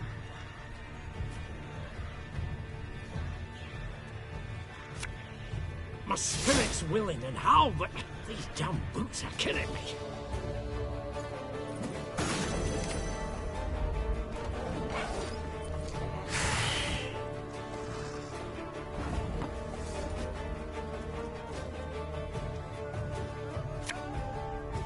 Again and again and again.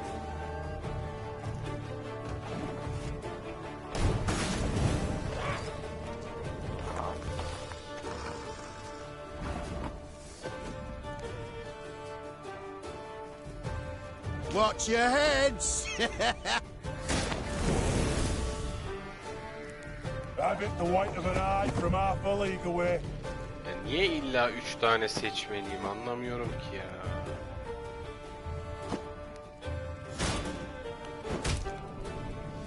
Kendime niye vurmak zorundayım yani, böyle saçma bir şey olabilir mi? Ayda, pardon.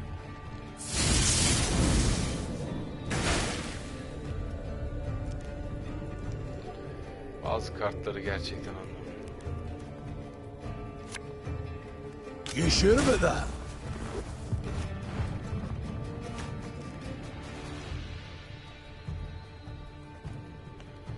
Lan oğlum hayır, kullanmayacağım. Abi niye yani? Beni niye buna zorluyorsun ya?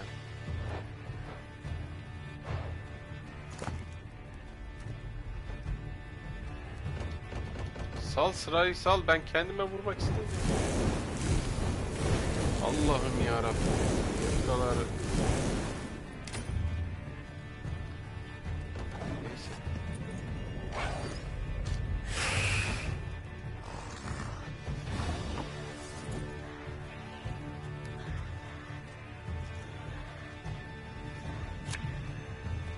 Catch! Ben burayı da yakayım. Hadi bakayım. Your Grace, monsters approach from all sides.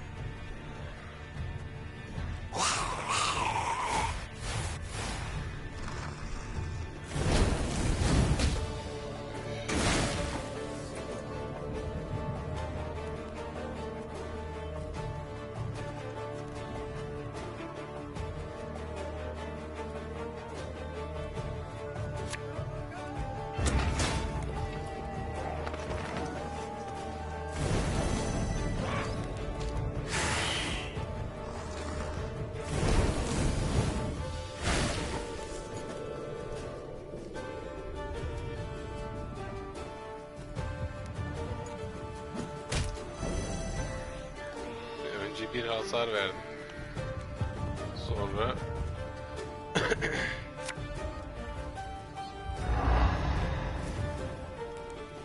7 arttı.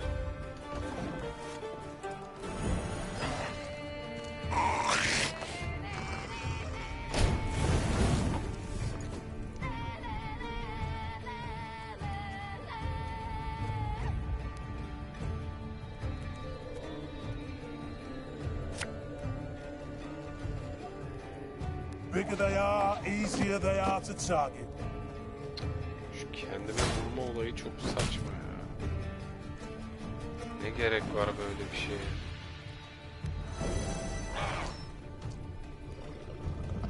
Bir daha yaptır diyor.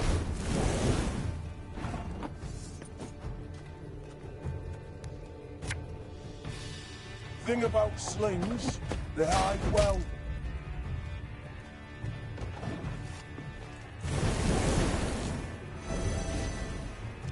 Kazanamaz herhalde şu koşullarda. Excellent! The dam's about to give!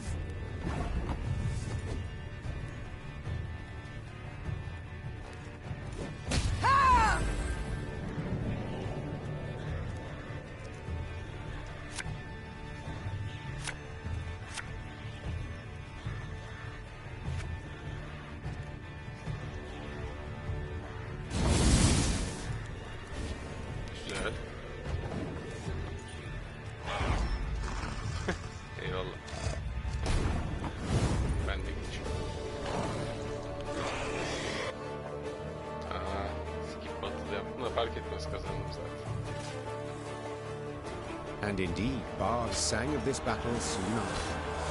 For no claws or fangs could break through the wall of shields the Lyrians raised that day, and no scales could protect the beasts from the Lyrians' stinging arrows and blades. Fight! Do not relent! Let us show these beasts! It is they who should fear us! The Queen shouted. In the end, the beasts turned to flee, yet Meave's force cut off any chance of escape. A solid wall of men began to push the monsters ever closer to the edge of Davil's abyss. Pressed from all sides, the horrors began slipping over the precipice, screeching terror. Silence came at last. The Queen stood at the edge of the precipice, breathing heavily, leaning on her sword. From the depths of the mine came muted growls and groans. Let's flood the damn hole, hissed Gabor, before any other shite crawls out of it. Tabii devamlı bir hareketlilik olmayınca normal yani. Rose. Once the Lyrians had put some distance between themselves and the now destroyed monster lair, Meave ordered her men to pitch camp. Then she sent a mesaj. Your daring deeds have come to the Elder's attention, said the dwarf in a measured voice. He's positively irate and demands an explanation. Irate? But why? I and my men, we've aided you greatly. Elder Hugh awaits at the Long Bridge. You'd be wise not to keep him there any length of time. Tamam. Evet bak madeni suyla doldurduk. Maden, maden. 3.5'da mıymış? Oo, hayatta başarılar. İzleyecek arkadaşlara bol sabırlar diliyorum. Dümdüz gidersem şurada bir sandık var sonra zaten. Tamam. Hadi gidelim. Koş koş koş koş koş koş koş koş koş.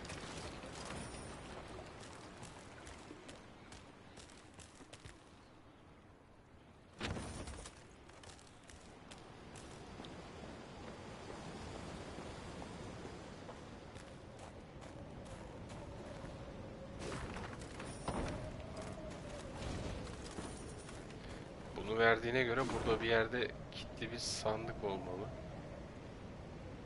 Şu mu? Evet o herhalde. Üç bir şeyden çıktığımız gibi olurum daha iyi. İzlerim diyordum saatine bir baktım ama. Yok aga. Ben zaten yorgunum. Gerçi yorgun olmasam da hiç tenezzül edip izlemem yani. Gecenin o saati. Ben onu en son yıllar önce NBA izlerken şey yapıyordum. Şimdi NBA'yi bile izlemeye üşeniyorum çünkü sabahın 4'ünde, 3'ünde maçlar yani.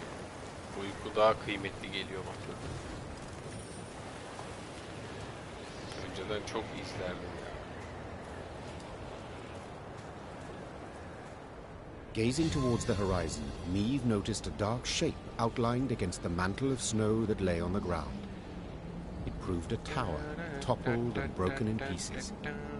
Around it lay the ruins of other buildings, blocks hewn out of basalt rock protruding from the ground. Ya da said Elden Gabor, Ring hollering alacak. over the wind. Benim gönlümden geçen God of War'a ama bakalım hayırlısı. Hundreds of dwarves lived here once, and now Oğlum adamlar bizi niye umursasın ki? Gerçi umursayacak bir şey yok. Onların saatiyle bizim saat farklı yani. Bizim saate göre yapsa adamlar sabahın köründe ya da gecenin bir vakti şey yapmış olacaklar. They returned moments later, leading a dwarf whose teeth chattered. Marco Vidmar, they call me. He said, patting down unkempt hair that seemed to reach in all directions. I came here seeking a family heirloom, lost in the tremors and the chaos they caused. Bir de Stray alıyormuş yılın oyunu ödülünü. Hem God of War hem de Elden Ring tayfa bir çıldırır. Bir çıldırır. Vay nasıl alır o oyun şöyle de böyle de. I too have lost my home, estate. Said the Queen. So I understand well what you've... Tamam yardım edeceğim ben edeceğim hadi.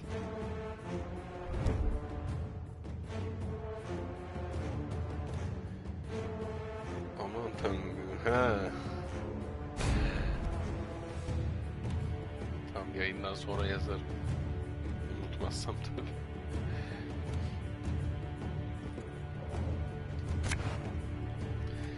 Geçeceğim ya gerçekten. Üst üste sürekli Gwent oynamak beni yoruyor. The ruins. From there they come.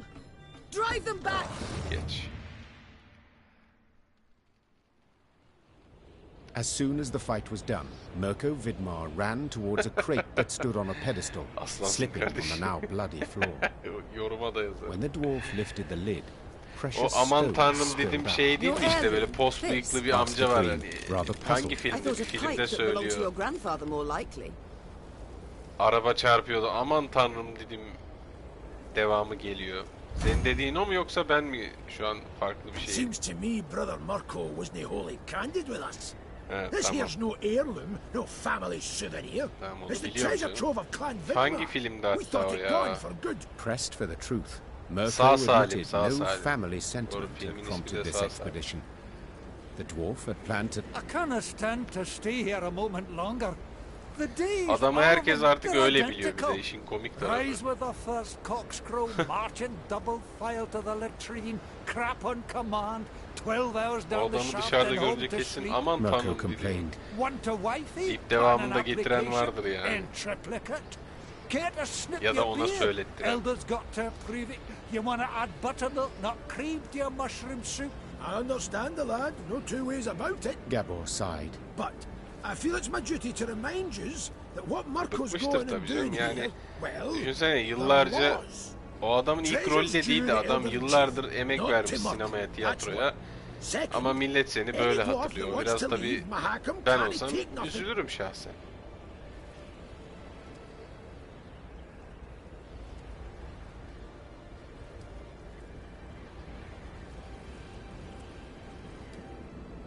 Right of state at times requires a monarch to disregard laws, as well as play...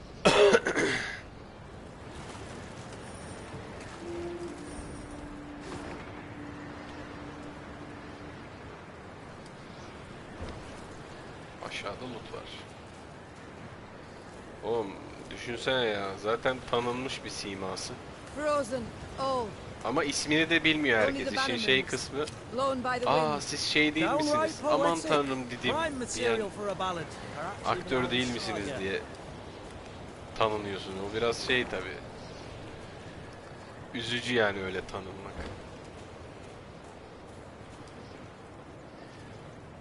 O adam ikinci filminde de oynamıştı aynı şeyi.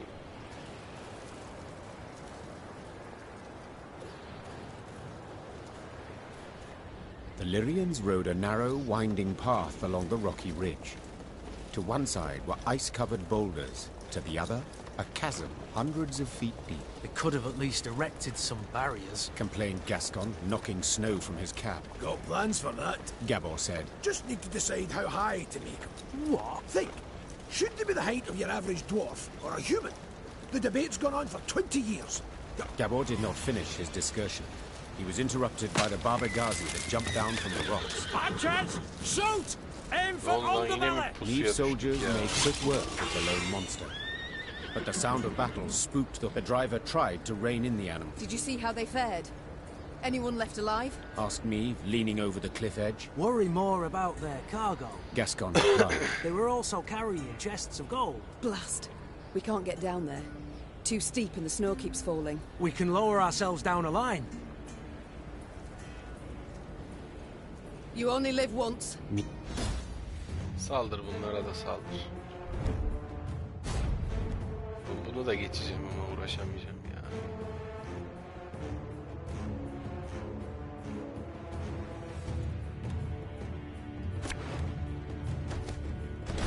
Careful! No one try to be a hero! Bugün çok güven tavamda değilim ya. When the last monster fell lifeless to the soon enough or Ordunun morali yükseldi. Hoş geldin abi. Hoş geldin, hoş geldin.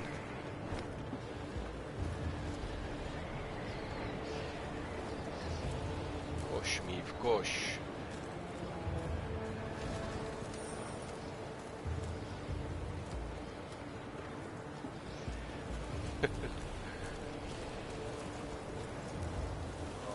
Bakalım abi ya.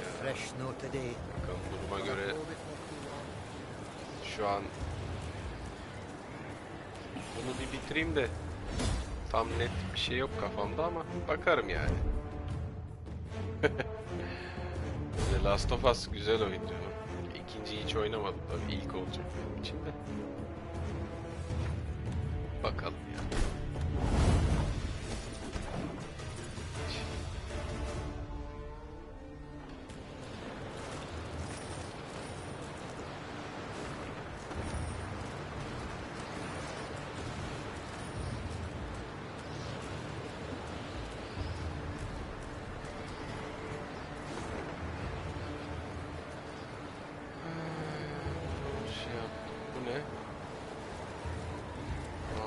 Sağda bir şey gözüküyor.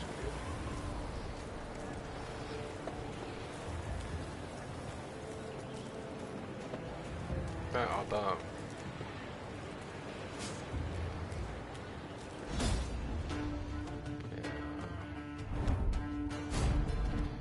Adım başı güven çıkıyor karşıma. Kayıt aldım, zıpladım yerimde.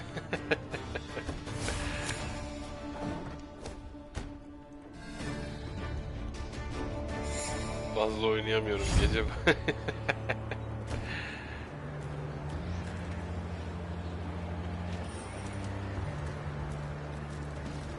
Tabii şimdi kulaklıkta olunca istemsizce ani tepkiler verince tabii gece vakti bayağı ses olabiliyor abi, doğru diyor. Şöyle şu üçünü alacağız. Sonra zaten lootlaya yukarı çok bir şey kalmadı. Sonra bu haritayı da bitireyim. Bugün de salı. Yine bir ejderha çıktı. Otomatiğe alacağım bunu. He, iyi olmuş abi. Yine kayıt almışsın canım.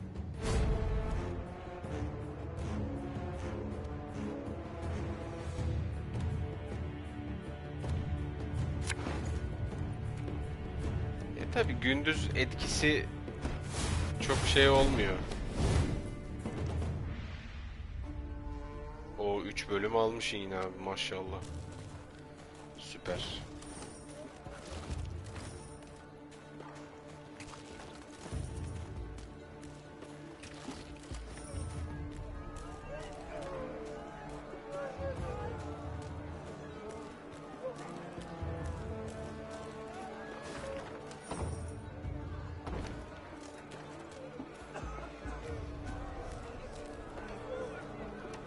Meave now witnessed a sorry sight. A mass funeral for miners killed due to a tragic convergence of events. Olsun abi, memeğine Their lead sağlık. caskets lay upon the snow, wreaths of hop cones laid upon them in turn. Ya The yarın Dead mourners Space var waited o for zaman the diggers sende. to finish. Hatta The hem digging yarın was hem tough, cumartesi for mi? the ground Cumartesi was de frozen. diyordun. Cuma kesin As the de. crunch and thud of picks and shovels continued, Geçen the dead cumartesi miners de mi fought diyordun? and Öyle scrambled onto a boulder to make a speech. yanlış mı hatırlıyorum? You knew it! You knew they'd smell vapors, but you ordered them to keep digging till it blew up in their faces! Make the daily quota whatever the cost, eh? Tartışıyoruz blood şeyler on you. ya. Something had to be done quickly. Meave saw this clearly. She spurred her mount and rode into the cemetery, pushing... Ben hemen oraya gidiyorum. Al. Isbel cried out. Her hands began to radiate a fierce light that blinded both dwarves and Lyrians alike. Have you lost your minds, all of you together? Tamam abi, nasıl Not have istersen your canım, hiç fill of sıkıntı yok yani. misfortune.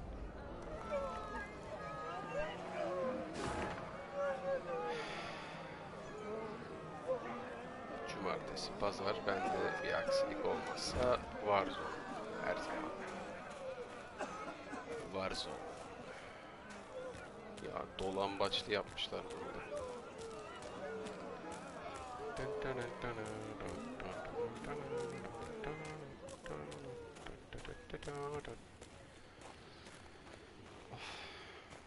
Şuradan şöyle çıkalım.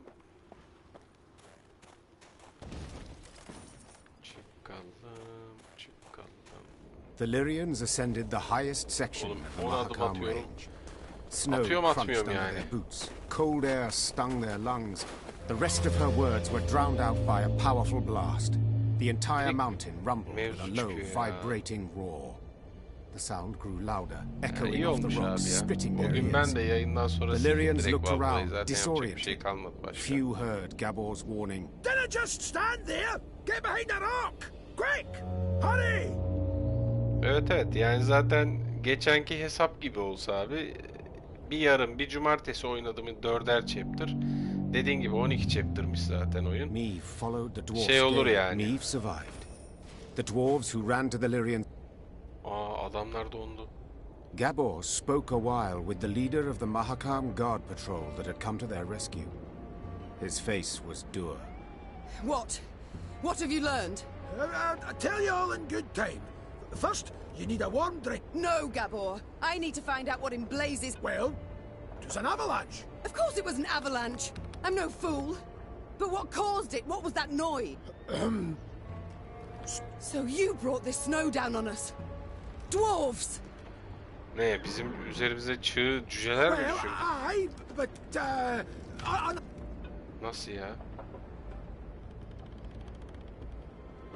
I'm extremely curious how one sounds a horn without being aware of it. That must be quite a sight. Meave, let me I will. And the explanation better not sound like a clumsy excuse. Ya iyi yapmışsın oğlum ya. Çenesi düşük gavur. See, we clean our mount regularly. The way men folk shovel snow off their roofs. Otherwise, the whole shebang come tumbling down on our heads. When snow's gathered deep enough, we blast our horns to cause a controlled avalanche.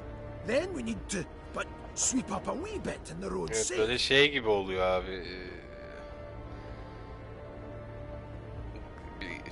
Filmin galası gibi oluyor işte, hani oyuncularla beraber izliyor ya millet böyle bazı sinema salonunda, onun Why did gibi you oluyor. decide to clean up right as I was passing through? Valla yani wondering that myself. Bu oyun schedule says ya next cleaning 30 should have been a saat week falan thing. yani abi. But O someone has the civarlarda bir route şey. to be cleared earlier. İşte bu 3. yayın. 12 saat desek. Gerçi dün 5 saat yaptım, 9. Bugün de bir 4, hadi 5 desek 14 saat olur. Yarılamış gibi olurum. Tabi bilmiyorum ne hızda gidiyor, nasıl şey oluyor falan.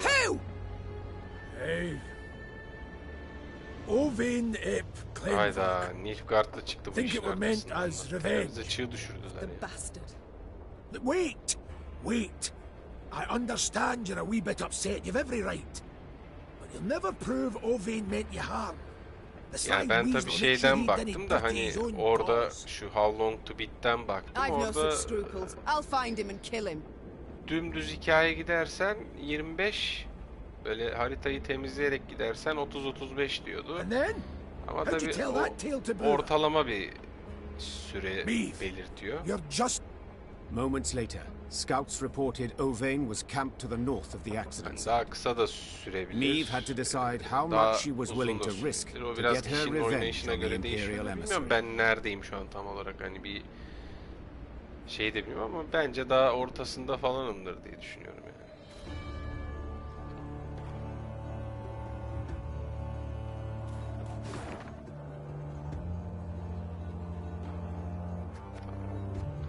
Önümde bir loot var, sonra şu... Önümde bir loot var, sonra... There, milady, whispered one of the scouts. Left of the path. Neve squinted. The Nilfgaardians had taken Neve's gaze caught something else. A metal container into which the Nilfgaardian... Bunu ödeteceğiz onlara. Asking you last time, keep a cool head. Whispered Gabble. You want vengeance? I get it. But think of the cost. If so much as a hair gets plucked from Owain's head, Bruver will never forgive you, and you can kiss any hope of aid goodbye. Silence followed, finally to be broken by one of the scouts. Milady, what's the order? Do we attack? Gwent'e çok şey yapmıyorum abi ya. Kimi Gwent'i await my signal. The Queen stepped out from behind the rocks, put a hand to her mouth and yelled, Owain! Yorgunum biraz. Owain at Plenbog! O yüzden bugün geçiyorum. Dün mesela daha keyifliydi. Dün bayağı full Gwent oynadım. A sumptuously dressed man stepped in front of the hepsini yenmiyorum tabii ki. Yenildiğim de oluyor da. He wiped a thick sauce from his lips, then ufak çözünce böyle daha keyifli oluyor. My condolences. That avalanche. Oh, what an unfortunate turn of hikaye yani. Şu kraliçenin hikayesini öğrenmek için. With a shrug. Accidents can happen at any time. Oh, yes? Kalisto güzel oyun ya. Hep aynı şeyi söylüyorum ama gerçekten oyunun atmosferi Neve leapt towards the emissary, placed two hands on his neck and hurled him into a rock with all her might. The Nilfgaard... Saldırın lan. Esir mesir yok hadi. Tabii üzerimize çığ düşürdü adamlar az önce.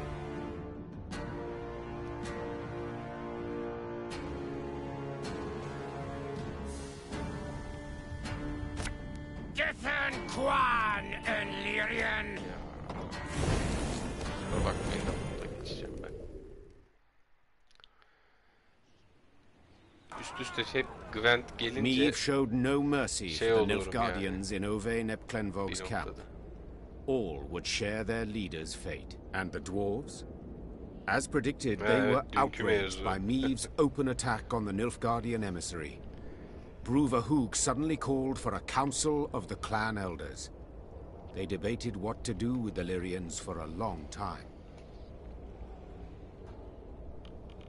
The elders, outraged the Queen had once again defied their principle of neutrality, levied a punishing financial penalty, and threatened another such incident would result in a lifetime ban.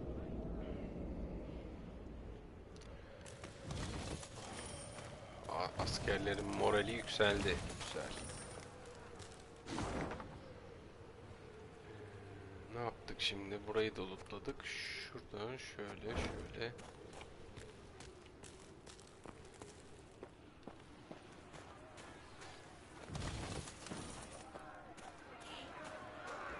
While passing the mining settlement of Kolstock, Neve heard the sounds of battle. Hey-ho! Into the fray, lads! Expecting she would see monsters swarming dwarves, the Queen set off at a gallop to the rescue. Her braid blew about in the wind like a... The dwarves she saw, however, were not engaged in a battle against Shaelmars and Barbigazes. No, they were going at one another. Luckily, no weapons had yet been drawn, but given the dwarves have hands the size of bread loaves, this did not necessarily mean there would be no deaths. Aye, lads! Roared Gabor Zig. Piecing together the obscenities, Neve concluded they were debating an old quarrel about the height of a certain mountain, or rather of the twin peaks atop it. One of them lay in the territory of Clan Dahlberg, while the other in the Hoogs land. Each family felt their peak was the highest, all measurements indicating the contrary being total fabrications. Queen? Started Gabor, nervously chewing his moustache. They're asking if you, as yin impartial and a fair-minded wench to... Neve knew well that this type of age-old quarrel could easily end in bloodshed, so she resolved to help. Representatives of the two clans gave her a strange mechanism. Time to end this delicate feud, once and for all. Bunun devamını bir göreyim. Bir şey gözükmüyor haritada ama.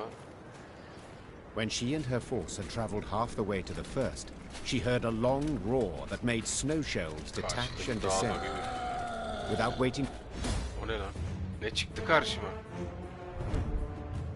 Vay anasını avradım. Ne mi ya? Yeter lan. Yeter ya.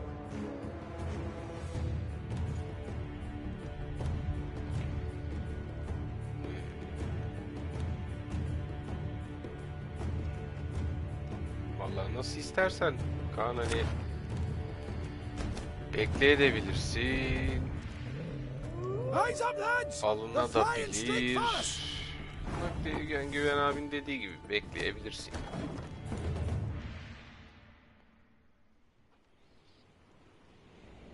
Böyle DLC ile beraber şey olursa öyle tabi öyle alman daha mantıklı olur denk gelirse. While waiting, she admired the dwarven contraption left no room for doubt. The peak within the Dahlberg clan territory was 2 feet higher than that Oyunun within yanında en azından DLC'ler de olursa tadından yenmez. Damn it all! I'd hope you'd prove Bruver's clan was in the right. He'd have been content to see the Dahlbergs knocked down a peg or two. Ayın 15'inde şeye başlayacak demek. Daha var ona bir hafta said sonra. the dwarf in frustration. Bakalım. Then, after a pause, Her he gün added, bir oyun atacak önümüze yine. Only you saw what the device showed, Queen. Perhaps you could, recap. To lie would be simple, true. said Meave. Yet to forget the matter would be so much harder.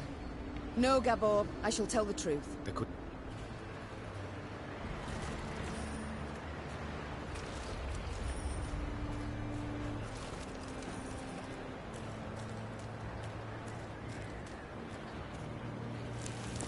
Biliyordum bu sandığın burada çıkacağını. 1500 altın geldi.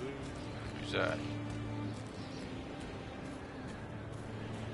Yayını kapatmadan şey yaparım zaten. Şu kampı iyice bir geliştir. Yüzlük zaten kuyruğuna geldik. Gezdik tüm haritayı yine. The dwarves of both clans had been waiting with bated breath for the expedition. Gerçeği söyleyeceğiz bunlara, tamam. Söyledim herhalde. Geçtim çünkü direkt. Söyledim sayıyorum. For frostbite, you'd best avail yourself of some onions. Even better if you had a nip of vodka. As Meave neared Langbridge, she ordered her bugler to announce her arrival, then retired to her tent to freshen up. Gascon was already inside, awaiting her. Ha, Euro bazlı mı? Hey.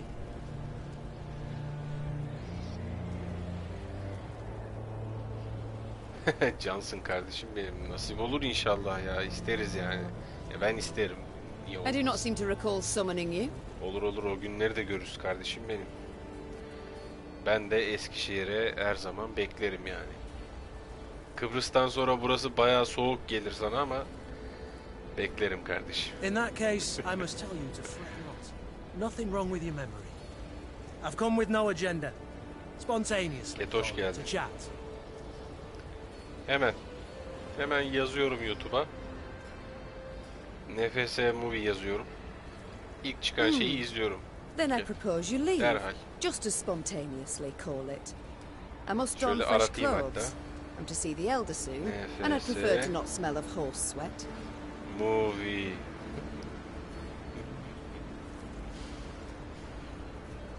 Doubt it'd make much difference to him. And be assured, I know what I speak of. When last we met, I found myself standing downwind of him. Movie. A pungent experience.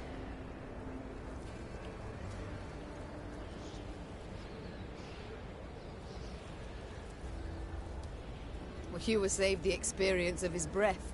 So pungent, I thought I might Well, to revive you, pinch you awake, I'm sure would be quite a... Gascon! I beg your pardon. Ugh, I shall have nightmares now. Not tonight. For I fear you might not sleep at all. There's something you ought to know. And decidedly before you meet with Bruver. The sites we cleared of beasts.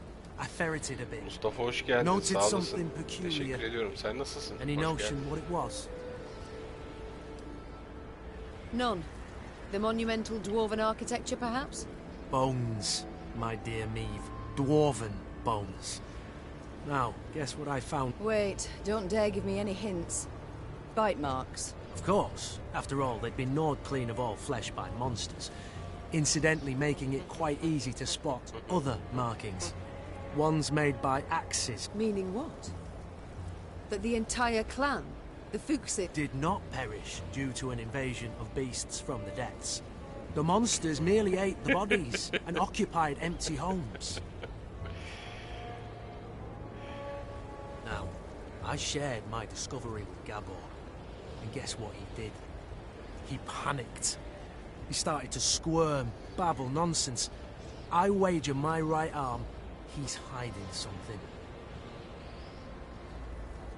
Allah kolaylık versin Mustafa. Overly eager to aid us from the start he was. I might have sensed something. Tabii canım, işten güçten yorgun oluyorsun, dinleneceksin, edeceksin, sonra her gün aynı döngü zaten. Summoned at once. And I thank you, Gascon. Bizde değişen bir şey yok, biz hep buradayız zaten. Cansın, Allah kolaylık versin. Minutes later, Gabor stood before the Queen. At first, he tried to mislead her with evasive answers, but as her pointed questions demolished one clumsy excuse after another, he had to give in. Oy. As King Desmond said after a hefty squirt in his hose, we can't sweep this under the rug. If you think I welcome jests in this moment, you err. My fingers itch to summon the hangman. Right. So... 'Tis true. I misled you. On our clan elder's order, supposed to make sure you destroyed Burr's Rump and Davor's Abyss thoroughly enough to leave nae a trace. What? Why? What did they wish to hide? They was home to the Fuchses, our mortal enemies. They'd been a boil in our heinies for ages, thumbing their noses, taking what they want when they want. And the elder-in-chief Gabor didn't give up konuşuyor abi işte ya. Ben de artık Gabor'u takmıyorum. So to stop them, our clan... Oyunun başında 15 dakika konuşunca ben Gabor'la şeyi kestim, irtibatı kestim ya. Tamam, oyun diyalog üzerine kurulu zaten, hani bir aksiyon yok, bir şey yok ama 15 dakikada bir konuşmazsın ya.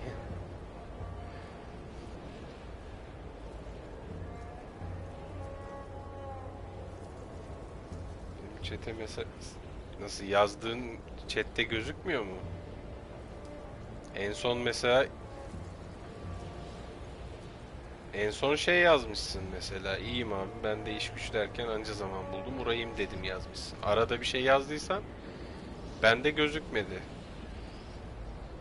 Me? I didn't raise a finger. Tried to stop them. Ama Güven abim dediği gibi yenileyebilirsin bunu. Hani öyle deneyebilirsin. No witnesses survived, meaning you must have murdered the entire clan. Queen, you sure you... I am. And you should be sure to answer in full, omitting no detail. A few years back, we got pummeled by a horrendous winter. Stone-breaking frosts, whiteout storms, avalanches. Made travelling a painful form of suicide. Kimseninkini mi görmüyorsun?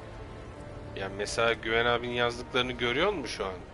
Hunger drove beasts out of their dens. Pass was covered in the filth. Got to where they paced right outside the walls. Fuchses fought a hard, bloody fight to keep the critters out of Davor's Abyss. Lost near every... Only survivors had to winter at Burr's Rump. Our elders felt such an opportunity wouldn't knock again. After killing the town's meagre guard, they set fire to it and barricaded the gates. Bizim Fatih... It didn't stand a chance. Güven abinin yazdıklarını görmüyorum. Allah Allah. Sana da Fatih'in sendromu bulaşmış Mustafa'cığım. Bastards. Fatih'i biliyorsundur illaki, zaten adı geçmiştir sohbetlere. How in the world did the truth go undiscovered? Onun da mesela yazdıklarını herkes görmez. Before they'd lit their pipes, starving beasts came crawling out of the pass. The stank of dead flesh was strong. Ama enteresan. Yani niye öyle oluyor ki? Bence bu YouTube'un bir sıkıntısı ya. Ya hesaplarla ilgili bir durum var ama aynen abi, dediğin gibi geçebilir yani. Zigrins who came back from that never were the same. Ama Fatih'inki direkt kalıcı. O aslında üşenmeyip bir tane yeni hesap açsa herkesle konuşacaktı. You invented that blarney about primeval monstrosities the Fuchses had awoken by mining too deep. A riveting tale. Aye. But the elders worried Brewer ama bu durum bence yani YouTube'un sıkıntısı ya. Tabii Fatih'in durumunu bilemem. Fatih çok spam yapıyor. Bir de o kadar spamdan sonra bir de siliyor mesajları. Repugnant. Ya, silmesine gerek de yok da ama alışmış, çat çat çat çat çat çat basıyor. You claim not to have taken part, but neither did you do anything to stop the massacre. 10-15 tane bir yapıyor, sonra hepsini sil. What was that to do exactly? The elders had decided. You might have informed the elder-in-chief. The guilty would have been punished. The guilty? You didn't ken Brewer. He'd punish the whole clan. Women, children. No exception. Maeve. Queen. I'm begging you. He cannot ever learn of this. Aye. I want to hack flame too when I think what the elders done. The other way it'd bring but more pain and death.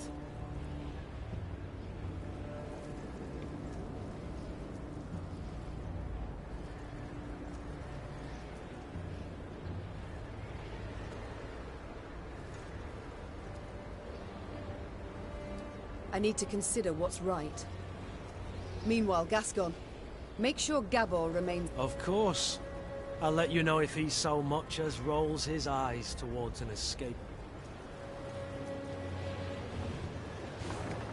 Ne konuştunuz be lan, köprünün ucunda. Ah, işte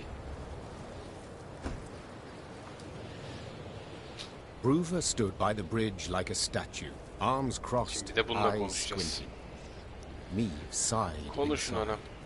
She stood little chance of having a pleasant chat. Konuşmak bedava. 2 gün önce video göndermesi diye bir adam para hilesi bulmuş, 20 saniyede 78k.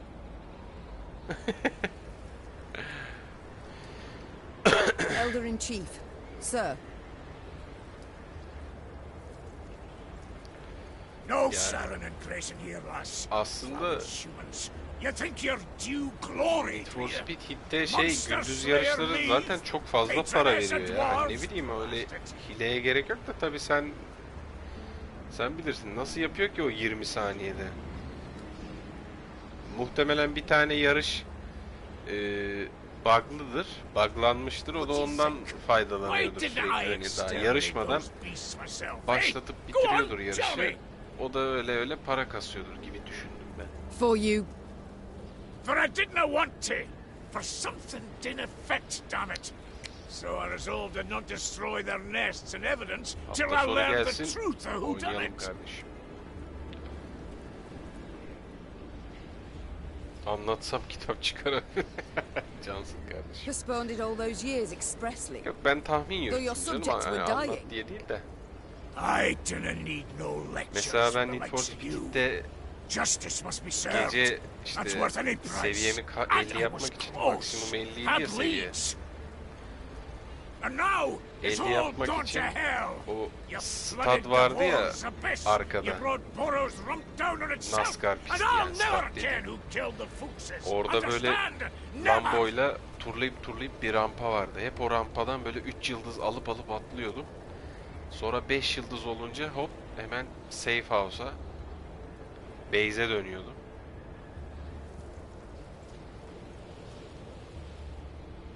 I would not be so sure. Sure a bloody what? Öyle 50 yaptıydım. Ha doğru, sen dedin onu bana değil mi? Doğru. That you shall never learn the truth. Doğru, hatırladım bak şimdi. For I learned it just Doğru, moments sen ago. dedin onu. 'Twas the Zigrins who killed the Fuchses. Benim aklımda başkası dediği gibi kalmış da. The Zigrins? But, oh Lord, would explain a lot, that. Ah, the snakes, worms, rogues! Why, I'll show 'em. All right. Got to admit you've more in that pretty head of yours than I expected. But dinna you start thinking we'll be toasting a new friendship. Cücelerle anlaşması da ayrı bir dert. You want our aid? You'll have to answer our questions. My questions. Lots of them. And they're all hard. Bugün gündüz DMZ So oynayayım dinna you dedim. go smiling at me yet. Daha doğrusu çalıştım DMZ oynamaya da. Elimde olan silahlar da gitti. Zaten bir tane tabanca, bir tane pompalım vardı DMZ'de. Why, I wouldn't dare. Tanımadığın insanlarla girince hiç oynanmıyor. Kimse iplemiyor. Düşüyorsun, orada bot seni düşürüyor. Adamın umrunda değil, basıp gidiyorlar falan. Bruver set off at a brisk pace, paying Meve nor anyone else heed. The Elder's bodyguards rushed after him. Then came the Lyrian force, and at its end trudged Gabor Zigrin. Biraz böyle bir oyun ya Mustafa. Yani zaten iki şey üzerine kurulu. Biri diyalog. Hani oyun baştan sona diyalogla geçiyor zaten. İkincisi de Gwent. Diyalog, yani konuşuyorsun. Sonra işte haritada böyle biraz yürüyorsun. Pat bir şey çıkıyor. Hemen bir Gwent oynuyorsun. Sonra yine konuşuyorlar. Devam ediyorsun. Bu şekilde ilerliyor. Evet. Bak koca haritayı da lootladım, temizledim. Bak şuradan başladık. 4 saat önce dolan. Buradan böyle geldim. Buradan böyle çıktım. Bak şimdi bitecek. Dwarves demonstrate innovative thinking in many domains. Ya bu oyunun derdi zaten bir aksiyon sunmaktan ziyade bir hikaye anlatmak olduğu için sürekli bir diyalog oluyor bu oyunda. Naming. For this reason, the bridge that linked the Mahakam Pass with Mount Carbon was simply named Langbridge. Meve learned it was a thoroughly fitting name. The Queen and her retinue were nearing Mount Carbon when Meve heard a cry. It was Xavier. Hold! Meve drew in her reins abruptly. Her mare neighed and reared, lifting the Queen above her formation of men. From that height, she saw the last pier of the bridge crumbling. The dwarves at the head of the procession were unable to stop in time and plummeted, screaming into the abyss. What's the meaning of this, gods damn it? Bruver roared. Face the engineers, now! The Queen was striving to calm her spooked mount when she sensed something swish past her ear. Out of nowhere, a Scoia'tael band had appeared at the rear of the column. Before anyone could react, elven archers had felled the rear guard. The soldiers lay on the bridge's stone surface with arrows in their backs. Meve was trapped. In one direction lay the chasm, in the other a... Hadi bakalım. Geçeceğim bunu ama yoruldum artık ya. Yani oynamayacağım Gwent'te. Pas geçeceğim.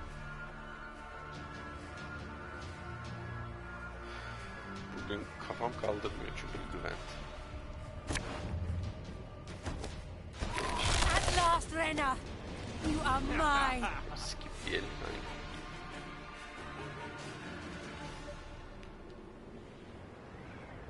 Their strength combined, the Lyrians and dwarves managed to defeat the Scoia'tael. The guerrillas had weakened the last span of the bridge, turning the crossing into a deadly trap. Had Xavier, who noticed the weakened structure at the last instant, not... What is your name, elf? Abayeth Me'eparstwan. She said, Thank you, Reynard. I know well what she said. Kiss my ass. Is that truly the best you can muster? Kıçımı öp demiş. I'd rather show you exactly what I can muster. Tell them to unbind me. You got your Oldu, çözeyim seni, sen de on the git o zaman. battlefield. Will you not tell me what they call you? Fine. It's all the same to me. I'm more interested to know how you Bana came to ismini be here. bahşetmeyeceksen sen Who said bilirsin. No one. Kim It was göndermiş my seni? decision to kill you, and thus Kimse. avenge Bu benim Eldane. kararımdı. Eldane'in intikamı. Eldane de işte dünkü yayında, bir önceki yayında öldürdüğüm elf. Scoia'tael'in başı. Do you remember him? The elf whom you denied a burial, whom you left in an open field to rot? Kardeş, hiç bana ağlama.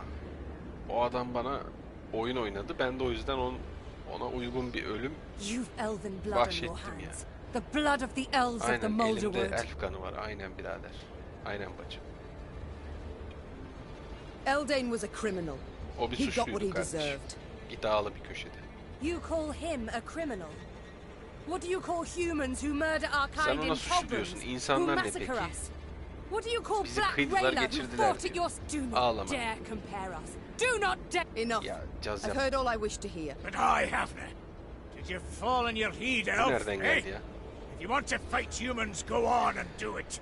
You Yer cannot elması. talk sense to idiots. And nay here, damn it. Mahakam is and will be neutral.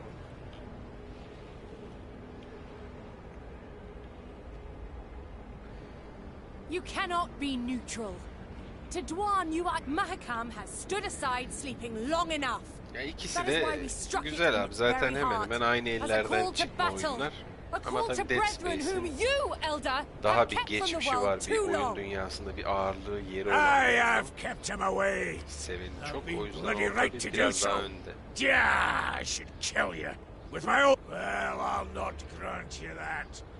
Bruva Hoog gazed after the shackled elf as she was led away. Neve expected him to continue fuming. Mutla.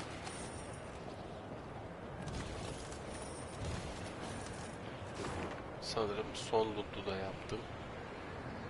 Aa yok, daha ileride varmış. Look, Mount Carbon. Damn.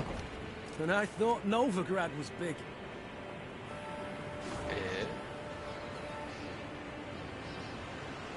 Ha tamam, şimdi gözükmüyor.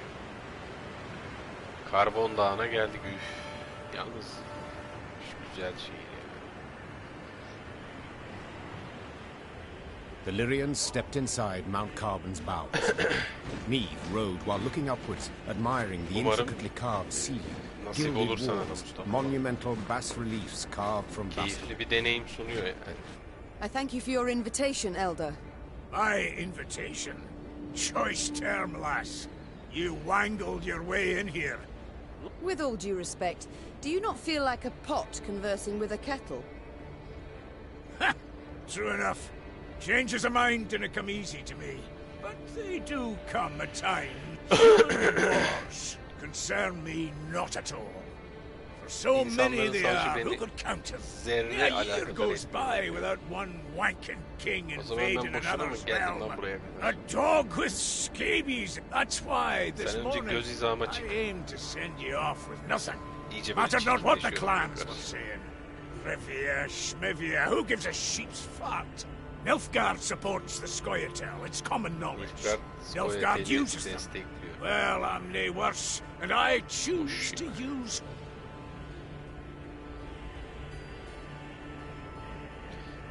I shall be no one's tool, Bruva.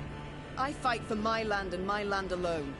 Lyria and Ben Rivia. toprağım için savaşıyorum ve yalnız da olsam savaşacağım keep yani. your head. You can fight for a free warfield, far as I'm concerned. Doesn't matter. My aid doesn't come with conditions. Like to give Nilfgaard a warning, you can. If you're going to rile my dwarves, throw them into the Scoia'tael ranks. You'll regret it, eh? But I'd like to issue the warning without... So, when you march out of Mahakam, you'll find a company of our foot dwarves waiting out with... And you're to put them at the fore next time you face Nilfgaard. Want the Blackclads to break their teeth on our... I do not... Thank you, Elder. You restore my hope that I shall have my home back in the end. Sağlayacak bize, ha? Faith can move mountains, aye. but it can't do much about borders. I've watched you close, and must admit you're a plucky lass. That enough for... We will see. We shall know. I would like to march at once. Nay, not granted. At once? Bruver, as was Bruver's wont, insisted. So the Queen accepted the invitation, but as was her wont, set a condition. The feast was to last but one night, and not, as was the wont of local custom, all clans were to be represented at the feast, save one, of course. When the sun had retired behind the peaks, the underground city came alive with the sound of bugles. Suddenly a messenger arrived. Bruver lifted his copper horn to his ear and listened with furrowed brow. What's that? Speak up! When she saw a sour grin on his face, Meave knew the tidings were not good. Meave, you expecting... How's that? Runner says a delegation's arrived at Carmen. Freyliria and Rivia. Got a Nilfgaardian. How dare they? Traitors. Who leads it? Hain. Yine mi hain ya? Who leads the delegation? It's your son. Willem, I fear. Ah, bizim oğlan. Willem. Mahakam remains neutral as regards all your squabbles. I trust I needn't remind you. Evet, benim oğlan harbiden. I wish to speak to him. Ha, bizim oğlanı almış bunlar. I'd forbid you, but as I said, never seen a more stubborn wench. Alrighty then. Meave spotted banners, a Lyrian eagle upon one surrounded by Nilfgaard's black rags. Bizim oğlan Her salaksa hands ben ne became yapayım fists. My. I should apologize. It seems I missed the coronation. Congratulations, my son. Who was it who placed the crown? General Epdahi?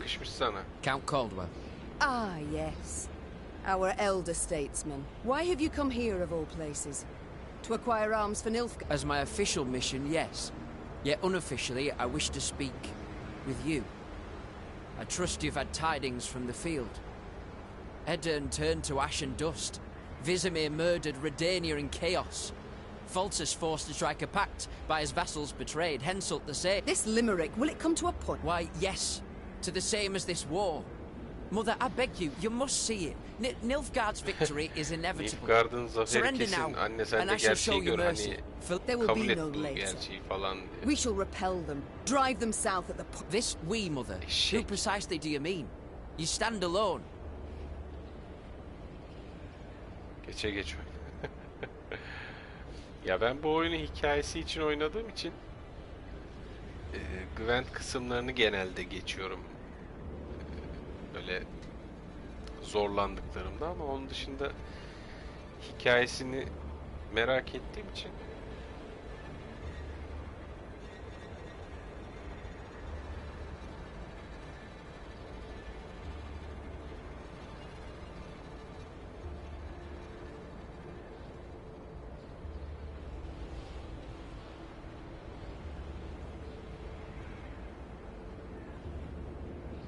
I prefer to stand alone over standing with Nilfgaard, with the invader, as you do. Tek başıma mücadele ederim daha iyi yani. Mother, in declaring for the Empire, I saved the lives of thousands of our subjects. And in so doing, our honor folk who had their huts burned down care deeply about our honor. Is that truly your belief? When I was crowned, a fact you deride, though that makes it no less true, I swore the good of my subjects would guide me. And a war... And slavery can. You know well the Blackclads put peasants in chains, like cattle. Reprehensible, I agree, but... And resettlement? Forced labour? Cruel laws that make death the punishment for the slightest offences? Are those benefits? Well, answer me! I see I will not sway you, Mother. A shame, though I take comfort in the fact I tried. And now, adieu. Oh no, Adieu, Len, adieu. I, not you, will decide when this conversation is over. Oh, have we anything else to do? Are you perhaps aware that the Nilfgaardians tried to kill me? Ha, dur, daha işim bitmemiş bu çocukla. Neden beni öldürmeye çalıştın Nilfgaard? Bunun da bir haberi bile yok. I heard only about an avalanche. Which tumbled down through no small effort of an imperial envoy. Never would I have agreed to such a heinous act. Bunu başa geçirip beni indiren o Count Caldwell zindana gelip beni astıracaktı. Bu benim yanımdaki Gascon kaçırmasaydı beni. I'm heartened that despite all... I believe you because I believe the Nilfgaardians wouldn't ever have asked your opinion. Think on it, son. Are you their ally or their tool? Gerçekten dostum onlar senin, yoksa seni alet olarak mı kullanıyorlar? Bir düşün çocuğum. I am the king of Lyria and Rivia. Akıl varsa sen to serve my subjects' best interests, I am prepared to make even the most painful concessions. Might I leave now? Kralına tükürdü. Or is there more? Naturally. Caz yapma. How did you know you would find? Nereden biliyordun beni burada bulacağını? I received Nilfgaardian reports to the effect that you've been seen in the past. Raporuna göre The roses are red and so are your cheeks, my son. As ever when you're caught in a lie. Lyria is 2 weeks' travel hence. Had you received word only once I was here, we'd have been long gone from Mahakam by the time you assembled a force and No. You were forewarned of our intended route. It means I've a traitor in my ranks. Another one. Yok. Rapor meselesi yalan. Diyor hani Rivia'dan buraya hani bayağı mesafe var. Bu da demek oluyor ki yani başka bir hain var. Sana hani bilgi taşıyan başka biri var. And pray we only ever face one another on neutral. Eşek. Maeve struggled inside not to turn and gaze once more at her son. Kurban olurum. He changed since they'd loved. The Queen returned to the banquet hall. Her advisors shot her questioning glances, curious what she had discussed with Bruver. But Maeve decided to keep the details to herself. One of them wore a Nilfgaardian lead around his neck. Until she knew who, she would have to remain vigilant. Feasting's done, Reynard. We must consider our next move. I've thought on it, Your Grace. We're strength enough to hit the foe, but still not the numbers to face him in open battle. So what do you propose? This war we cannot win alone, nor even with the dwarves at our side. But if we secure a victory, small yet symbolic, we shall show the other realms of the north all is not yet lost. Thus, I propose we attack behind the front lines, somewhere well clear of any major Imperial foes. Where would you suggest? I'm considering Angren. To begin with, a thickly wooded marshy land, always helpful in clandestine operations. Secondly, the land strategically important. All too little, I fear. Since we require a victory that would be symbolic, we must strike where it shall hurt. And Angren just recently welcomed a new regent in the person of Count Coldwell, my third argument. Naturally, if Your Majesty wishes, I'm prepared to present alternatives to this. No need. We march at dawn. Maeve had toiled, cajoled, persuaded, and gained the dwarves' support. She left Mahakam strengthened, marked. Even so, the Queen was in a foul mood, for it was clear a traitor, a viper, nested among the Lyrians, someone who had conveyed the Queen's plans to her foe. From this moment on, Maeve would need to weigh every word she uttered, even in the presence of her closest associates. Your Grace, we must plot our course forward. Shall we take the western passage into Angren, or... Not now. When, then? Dawn approaches, yet we know nothing of where... I will not repeat myself. The Queen knew she would learn the traitor's identity in the end. If need be, she would tear the name from the throat of another turncoat, Count Coldwell. Maeve drooled at the prospect of seeing Coldwell in chains, then passing him to the hangman. Saddle the horses. I shall take the fore. The time for diplomacy, for preparations and negotiations had gone. Maeve was to attack her foe at last, and she could not wait to do so.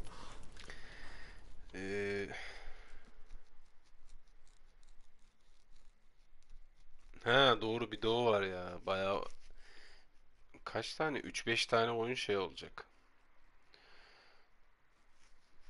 Benim içlerinde en merak ettiğim bu yeni Jedi oyunu, Star Wars oyunu.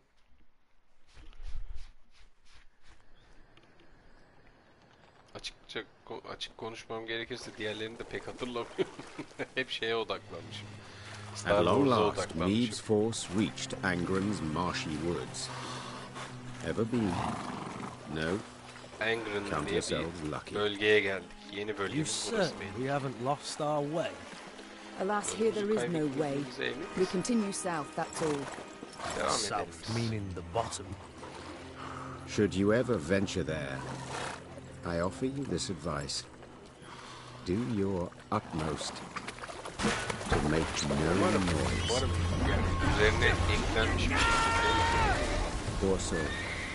His comrades cried out, reached out, but alas, amidst frothing waters, they heard bones cracking, the moan of metal bent and crushed. Umarım hani ilk oyunun üzerine koyup Bloody hell, what was that? geliştirilmiş bir şekilde bize sunarlar da. Rather not know, personally. Hold your positions. Arms at the ready.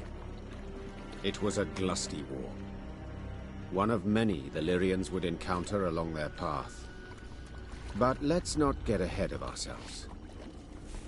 At last, Meve and her force stood upon the Yaruga's bank. To find and punish the traitor Caldwell, they would have to cross the river. Yet the sole bridge nearby was in Nilfgaard's Yani bu hands. oyun bizim ülkede ilgi de görmemiş yani. Ben bunun yayınına başlamadan önce YouTube'da bir aratayım dedim. Your Grace, I have a message. Hiç şey yok. Your eyes only. Hiçbir yayıncı falan oynamamış, etmemiş. Full yabancı kaynak yani. Çok ilgi görmemiş. Bir de bu böyle biraz yan oyun gibi kaldı ya. Ana oyunlardan bağımsız. Bir de Gwent temelli tüm aksiyonlar. Ben biraz ona yoruyorum da. Evet, şimdi bayağı kaynak topladık. Bunu geliştirdik, bunu geliştirdik. Şunu yapmak istiyorum. Şunu geliştirmek istiyorum. Güzel. Şurada yan karakterlerimiz var. Onlarla bir konuşalım bakalım. Yes, Your Grace? Reynard, you fought in the first war against Nilfgaard, did you not? Ya yok, yine CD Projekt Red'in oyunu da. Ama işte nedendir bilinmez. Türkçe dil koymamışlar. Aslında koysalar güzel olurmuş. Yes, Your Grace. Though, as a mere captain Bilgisayardan then... oynuyor olsam gerçi bir yamaya bakar yani. Yamayla hemen hallolur da işte konsolun dezavantajı böyle yama gibi olaylar olmuyor. Were yani. they equally cruel? Did they scorch fields, turn peasants into slaves? Konsol demişken senin No, Your PlayStation 5 Grace. They fought with keyfi honor in nasıl those gidiyor? days. Tadına varamıyorsundur şimdi oyunları So- yani konsol. What's happened? Why the change? It's said Emperor Emir var Emreis's heart hardened over the years. Güle güle oyna He's grown tekrardan. Oyun crueler, bol olsun. more ruthless. His soldiers' zeal for But you don't say that. No, Your Grace. To your mind, why do they now despise us as they were? It is ever easier to loathe those you know. Before the first war, they knew nothing about us. Then they saw they'd the better weapons, larger cities, superior craft. But in our towns, waste flowed through the streets in open gutters. Teşekkür ederim, sağ olasın. Hepimizin olsun. And they concluded we weren't their equals. It's far easier to kill when one holds such a Vallahi yalan belief. yok. Yani şu anki güncel fiyatları görünce şeyin pişmanlığını yaşadım. Ah ulan dedim, keşke hani ilk çıktığında 10.000 küsürdü falan ya. Elimdeki konsolu okutsam, hani elden çıkartsam, üzerine It's de time I attended to other matters. bulup buluşturup hani bir şekilde eklesem etsem, alsam en azından çok şey olurdu falan diye. Ama işte nereden bileceksin? Artıyor da artıyor. Bundan bir ay 2 ay sonra 30.000 lira olmayacağının da garantisi yok gerçi. Bununla konuştuk. Hey ho, how's my... Ever have regrets? Feel... For what? Oh, I don't know. Killing innocents, perhaps? I've always warned them. Won't touch a hair on your heads, provided you don't resist. So, see, gave them a choice. Muhakkak canım, muhakkak. Yani kontrolcüsü olsun, arayüzü olsun. Bir kere daha hızlıdır muhakkak yani, çünkü bayağı güçlü bir konsol. Besides, innocence? Please, Maeve. So there's always call for murder. Bayağı çat çat açıyordur her şeyi o şu an. Valla sabır That's çeke right. çeke hepimiz evliya olacağız kardeşim en sonunda. You need but answer it. Her gördüğümüzü sabır çekmekten evliya olup It's time I çıkacağız. attended to other matters. Ama yok, sen iyi yaptın canım. Güle güle kullan yani. Doya doya oyna. Yes, milady? I haven't had the opportunity to thank you. Had you not been so alert, we'd have fallen to our Ah be deaths in kardeşim, şu Mahakam. adamın yüzünü bir sarın ya. Bu herif I merely did my duty, Your yanık Majesty. yanık dolanıyor burada. Modest as ever. Yet once the war is over, I shall make certain you're properly... My lady, the one reward I desire is victory. Your victory. Bu adam acayip sadık. Other matters await my attention. We shall speak later. Kurtardık diye. As you wish, my lady. Your Majesty, allow me Bu da en once son again to katılan express my eleman, Barnabas. undying gratitude. Bunun da hayatını You're most kurtarmıştı. welcome, Barnabas, but please, we haven't need for any formalities when... Formaliteye gerek yok. Well, of Yazsam course. bir gece konuşalım How işte. might I help you? Bununla tabii ilk kez konuştuğum için. Ever travelled with an army before? Konuşalım hadi. Olduk bence. Doğru diyorsun, o da olabilir bak. Bayağıdır zaten sabır çekiyoruz. Evliya olduk sayılır yani, doğru. Frankly, can't say that I have. You folk are my first. And let me say Ben it's not mesela nearly şu as sıralar good as şeye expected. sabır çekiyorum. Your Benim travelling kulaklık companion bozuk şu an is mesela. Sadece ses fascinating. sağdan geliyor. Truly.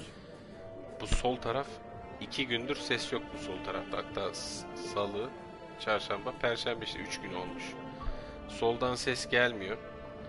Is that so? Bayağı da gözüm Who, gibi bak if I might ask? kulaklığa hani Let malum me hani think. fiyatlar şeyi diye. Ki ben bunu Logitech bu 350'ye almıştım. Then there's that Şimdi aged aynı woman. kulaklık 900 lira Isabel, is olmuş. it?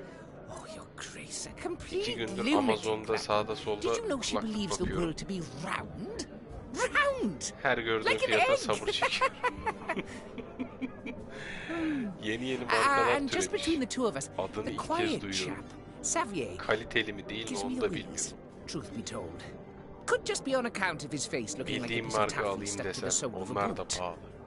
Who else? Araf'ta kaldım da Oh, öyle. right. A word of advice. Never play Gascon at cards. He's a hustler, that one. And he tells tall tales. About debts. Specifically, şey böyle bir ones marka. that I supposedly Mikrofonu owe him. iyi şey yapan, bunun gibi hani ses kalitesi sağlayan And the Reynard fellow. kulaklık alırsam What a jester. Always good for a laugh. güzel olacak. I'm sorry, what? Every day he barks at me, stand at attention, with a perfectly straight Korkun face. biraz And korkun gibi last, bir havası he var. asked if I'd served in the Vallahi North hiçbir şey de yapmadım ya. Really? Gerçekten gözüm gibi baktım hani. Sometimes I just can't with that man. Kıymetli bir eşya olduğu için neticede hani ucuz da değiller yani. Very thorough, Barnabas. I like to know... No, I must know who I travel with. Please do tell me Yani about yourself. Nasıl olmuş anlatamam. About me? Abuk markalar gelmiş. I've most civil relations with dwarves, as you saw. But why not start at the beginning? Tell. Oh, right. I was born in the distant south, in Tir Tokair. My mother was a washerwife, my father an armourer. Soon as I'd passed 40 winters and could strike out on my own, I left the family. My native part. Indeed. A rather long while. Oh, I wouldn't say that exactly. It's just staying would have meant stepping into my father's shoes. Then forging blade after blade, plate after plate. Oh, just thinking on it sets my head a-spinning. He, sen de mi aldın geçenlerde?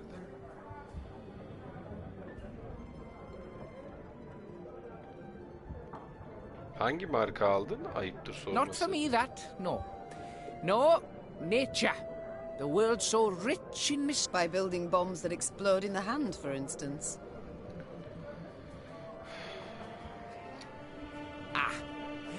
As those bearded fellas say, Mahakam Beni biraz wasn't bütçe built in a zorluyor. day. Bütçe zorlamasa zaten bir sürü Besides, kulaklık var böyle no güzel one ama. seriously hurt by those malfunctions. attractions? Not many at any rate. 600 liraya kadar bir bütçem var. Ona uygun bir şeye bakmaya çalışıyorum. Biraz hani fiyat performansı yakalamaya çalışıyorum. Ama en önceliğim tabii mesela bunun mikrofonunun ses iletimi çok güzel. Ben mesela yayın tekrarlarından falan izlerken, kontrol ederken kendimi, sesi, benim sesimi çok güzel aktarıyor yayına, böyle pürüzsüz bir şekilde geliyor. Bugün benim kardeşimin Rampage kulaklığı var mesela, onu taktım. Hem sesi çok kısık veriyor, mikrofonun sesi açık olmasına rağmen. Hem de şey veriyor yani, biraz kalitesiz veriyor. Yes. Yes, I'm... But aren't bats also? Çok arafta kaldım ya. A detail. This is no time to be petty. No, but frankly, my preparations are far advanced, and I'm rather optimistic about my design and prospects. I've calculated every trajectory, every force. It all works out. Just need to do a few more field tests.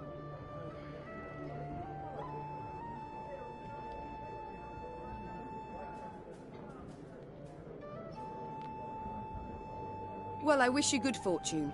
Though, please, try not to damage anything or anyone in my camp. Oh, never fear, Your Majesty. Incidentally, you've not seen a little brown box lying around, have you? Time I attended to other matters. Evet, bununla da konuşmanın sonuna geldik. Herkesle konuştum bu ablayla. I'm pleased to see you. Ha, tamam, bununla konuşacak. Duty calls. I must, of course. Tamam, ünlem çıkmadı zaten. Bunlar bizim yan karakterler. Bu istatistik şeyi gösteriyor. Küçük küçük.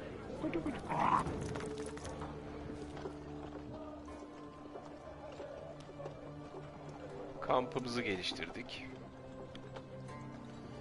Ben daha ne yapayım?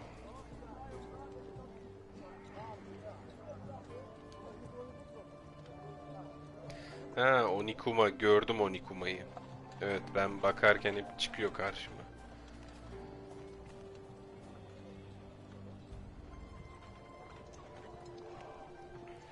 Onikuma'nın da çok modeli var ya. Şey var mesela. James Dunkey mi ne? James miydi? Öyle bir kulaklık markası var. İlk kez duyuyorum bunları yani. Bilinen markalar zaten çıtayı çok yükseltmiş. Şey olarak, sırf hani adı marka diye.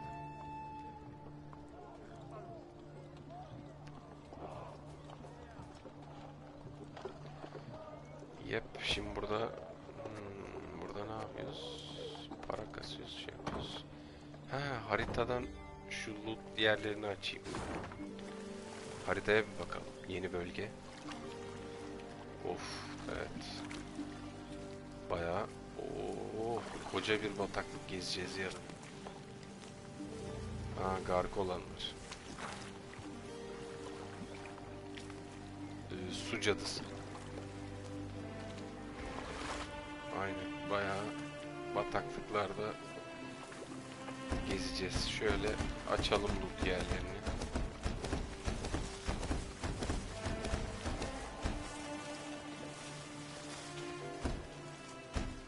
Ha, bitti. Tamam, bu kadarmış.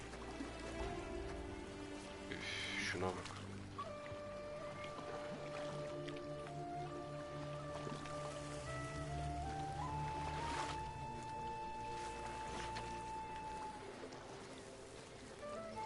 Ha. Olabilir tabii ya. Bu tarz şeyleri de işte hani eline gelmeden bilemiyorsun ya, o kısmı kötü oluyor yani. Biraz deneme yanılma oluyor bu tarz şeyler ama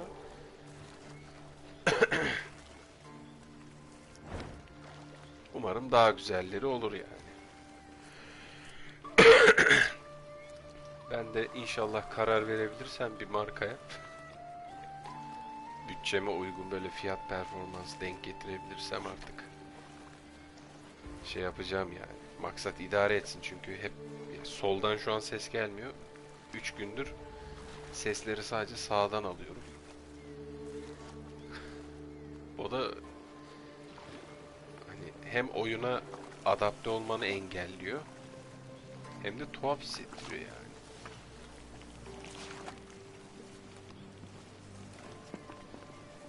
Harbiden Witcher ve soru işaretleri bitmez. Adamlar bu oyuna bile şuna bak deli gibi loot koymuşlar yani. Ha tabii şöyle bir şey var, hani buradan başlıyorsun. Ana hikaye şimdi burada mesela ama buradan böyle atıyorum şuraya çıkıyor ana hikaye. Zaten sen buradan böyle giderken loot'u da yaptığın için temizleye temizleye gidiyorsun hani.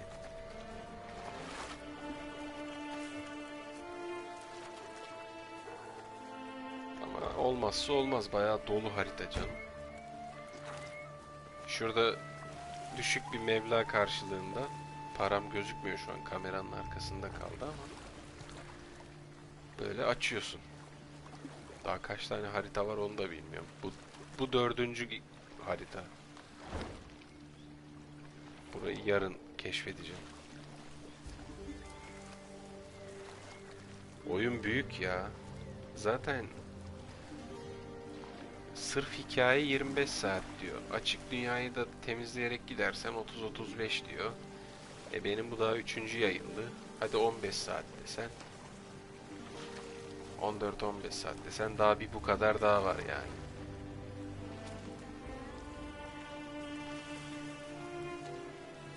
Ama kraliçenin hikayesini, yani farklı Witcher evreninde farklı bir hikaye anlatıyor bize. O yönden güzel. Hani Geralt üzerinden, ne bileyim, büyücüler üzerinden, Ciri üzerinden bir hikaye yok burada. Tamamen bu oynadığımız kadının, kraliçe Miv'in hikayesini görüyoruz. Ben de sırf bu niyetle zaten bu oyunu aldım. Çok izlenmeyeceğini de biliyordum zaten kanalda. Ben sırf merakımdan, hani hem kanalda farklı bir içerik olsun hem de farklı bir oyun olsun, hem de ben hani tecrübe edeyim istediğim için oynuyorum yani. Ama bilgisayardan oynayan için daha keyifli olur çünkü bilgisayarda yüklersin, bir de yama kurarsın buna, mis gibi tadından yenmez. Hani ben mesela hikayeyi anlıyorum ama ara sıra detaylar kaçabiliyor doğal olarak. Anlamadığım kelimeler, tabirler oluyor, onları kaçırıyorum. Ama Türkçe yamayı kurdu mu İnciğini cinciğini her şeyi çözersin zaten yani.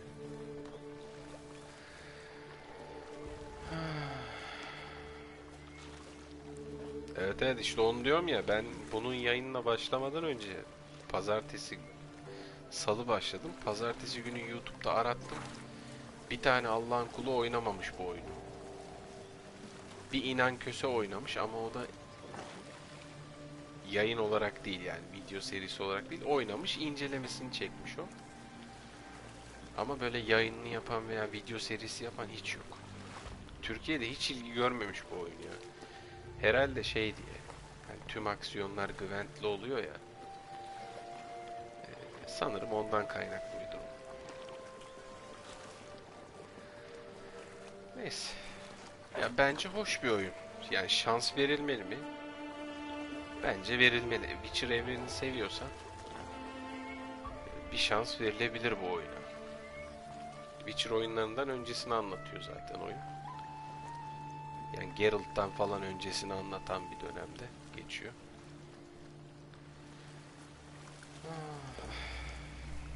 Öyle yani. Evet, bugünlük benden bu kadar dostlar. Sevgili Mr. X, Ahmet, Güven abi, Kaan, Ket, Mustafa, Samet, gelen, gelmeyen, yazan, yazmayan herkese, beğenen herkese teşekkürlerimi sunuyorum efendim. Yoruldum bayağı ama keyif alıyorum oyundan. Hoşuma gidiyor yani. Yarın bu bataklığı keşfedeceğiz. Sonra hafta sonu yine Warzone'dayız. Şimdilik benden bu kadar dostlar. Kendinize çok iyi bakın. İyi geceleriniz olsun efendim. Hoşça kalın.